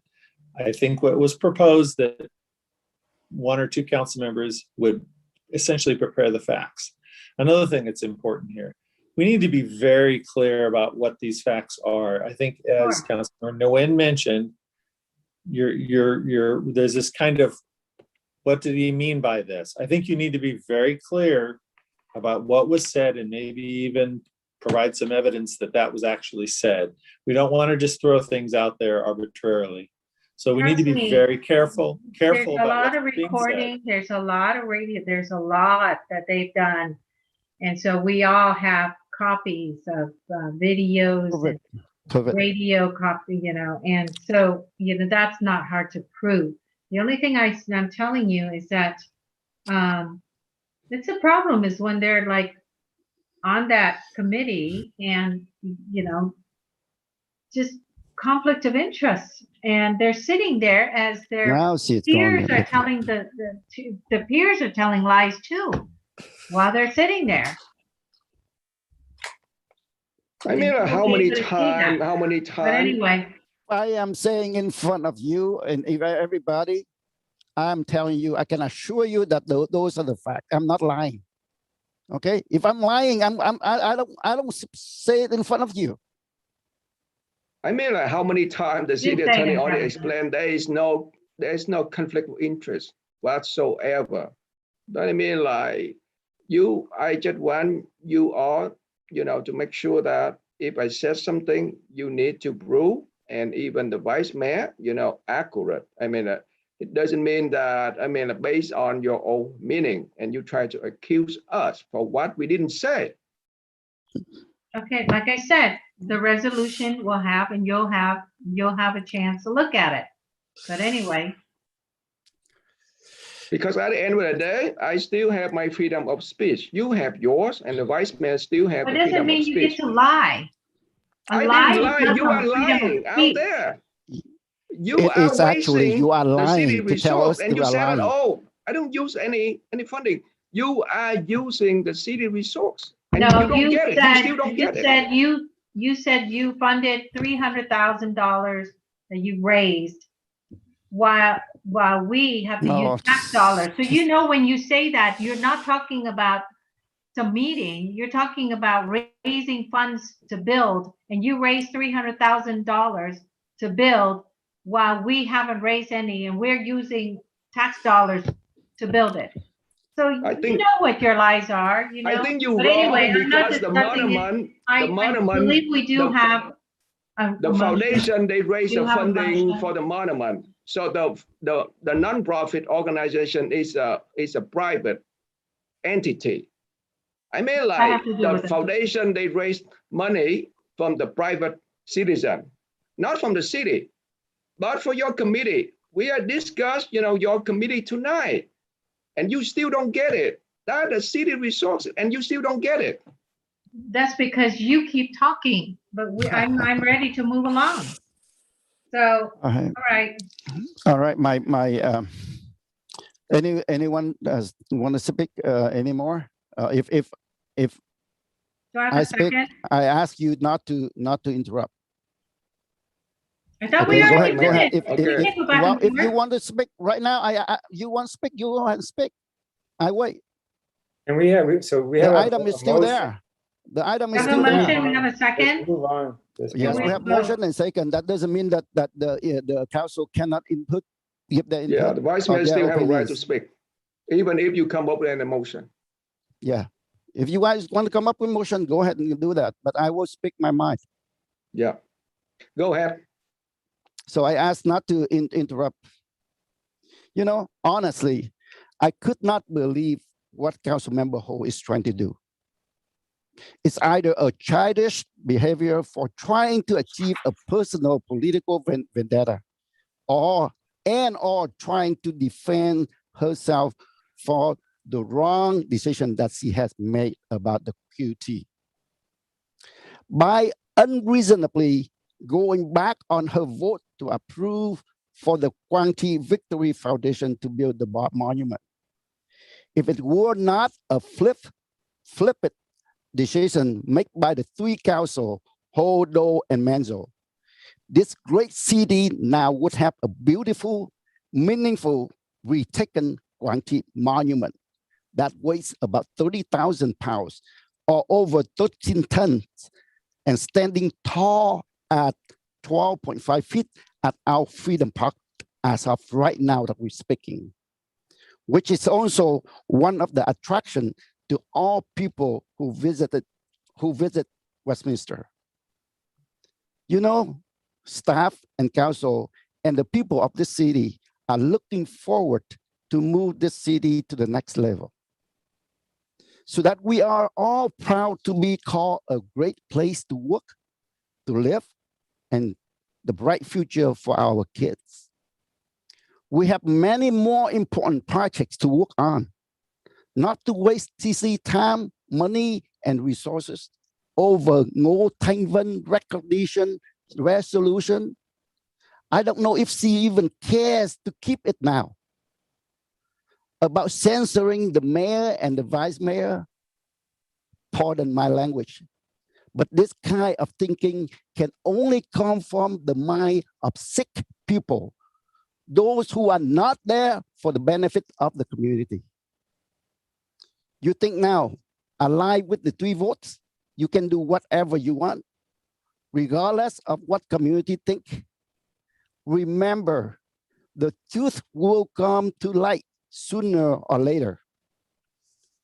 So what you 3 are doing benefit nothing to the community besides abusing your authority, wasting city resources and staff time by engaging in petty politics, ignoring the real issue that need to be addressed in the city, including redevelopment, infrastructure, social services, public safety, etc.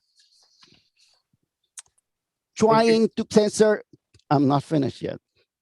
Trying to censor me for speaking up the truth. Good luck.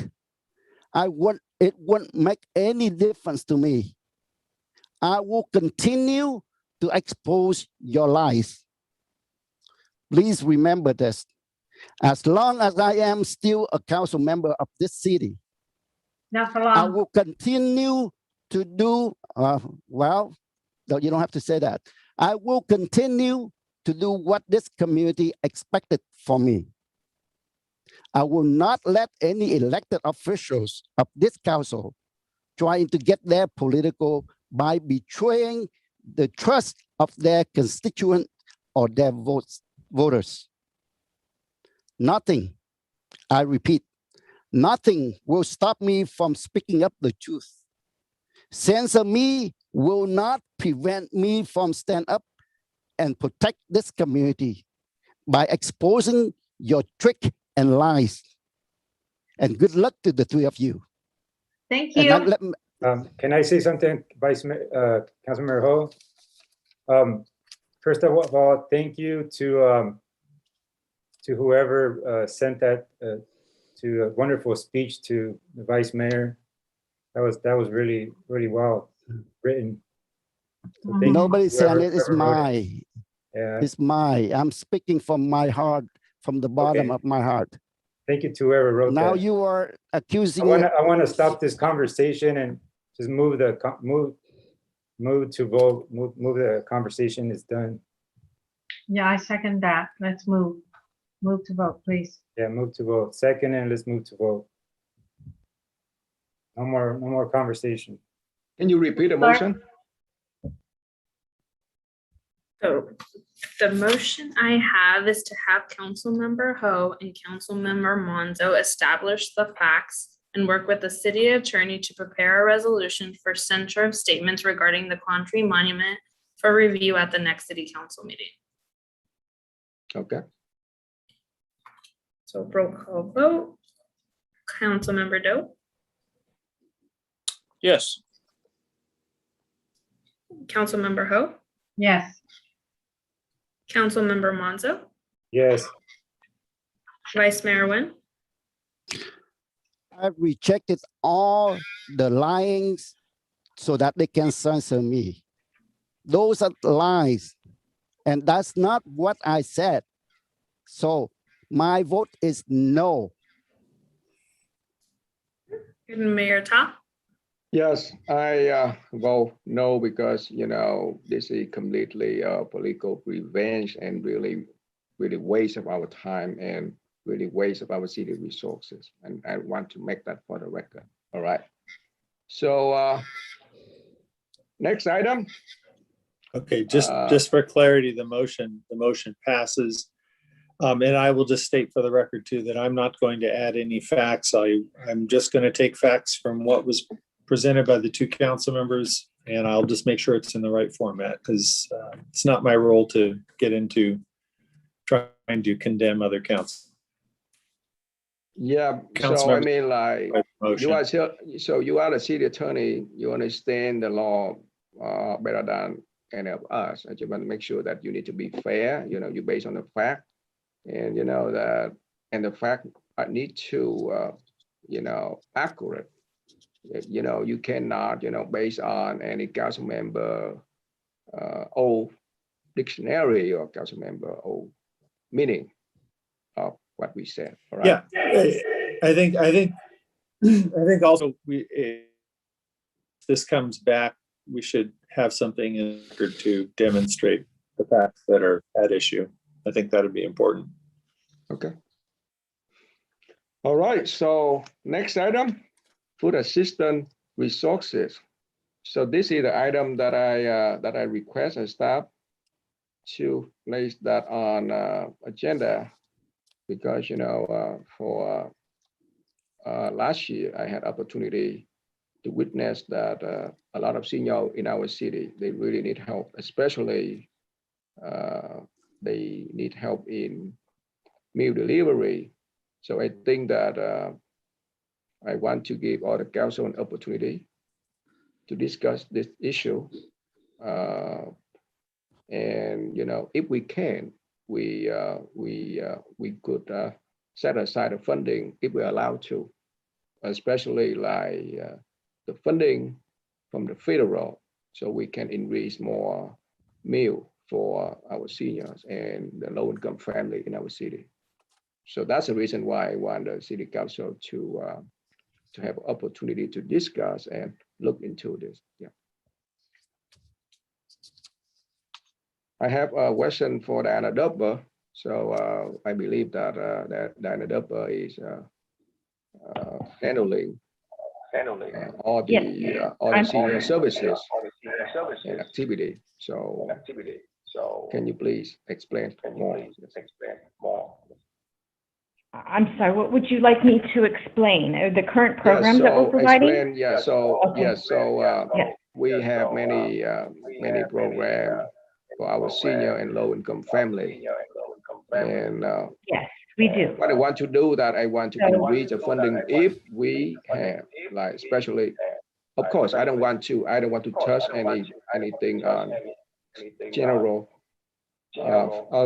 funding, but what I hope that our city staff will look into, like, federal funding that we are allowed to spend, and I want to use some of the portion of the funding for low-income family and seniors. Yes.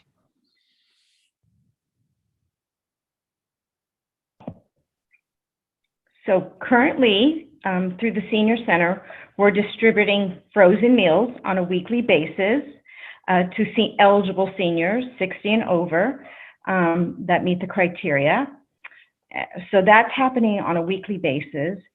In addition, for the seniors, we're doing a monthly commodities program where we get the food from Community Action Partnership of Orange County. And so there's a monthly commodities distribution.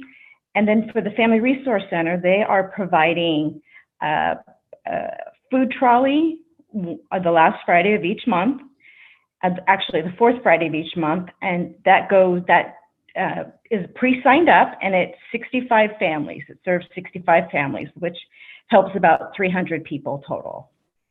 So those are our current food programs that we're providing. I appreciate that. I appreciate that report.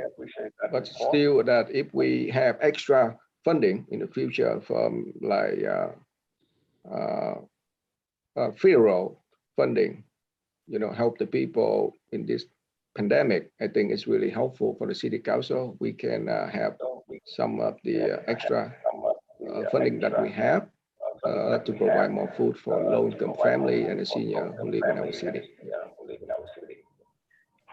Yes, I believe the city manager is planning to have a study session for the council to identify what we're going to be using that funding for, and food resources will definitely be an item that can be explored. I appreciate that. So, and it wasn't a concern from member of the city council, but I think that for this item, I think that I let the interim city manager to look into that, and maybe if we have extra funding for food, I would like, her to bring it back for us to consider. Yeah. So the mayor, what's your motion? Yes. What's your motion again? So my motion is that the interim city manager will look into it, and maybe in her study about the current federal funding that we already received, that we could able to set aside of the small portion to provide more food for low-income families and the senior who live in our city. So that would be my motion. Yes. And we can certainly bring that back along with that study session when we talk about the funding priorities for ARPA. Yes. Correct. Yeah, if that's the case, then I second it. All right. So we have a motion and second for this item. Yes. That was a motion made by Mayor Tan, a second made by Vice Mayor Nguyen, to have the interim city manager look for additional funding to allocate resources for food for low-income families. Roll call. Councilmember Doe. Yes. Councilmember Ho.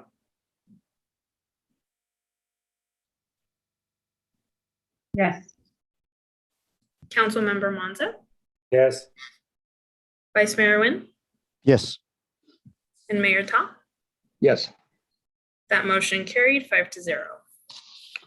Next item, 6.1, Ordinance revising Chapter 3.44 the staging system of the City of Westminster Municipal Code. Move to approve. I second it. Can we get a staff report on it before we vote?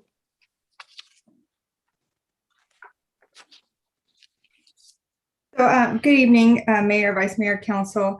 This is the update to the purchasing ordinance as discussed at the June 9th council meeting. It reduces the city manager spending limits from 175,000 to 50,000. So any purchases over 50,000 would be brought to council for approval to authorize the agreement and purchase order.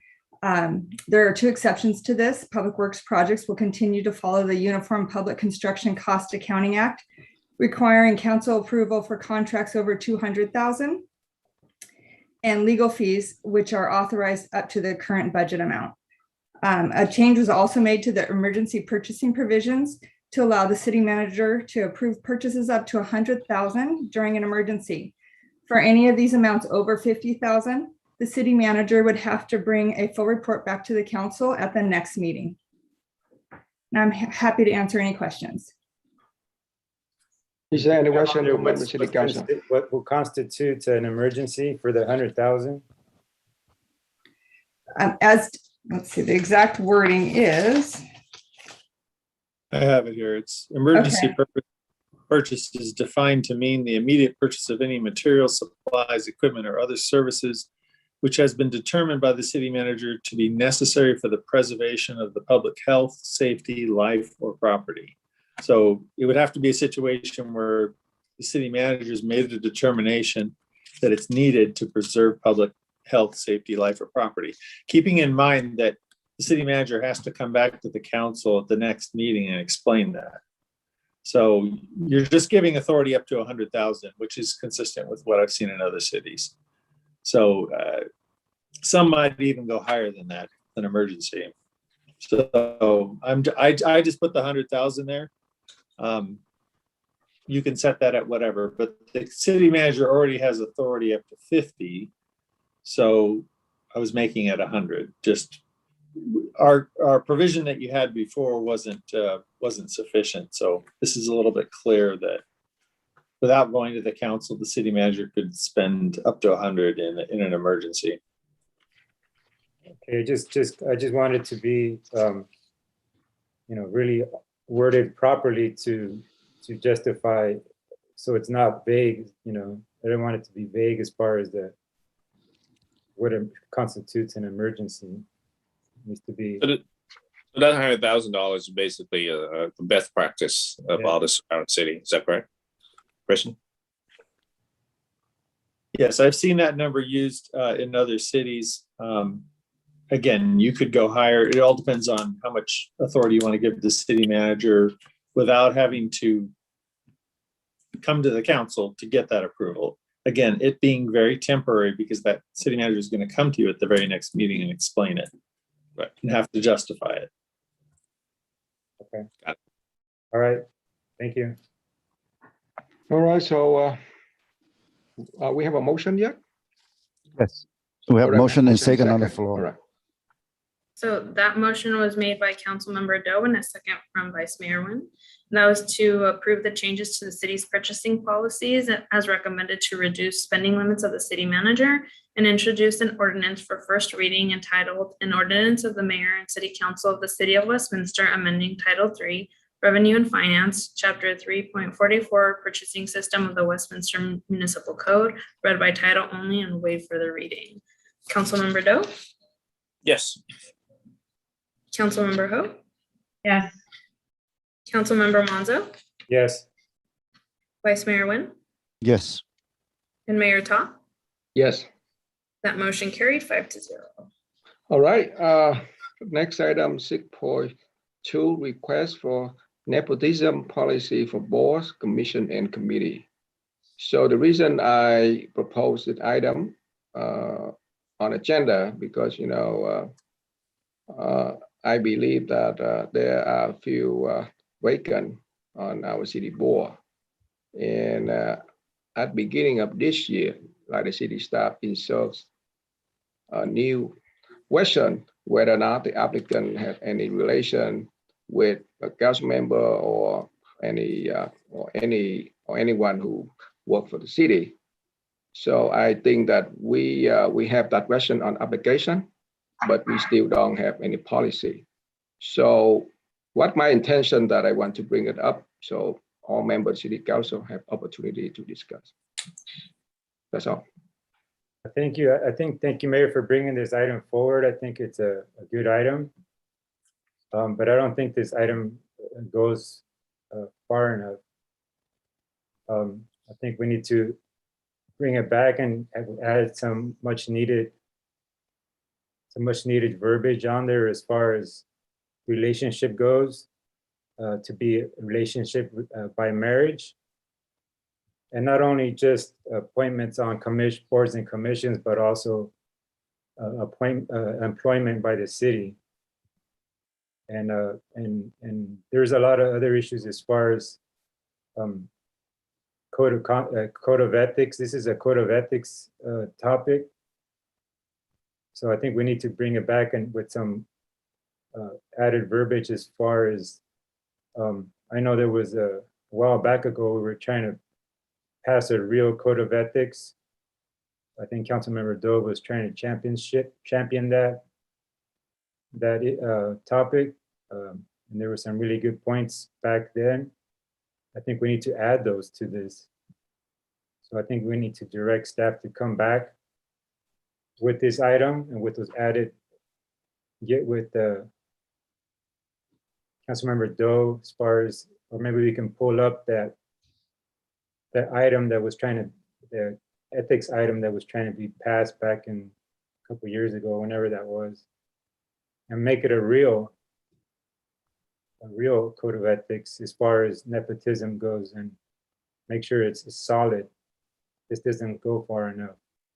But thank you, Mayor. I think this is a really good item. And we need to make sure it's done right. So, I mean, I motion to have it brought back and have council review it and add some real code of ethics on there.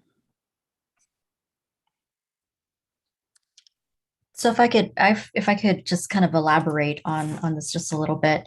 So Councilmember Monza, you mentioned something about employment by the city too. Were you looking for like a nepotism policy? Yes. For employees? Yeah, no, so for right now, this council. So council, the question is council.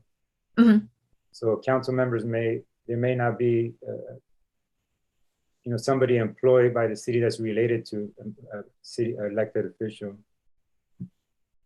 So we can't, my understanding is that we can't discriminate for someone applying for a job with the city. So they still have to disclose on the application process right now, whether they're related to someone, with the city. Like that is a question. There is a nepotism policy that we have in our policy manual that basically states like the hiring of relatives of city employees shall be permitted. However, in no case shall it be allowed one relative directly supervise another. So we're actually looking at expanding like a nepotism policy for the employees. So I'm not sure with this particular one for council. Are you just implying that there's nothing in the current policy that prevents an employee to be related to a council member? No, because it's no. Let me explain. So basically, That's this item is something city attorney that can be implemented. Let me explain. So this item is only for boards, commission, and committee. So I think that that's what we discussed for today. Yes. So this is like appointment for boards, commission, and committee. Yes. Yeah, I understand that, but I'm asking if it can be. I mean, I see a problem with if someone is related to a council member, that there may be some influence on their employment. So we go through an application process for when someone's applying for a position, it generally consists of an outside panel. It's an objective rating. There's a whole process that goes along with it. People would still have to, again, disclose if they're related. There's nothing that states that they couldn't be hired because they're related. And I think the city attorney could maybe jump in that could be, construed as discriminatory in the hiring process. Because if someone is the qualified candidate, that's where it would be a problem. But again, on the HR side, we are looking at revamping our nepotism policy on the employment side. That's just something that we'll have to tackle if we can even make that a provision, in which I would say that we most likely wouldn't be able to, disqualify someone on the employment side based on the fact that they are related. But again, we'll look into that. As far as this item that's being presented, it is just for boards, commissions, and committees, and that's what we're focusing on right now. As far as whether this has teeth or not, the recommendation is for us to come if you choose to go with a nepotism policy, staff will come back with an ordinance. So it ends up being city law, which is it's got more teeth than a code of ethics, for example. Code of ethics it's really an acknowledgement. It's really hard to enforce that code of ethics. It's, you really just call each other out if you don't, oblige by it, or you don't, adhere to it. But as far as this nepotism policy goes, it's going as an ordinance, and it would be incorporated in our municipal code, and it's city law at that point, and absolutely would have, again, more teeth to it. Councilmember Menzo. I was going to try to Okay, hear go ahead. attorney. Go ahead. Yeah, I can't speak to the very specific question as to whether or not you could deny employment to somebody because they're related to a council member. That I'll need to look into. What I would say is I agree with everything Christine said. I think what you're asking for is board, commissions, committee, council. We can come back with a solid policy on that. I'll look into that one question, then we can talk about that when we bring it back. If there's a means of doing that. We do already have policies that limit people from being in a direct supervisory relationship with a relative, because that is the problem when it comes to employees. You don't want to have somebody who's a brother of someone in a supervisory situation over them. And I do believe in the city, we do have people that are related to different departments where they're not supervising each other. But with respect to the council, boards, commissions, and committees, we have a lot more discretion there. And I think we can come back with a policy that you'll be happy with. We'll try to find what's the most robust and come back with something that you can then discuss. And I'll look into that one question you're asking. Yeah, you're looking. All right, thank you. To me, I see that, this is for boards, commission, and committees that related to the city council, city council or mayor. And I think that in the background discussions, it's very much spelled out who are affected by this ordinance if we decide to pass it. I don't know that Councilmember Menzo have any problem with anything. If there's any problem that you don't think is enough, should we go ahead and add it to it? There is also, can I finish it? Okay. There's also a sample from Grand Grove nepotism restriction there. We can also look at that and then, implement it or change it, or add it to whatever that we want. There's also another from Santa Monica and another one from San Dimas. I think we have efficient information. I kind of agree with this interim city manager.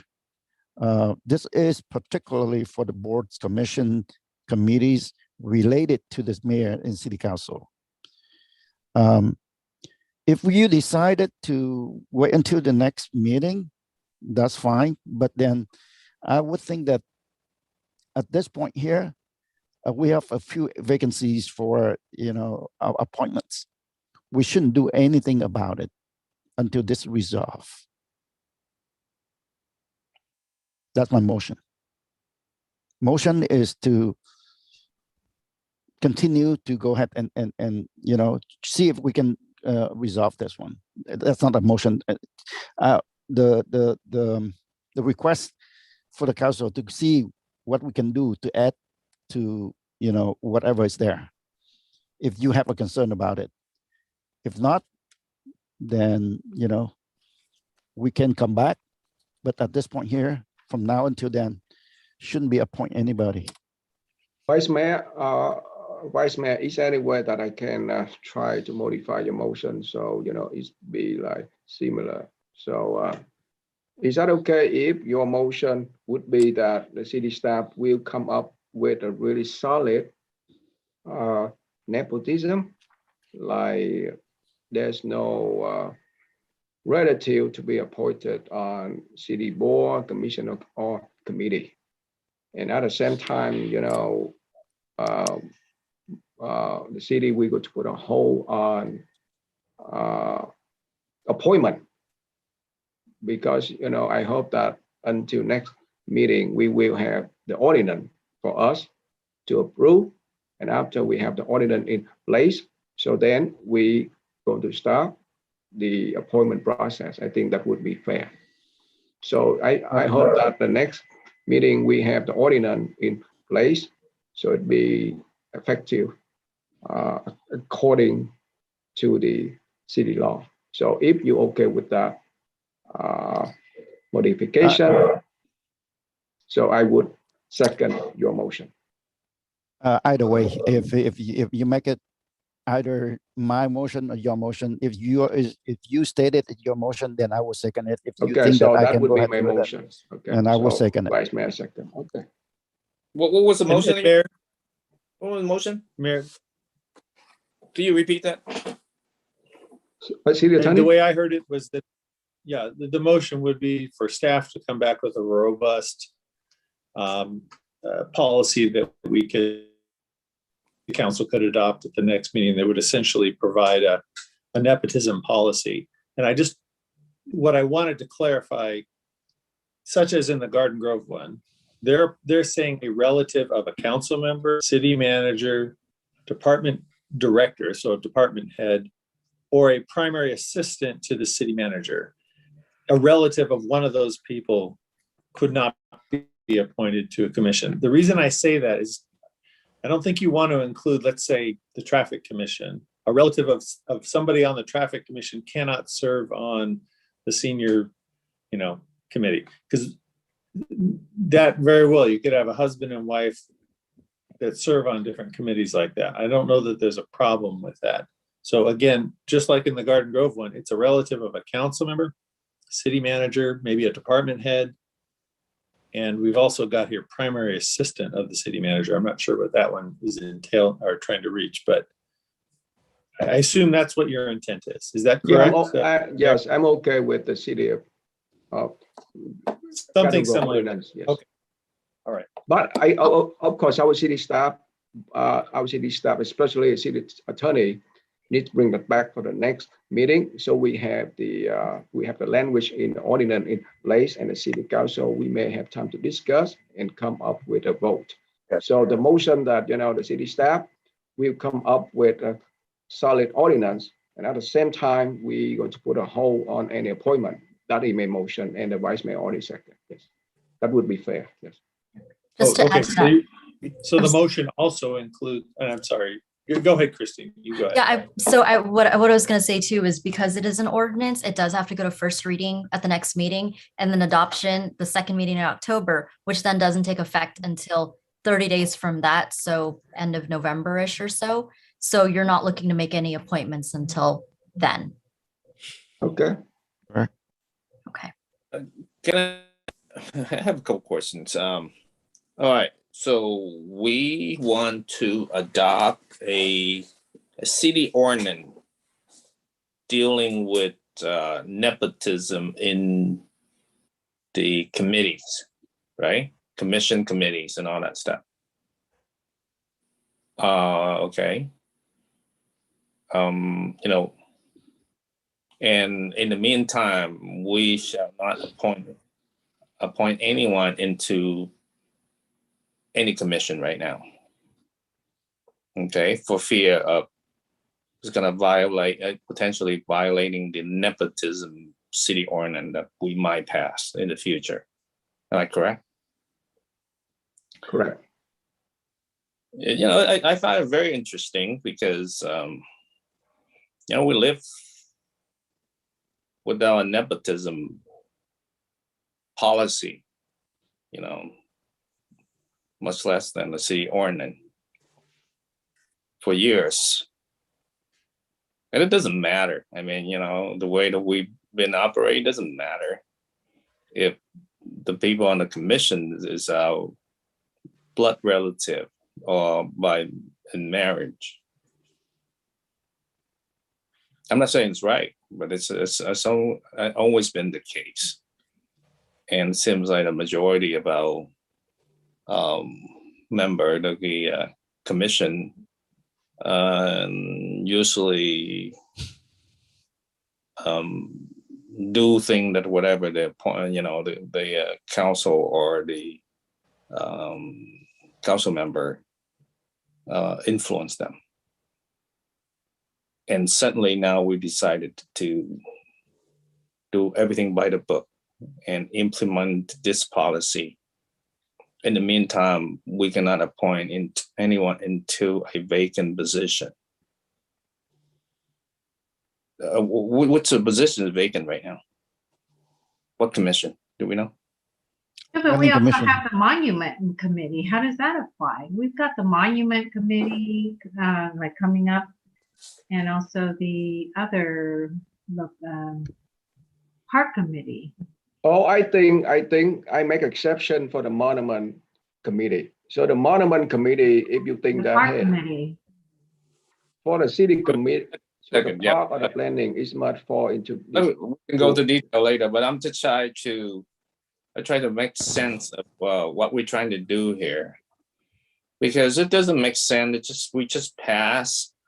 We just implement a nepotism without a solid ethics policy or a city ordinance, because everything going hand in hand. Talk about nepotism, you have to talk about code of conduct and all that stuff, and it should be a comprehensive, and just not we it sounds like we try to pick something to attain some purpose instead of really go out there and do everything right. So to me, it's just like nepotism, just that. I don't think it's enough. If why wasting our time and the city staff effort to come up with just some partial things that we try to reinvent the wheels, whereas the wheels already been invented and implemented and used by everybody, by all the cities surrounding us. Okay, you want to implement a city ordinance that deal with nepotism, so might as well deal with everything else. Code of ethics, comprehensive code of ethics, code of conduct, and nepotism policy, incorporating that. We only deal with commission and committee. The employee side, we let the HR deal with that, because it's have a different set of rules. So I would. I would do a substitute motion and have staff implement a comprehensive code of ethics, code of conduct with the nepotism clause attached to it, so that we don't have to go back and reinvent this again, because this is something that all the surrounding city is already have. Okay. So that I would like to make a substitute motion to add everything into it, and make it a policy. I mean, if you see the ordinance, it's very powerful. It's even better. So if you see the ordinance, so it be. Thank you. I'll second that, because like I said earlier, we're gonna do this, let's do it right. Don't just cherry pick one item. This should have been done, way back when, and it wasn't done because at the time there wasn't an appetite for it because this nepotism was happening back then when there was a couple relatives of council members on boards and commissions. So I know it's a good item, but let's do it right. Well, I believe let's do it right. I believe that the interim city manager has already mentioned about it. I mean, the ordinance is more supersede the code of ethics. And if you want, you can always put the code of ethics into it. Whatever you want to change the code of ethics later on. Right now, we do have a code of ethics. Let's say that you don't want it. You don't want to modify it. Fine, you can modify it. But the code of ethics, once it modified and is approved, then it's applied to the ordinance. I don't see why we have to wait, to get the quote unquote future code of ethics done. Then we are going to proceed with it with the ordinance. I mean, it's up to you guys, but then I don't see the correlation of those two. Just to add on the code of ethics issue as well. So a couple of years back when the code of ethics was approved, it was also the direction of the council to have, employees sign this code of ethics. So if there's any indication of creating a comprehensive code of ethics, I'm going to need some parameters as far as what that will look like. But keep in mind too that we're going to be expecting that the employees are all going to sign this code of ethics, which may or may not conflict what our current personnel policy manual is. And so we run into that issue as well. The council supposed to sign that code of ethics, right? I just signed mine online electronically. The council should be able to lead by example. But I'm talking about, 2 years ago, I think in 2019 or 2018, I forgot. I think David Johnson working with Christian created about cut and paste from other city. It's not something that they created. It's been created and being used by many city. Very comprehensive, and it's just very clear, transparent, and make us all professional. And we do that, might as well incorporate that because we always spend time on that, and that's nothing new. I mean, all the cities surrounding us has been used this for years. So, and we choose a watered down code of ethics. What doesn't mean nobody follow. So,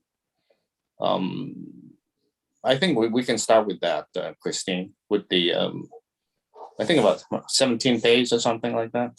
Something like that. So what I would recommend, since at this point any member of the council can add something in agenda, I would just recommend, if you'd like, Councilmember Doe or Councilmember Monzo, to just I'll take this into that this is the official request for putting it on the item for the next agenda.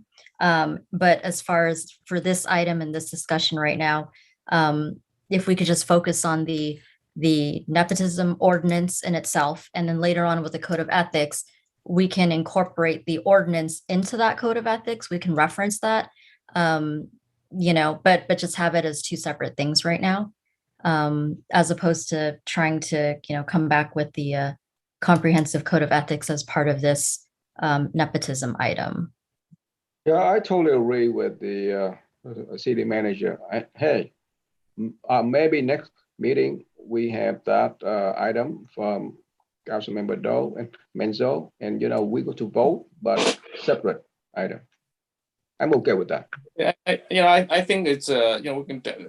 I don't think we're in a hurry to have a nepotism city ordinance, right? We've been living in this condition for so long, and if we decided to do everything right, might as well get them all in one package so that we don't have to waste time, come back and visit it, and then we don't have to have it ready next week, next meeting. I mean, we can delay for another meeting, and everything's already done. So there's nothing new. I mean, you know. Yeah, I think that it needs to be all one ordinance and have that nepotism in there. We're not going to individually pick out, items from that code of ethics and just pass the ordinance for every individual item. It needs to be one together. Let me say that most cities, when they do these code of ethics, or they're typically policies, not so much ordinances. You could put this in the code if you want. That puts it into the municipal code. It has a stronger statement, I suppose. But you could just as easily add a section saying that the council will have a policy on a code of ethics, and then you have basically you adopt it by resolution. A 17-page of, I've seen 50 pages. They can be quite long. So I don't know that you want to put all that in the code, but this is the ethics policy, this is the nepotism policy that will be followed. And yes, they've been done, and we can emulate in other cities that is well done. Okay, so you're suggesting that we're going to reference the comprehensive code of ethics conduct and with the nepotism the ordinance, you reference that. Is that what you're saying? Is that what? Well, yeah, we could come back at the next meeting with a resolution. Let's just say that adopts a policy, a nepotism policy, and then later on we could do an ethics and incorporate that into it. I'm trying not to have a whole ordinance that 2 readings and 30 days. And I think we can do a very short resolution that would adopt a nepotism policy, and then we could incorporate it into an ethics policy if that's what you want to do next. So if policies are not part of the code, right? No, only an ordinance. It's not, but it's very common for city councils to adopt a whole series of policies about this is how we're going to do things, and this is a requirement. But if it's a code, if it's an ordinance part of the code, it has more teeth, stronger. Yes, it is a stronger statement, which is why it requires 2 readings and 30 days, and it goes in the code. Well, I think that's the version we need. Okay. Okay. To bring it back as a comprehensive, ordinance instead of cherry picking it. So as a city attorney already stated, so we're going to have the resolution of the city ordinance about nepotism, and then the really comprehensive whatever the conduct or something, right? In the same meeting. No, I think we'll need more time on the second one. The second one we may need to put together. That's going to take some thought. I think we can do a nepotism, and I heard ordinance, so we'll come back with an ordinance on the nepotism. So we'll add it to the city council section and make it clear that it's applicable to the council and also to city manager, department heads, all right, and that sort of thing. So I agree with the recommendation from the city attorney. So that would be my motion. And so the motion is not changing, right? I think that's still the same motion. Yeah. And I can't remember who was the original motion maker on it. Yes. Okay. And the second is in agreement with that? Me. Okay. All right. Yes. Okay. So we have a motion and my substitute motion is a little bit different. It was not what you're saying. Okay. And can you repeat your substitute? Okay. So my substitute motion is basically combine everything into one package, including the nepotism, code of conduct, and code of ethics, comprehensive code of ethics that it's already prepared. I think David Johnson and you and your office, city attorney office, worked on it several years ago, and it looks good. It's nothing new. It's fair. It's comprehensive. You know, you don't have to come back and reinvent the wheel. We incorporate that into the nepotism policy, and it's and make it everything everything become a policy first. And if you want to add that nepotism into the city ordinance, we can do that. Yeah, I second that same. I don't disagree. I don't disagree that we have to look at the comprehensive. If you want to go that way, but now we have the code of ethics already passed by the council. Watered down. You can say whatever you want, but it's official. Okay. Now, if we want to look at the comprehensive that you were talking about, I think we need to look at that again to see whether, you know, whatever we have 2 years ago, is it still apply now? I don't remember what is there now to be to agree with this. So we need to look at the document over. And at the same time, you know, at it all at the same time. That's what that's what I'm implying. I totally support the mayor's effort to impose a nepotism policy, and you know, it turned to an ordinance is even better. But we need a comprehensive one, not just cherry pick. Just say let's go with this, and then disregard the code of conduct. You know, we talk, you know, disrespect each other and mass and man each other. You know, everything going hand in hand. You want to focusing on nepotism, then let's not forget the rest of the conduct that make us civilized.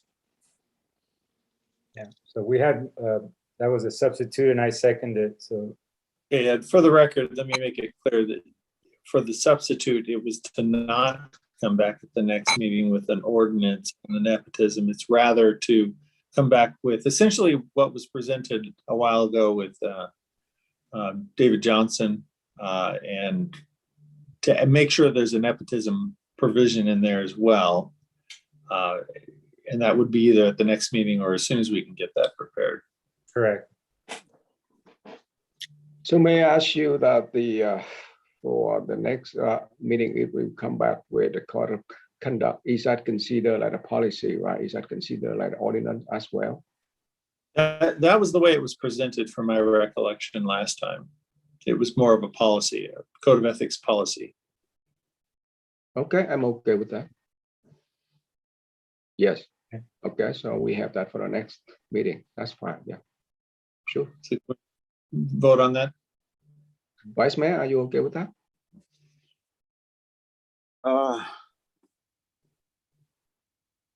I'm not clear of the motion because like the code of conduct is kind of really long. You know, like I don't think council member Doe mentioned about code of conduct. He mentioned about code of ethics. Am I right? I think same. I say code of conduct, code of ethics. It's pretty much spell out how we conduct business in the city council in a civilized manner. That's it. It doesn't make you, you know, jump over hoops, anything like that. Just act and behave in a civilized manner. Why can't it be standalone and then we reference it in the ordinance or?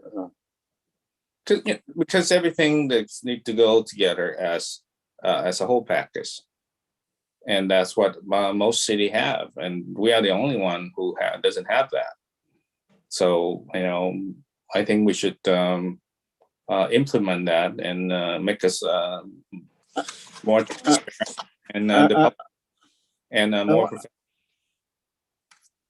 And I want to ask you that staff, Christine, interim city manager, I'm sorry about that. I saw that you referenced only Garden Grove Santa Monica, and San Dimas. And number of, we have 34 cities, including us here in Orange County. They have the nepotism policy in place already? Well, given the short amount of time to prepare the report, we didn't get a chance to reach out to all the cities as far as a nepotism policy for, the council. These were actually some that I found and reached out to that I felt were capturing what the mayor was looking at. So that's why I included them. Garden Grove being pretty extensive, and they're our neighbors, and it was a pretty comprehensive ordinance. So let me ask you, from the three that you found, are they including the code of ethics and code of conduct in there too, or it's just the nepotism policy? No, so the way that the cities and these three plus some of the other ones that I've received that are not in here, there's a variety of ways that that cities will implement these. So some of them showed up as ordinances for nepotism. Some of them, the nepotism policy and the code of ethics and conduct are included in their, like what San Dimas has, a commissioner's handbook, an elected official's handbook. It's part of their policy. Kind of like how, a nepotism policy for the employees would be in a personnel manual, or it could be an ordinance too. It just really depends on the city. Like in this case with Garden Groves, it's just a straight ordinance. San Dimas, it's part of a comprehensive package. The one for Santa Monica, it was just a standalone request that came out, and it became a policy on itself. I don't believe it became I don't believe it was incorporated as an ordinance. So again, it just really depends. It's really the discretion of the council how you want to incorporate it. But I would agree with the city attorney that if we were to put a code of ethics into an ordinance format, it would be very long. And if at any time you want to change it, we'd have to go back and revise the ordinance, and it takes 2 readings. And, again, code of ethics, you'd have to determine for us if it's something that you'd want the commissions, committee, boards, of course, yourselves, but then also, do you want staff to do it too? And then we may have conflicts with what we have, code of ethics there and what our expectations are as employees in our personnel manual. So, there are different ways that it can be done.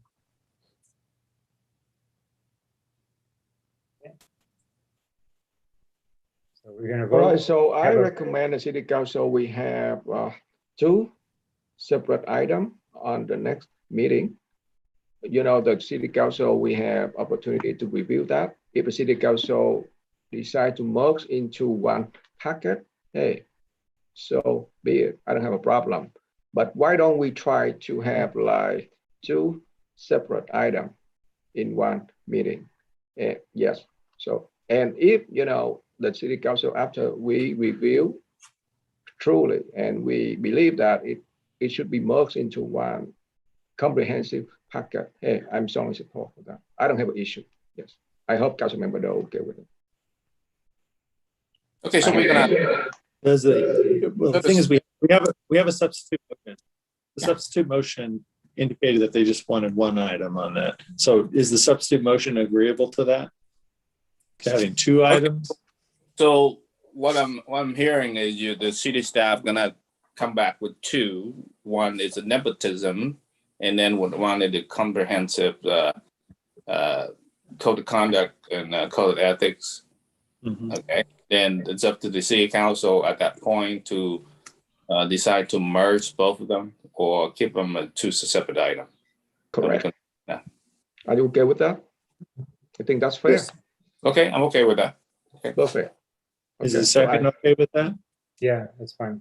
All right. Okay, I would just say that the second item may take a little more time. So if we can't come back at the next meeting, if we can't get that done by then, are you guys okay with that? Or does this need to be done by the next? Yes, we can wait. Okay. Okay. Want to make sure we get this right. But I mean, at the same time, how about our appointment? So we still appoint? I ask, it's up to the council. I think we should, because I know there's a vacancy at the planning commission, and that's pretty important for our city. Okay. But if we know that this is the way that we're heading to, I strongly recommend that we shouldn't be considered that. Well, because sooner or later we are going to talk about it. I'm pretty sure the council knows. If we're all sitting here in the same meeting, we're not going to appoint a relative. Whoever has that vacancy is not going to. Okay. So I'm sorry. So are we appointing or not appointment for planning commission? Yes. Okay. We're not going to discuss that right now at this point. Well, so Either way, I'm not ready to make that appointment, so Okay. I can defer my appointment until next time, the next meeting. Okay. Okay. In the next meeting, whenever you're ready, you can. You don't have to wait until all this is implemented. All right, so we have a motion and a second. That motion was made by Councilmember Doe and seconded by Councilmember Monzo, and that was to defer the item to the next council meeting and come back with two items, one being the establishment of the ordinance establishing the nepotism policy, and the other with the comprehensive code of ethics and conduct. Okay. Roll call vote, Councilmember Doe, Yes. Councilmember Ho, Yes. Councilmember Monzo, Yes.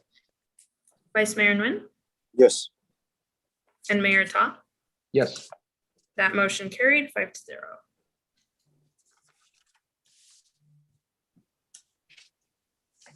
All right. Next item, commission and committee item 7.1 continue from August. Sorry, Mayor. We have 6.3 for the redistricting. Oh, okay. All right. So professional service agreement with National Demographic Corporation for Redistrict Services. I move to approve. Second.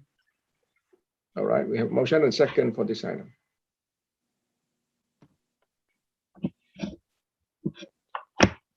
That was a motion made by Councilmember Ho and a second from Councilmember Doe, and that was to approve a budget adjustment in the amount of $46,000 to elections contractual, account number 12500-43090, and approve the professional services agreement with National Demographics Corporation in the amount of $86,000.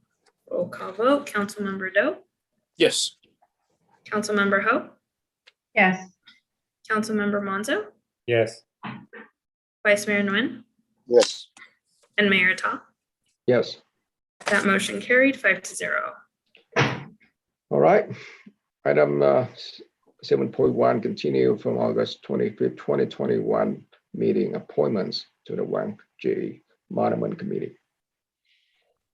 I received a list from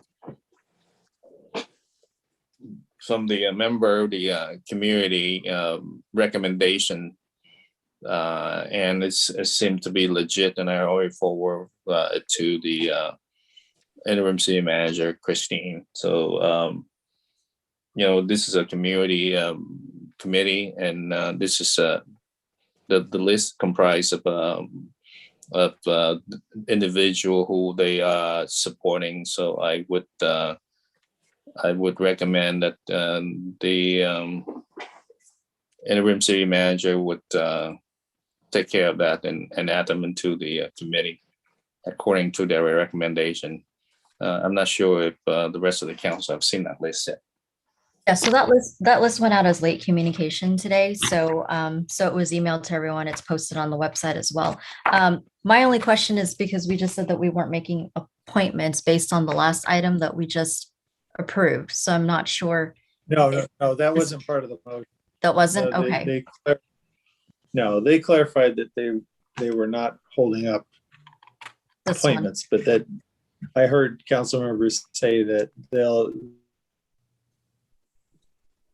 but my take on that was that that was not part of that motion. Right, that was agreed Appointments will be held up. Okay.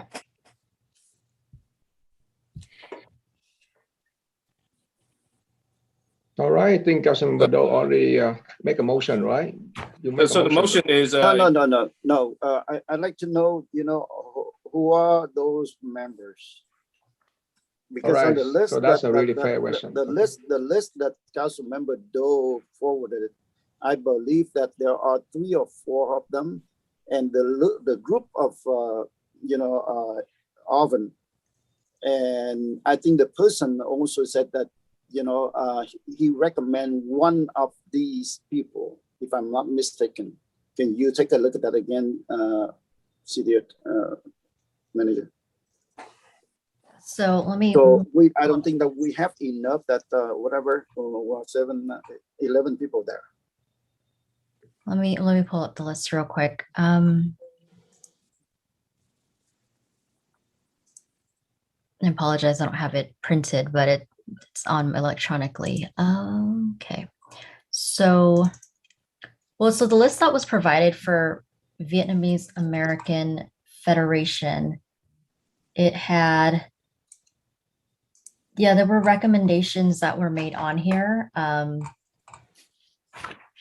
But then we also had recommendations from the Coalition of the Republic of Vietnam Veteran Associations as well.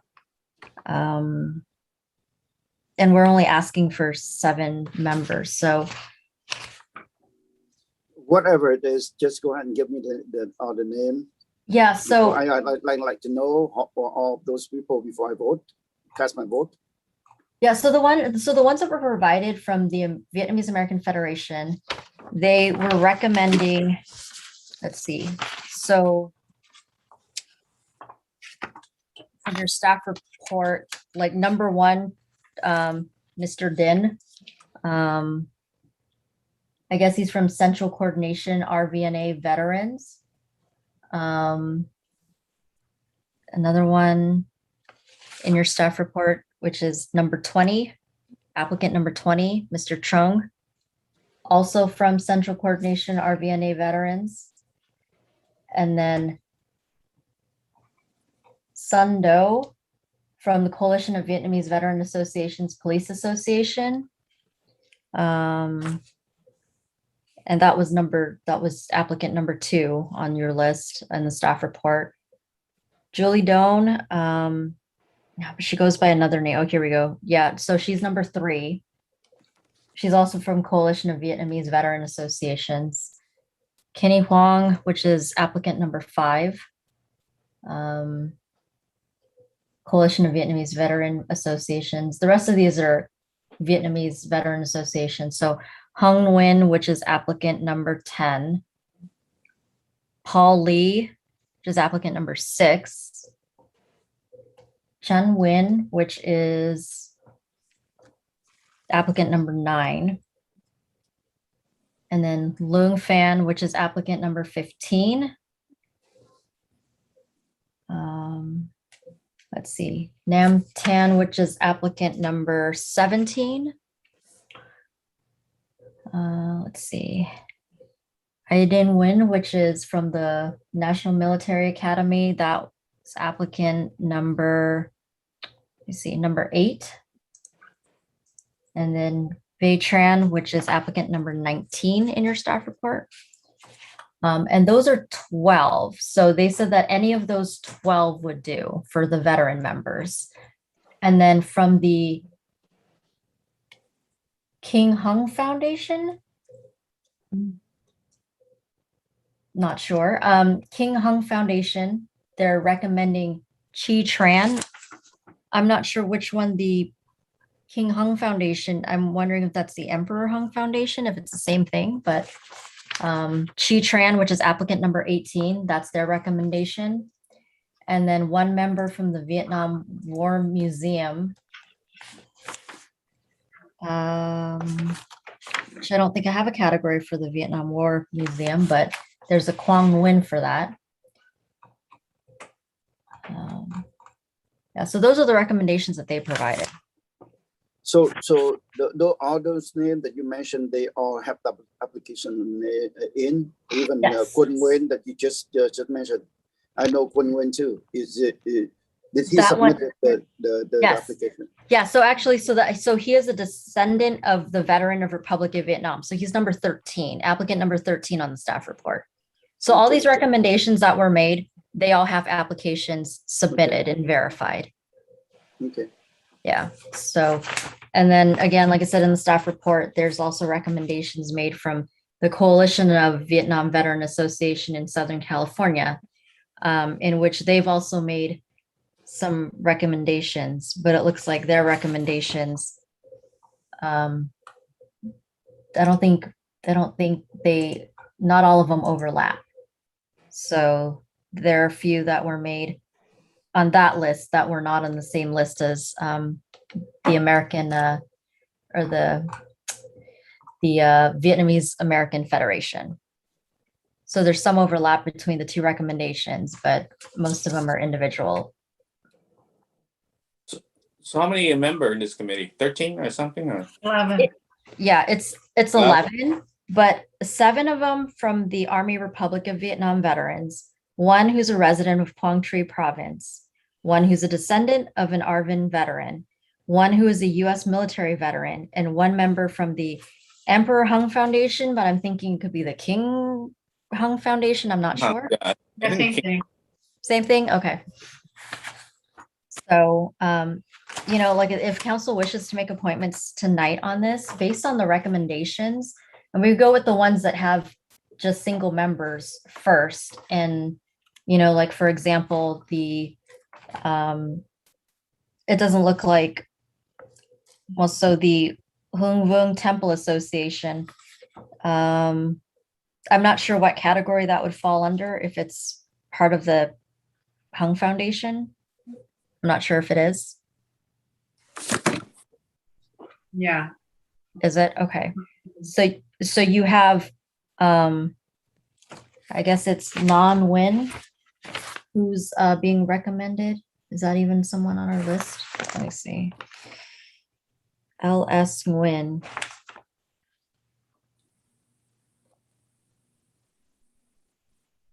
Actually, I don't think I see that person on here.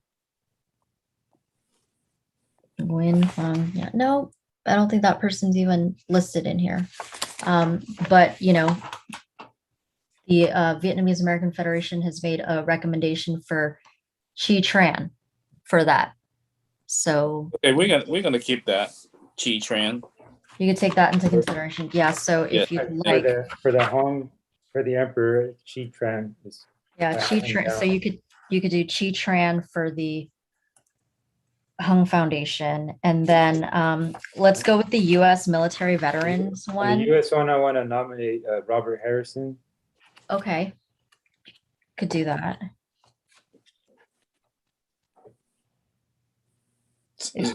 Okay, so just one position for the American vet. Yes. Just one. Okay, so we have to eliminate. We have to eliminate a couple of names in here. Yeah. So there was a Greg Saknowick. I'm sorry if I pronounced that incorrectly. And then a Conrad Gomez. Those were some late applications that we received earlier this week. They were applying for U.S. veteran, but Robert Harrison did apply for U.S. veteran as well. So you have those 3 that you could, you know, nominate one of those. Who live in Westminster? Robert, I'm not sure actually. Let me take a look. Let me look at the application real quick. Since that wasn't a main requirement, we just had to make sure that they were in Southern California. Robert Harrison lives in Garden Grove, and then the other 2 live in. One lives in. So Mr. Gomez lives in Cerritos, and Greg lives in Long Beach. So none of them are in Westminster.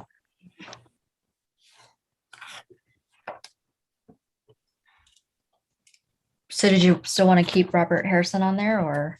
Robert Harrison. He Okay, has the closest ties to the city. He's worked on the Freedom Park Regional Monument. Okay. Memorial. okay. So as far as the descendant of Arvin veteran, there was no recommendation except for the one from the Vietnamese American Federation Foundation. Let's see. No, there's the Republic of Vietnam Veteran Association who recommended Dr. Kwan. Where's that? For the coalition, and you provided us that. Yeah, no, I did, but did they? And number 8. Number eight. Number 8. You see it? Museum. So we have to eliminate a couple of names, right? Mm-hmm.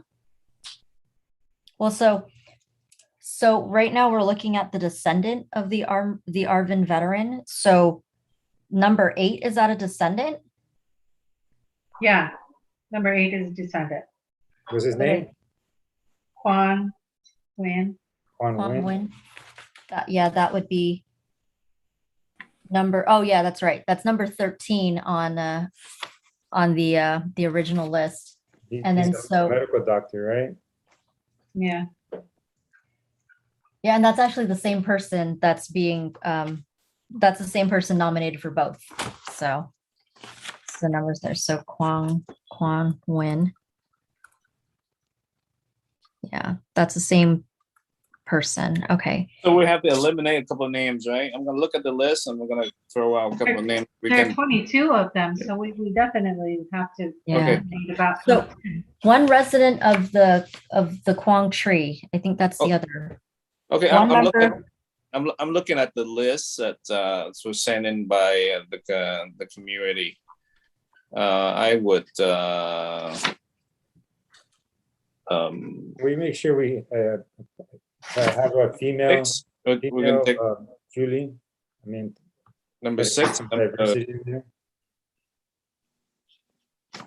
number 10. Number 6 and number 10. You can remove it from the list. It should be able to make it 9, right? Or 10. 10, and then the American veteran will make 11. Where are the numbers written? I don't see numbers. It's The on second page of the staff report. page 2 of 3. Oh, okay, I see. Okay, I want to, if you look at it and then remove the name, and it should make the 10 on the list plus 1 American veteran. That should make 11.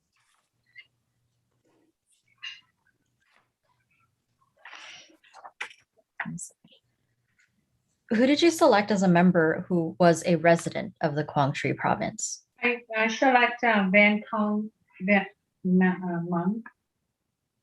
I'm sorry, who? There's only actually one. Van, V-A-N, Kong, C-O-N-G, last name, first name, man. Number 9, actually. Oh, no. Number 9? Okay, wait. No. 21. Man Van. Okay, so Man Van is a resident of Quang Tri? Yeah. Okay. All right. So we can cross that off as someone already in a spot.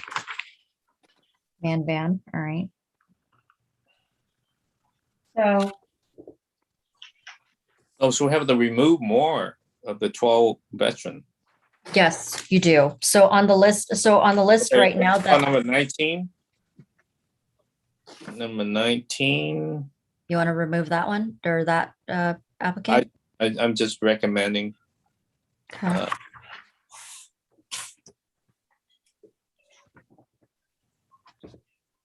I recommend number 5. Recommend to remove? Yes. Oh, Okay. remove? No. Yeah, we are on the. You're on removing? You are on process of Moving. elimination. Yes.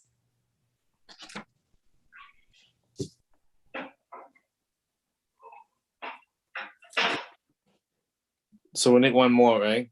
Or 2 more? You need quite a bit. You need like 10. Yeah. Because right now on your list, so on your list of 22, So Robert Harrison, you can cross him off because he's being appointed to another spot.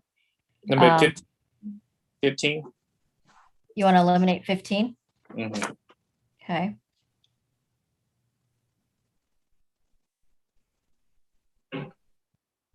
Eliminate number 11, controversial. Okay. You say number 11? Uh-huh.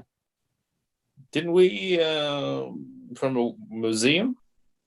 No. No, no, no. One. Oh, number 11. Okay. My bad. Oh, he's not on the list, so we He's know. number 13. No, he is, but he's number 13. No, 13. Okay, 13. You need 7 more to eliminate. Actually, I'm sorry, you need number 18, you need to cross off 2 because he's already appointed. Sorry. Number 18 is the Emperor Hung Foundation. So I'm gonna look at the 12 veteran group that recommended by the community, and I'm trying to eliminate some.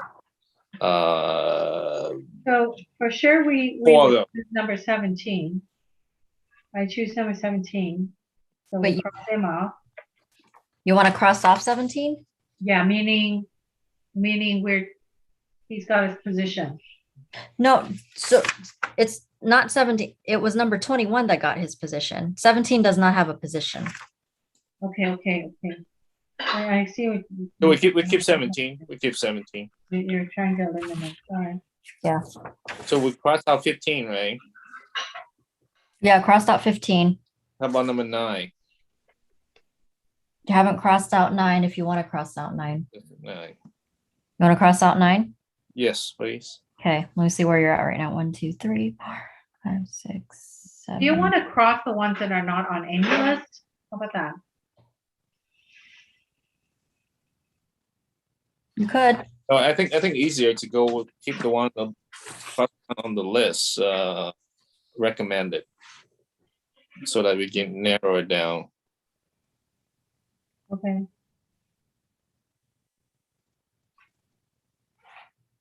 So we have 1, 2, 3, 4. You have 12 right now. You still need to eliminate, where are we at? 12. 5 more. 1, 2, 3, 4, 5. Number 1. You want to eliminate number 1? Okay. You know what I do believe we need like 3, what do you call it? 3 standby. What do you call them? 3 alternates? Alternates. Well, you didn't have the composition to include alternates though. Okay. I mean, let's see.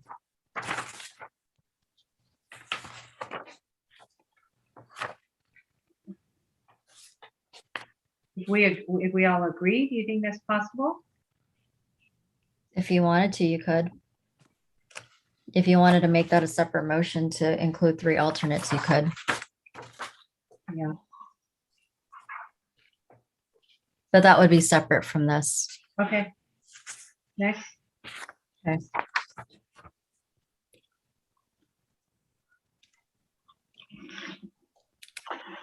Okay, you still need to eliminate 4 more. Number 7. Eliminate number 7. Okay. Number 8. Okay. Number 9. Number 12. Well, number 9's already eliminated. Okay, we'll do number 12. So let me see how many. 1, 2, 3, 4, 5, 6, 7, 8. You need to eliminate 1 more.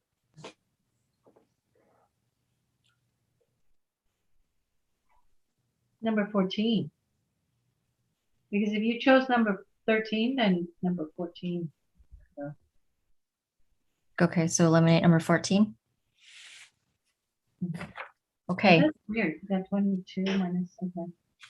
see, 1, 2, 3, 4, 5, 6, 7. Could you read the ones you're eliminating? Read again. The ones that we eliminated or the ones that you ended up keeping? No, the ones that you eliminated. Okay, so On this list, 1 to 22.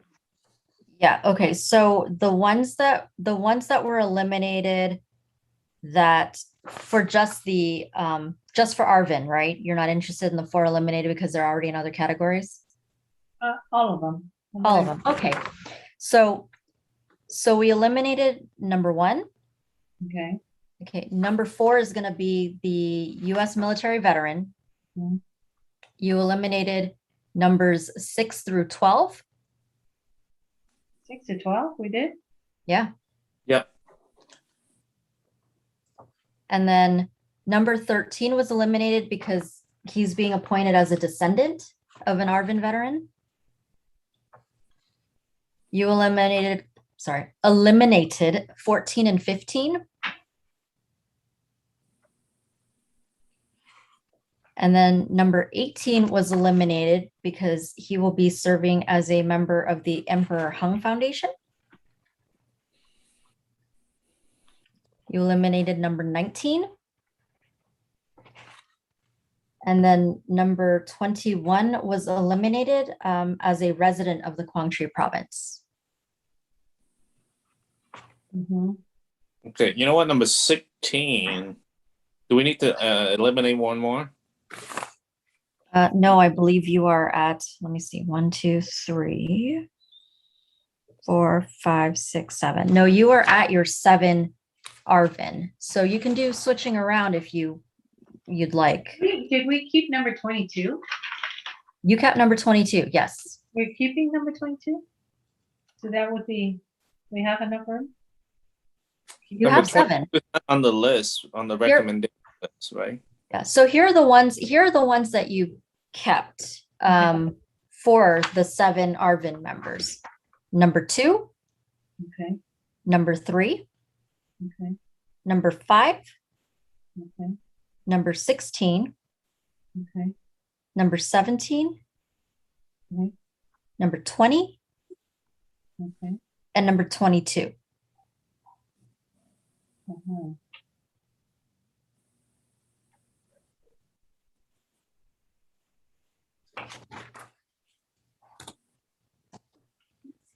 Okay, number 22 is not on the recommendation list. Okay. See that. So, does he? No. But how about if we switch number 22 for number 6? You okay with that? Because 6 is on the recommendation list. List is, yes. 6 is on the list, so you can do that. Okay. Do we have enough? Yeah, you're at 7. But, Okay, good. Yeah. Okay. 1, 2, 3, 4, 5, 6, 7. Okay. All right.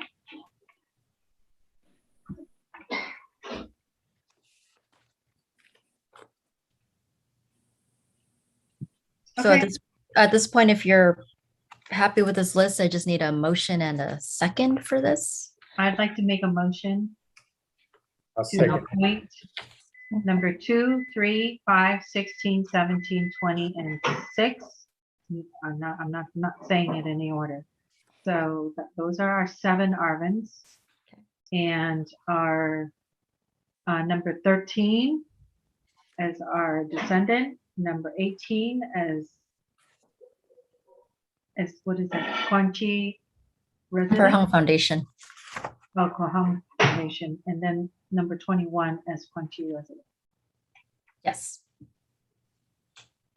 And you get number 4? Number 4 for U.S. veteran. Yes. That's Robert Harrison, correct? Yes. And then what about the Emperor? Is that Chi Tran? We covered, yeah. Yes. Yes. Okay. Any second? I seconded already. All right. And then I'd like to, okay, go ahead. Go. Oh, Roll call no. vote. Councilmember Doe, Yes. Councilmember Ho, Yes. Councilmember Monzo, Yes. Vice Mayor Nguyen, For the record, I don't know what number, what people you are selecting now, between, going back and forth, but that's okay. I know them all. So, my vote is abstain, and good luck to all. That's all. And Mayor Ta? Same. That motion carried 302 with Vice Mayor Nguyen and Mayor Ta abstaining. All right. And I'd like to make a motion to choose 3 Alternates. please. Yes. And so our 3 alternates, we could discuss that. Should we? Approve, right? We have to vote, right? I need a second. Second. Mm-hmm. And then you can. Roll call? Or no? Roll call see. vote. Yeah. Did you name them the alternates? I think she's establishing that you're adding 3 alternates to this committee makeup. Okay. Okay, for the next discussion. Okay. Yeah. Second. Councilmember Doe? Yes. Councilmember Ho? Yes. Councilmember Monzo? Yes. Vice Mayor Nguyen? Abstain. Mayor Ta? Same. Okay, that motion carried 302 with Vice Mayor Nguyen and Mayor Ta abstaining. So All right. now if you wish, you could appoint your alternates now at this point. Okay. I would like to appoint number 7. And that's on the list. Mhm. Does anybody else?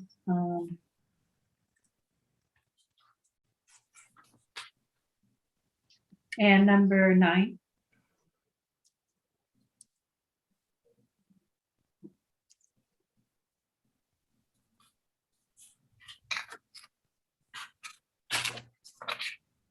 Okay.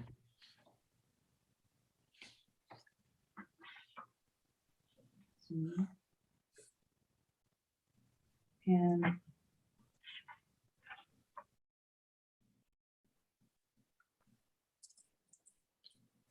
do we have the names wrong? Oh, no. There are 2 Kenny, right? There are 2 Kenny. Like a Kenny and a Kenneth.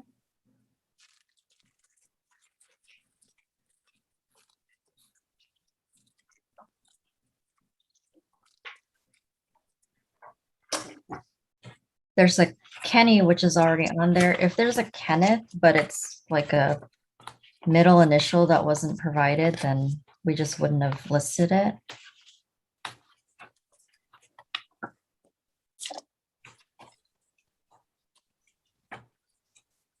Mm-hmm.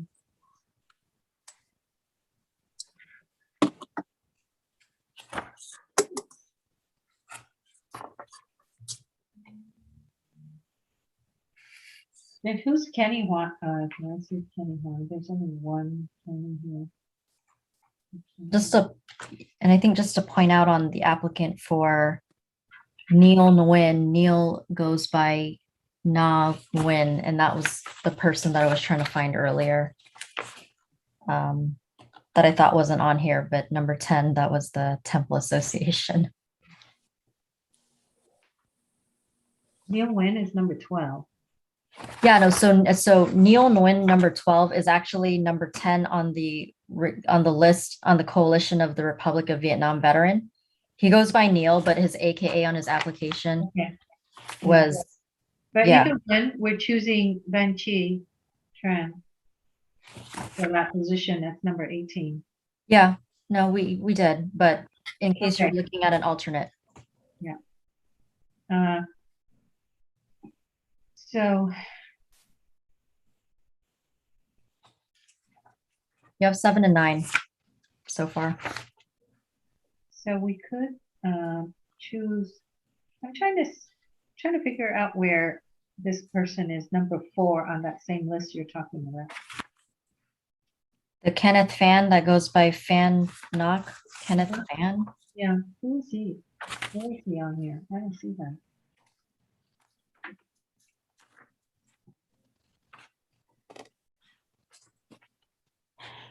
We had a Loom Fan, but may not be the same. Mm-mm.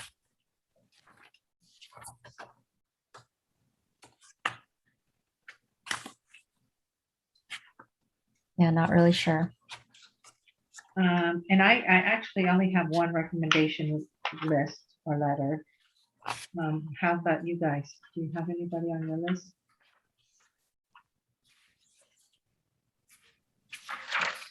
Oh, how about number 8? Number 8. So 7, 8, 9. Yeah. 7, 8, 9. Alternates. Can we add, can we save one spot for the American veteran?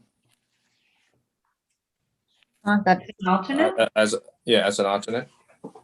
Well, we have so many of those other ones. An alternate?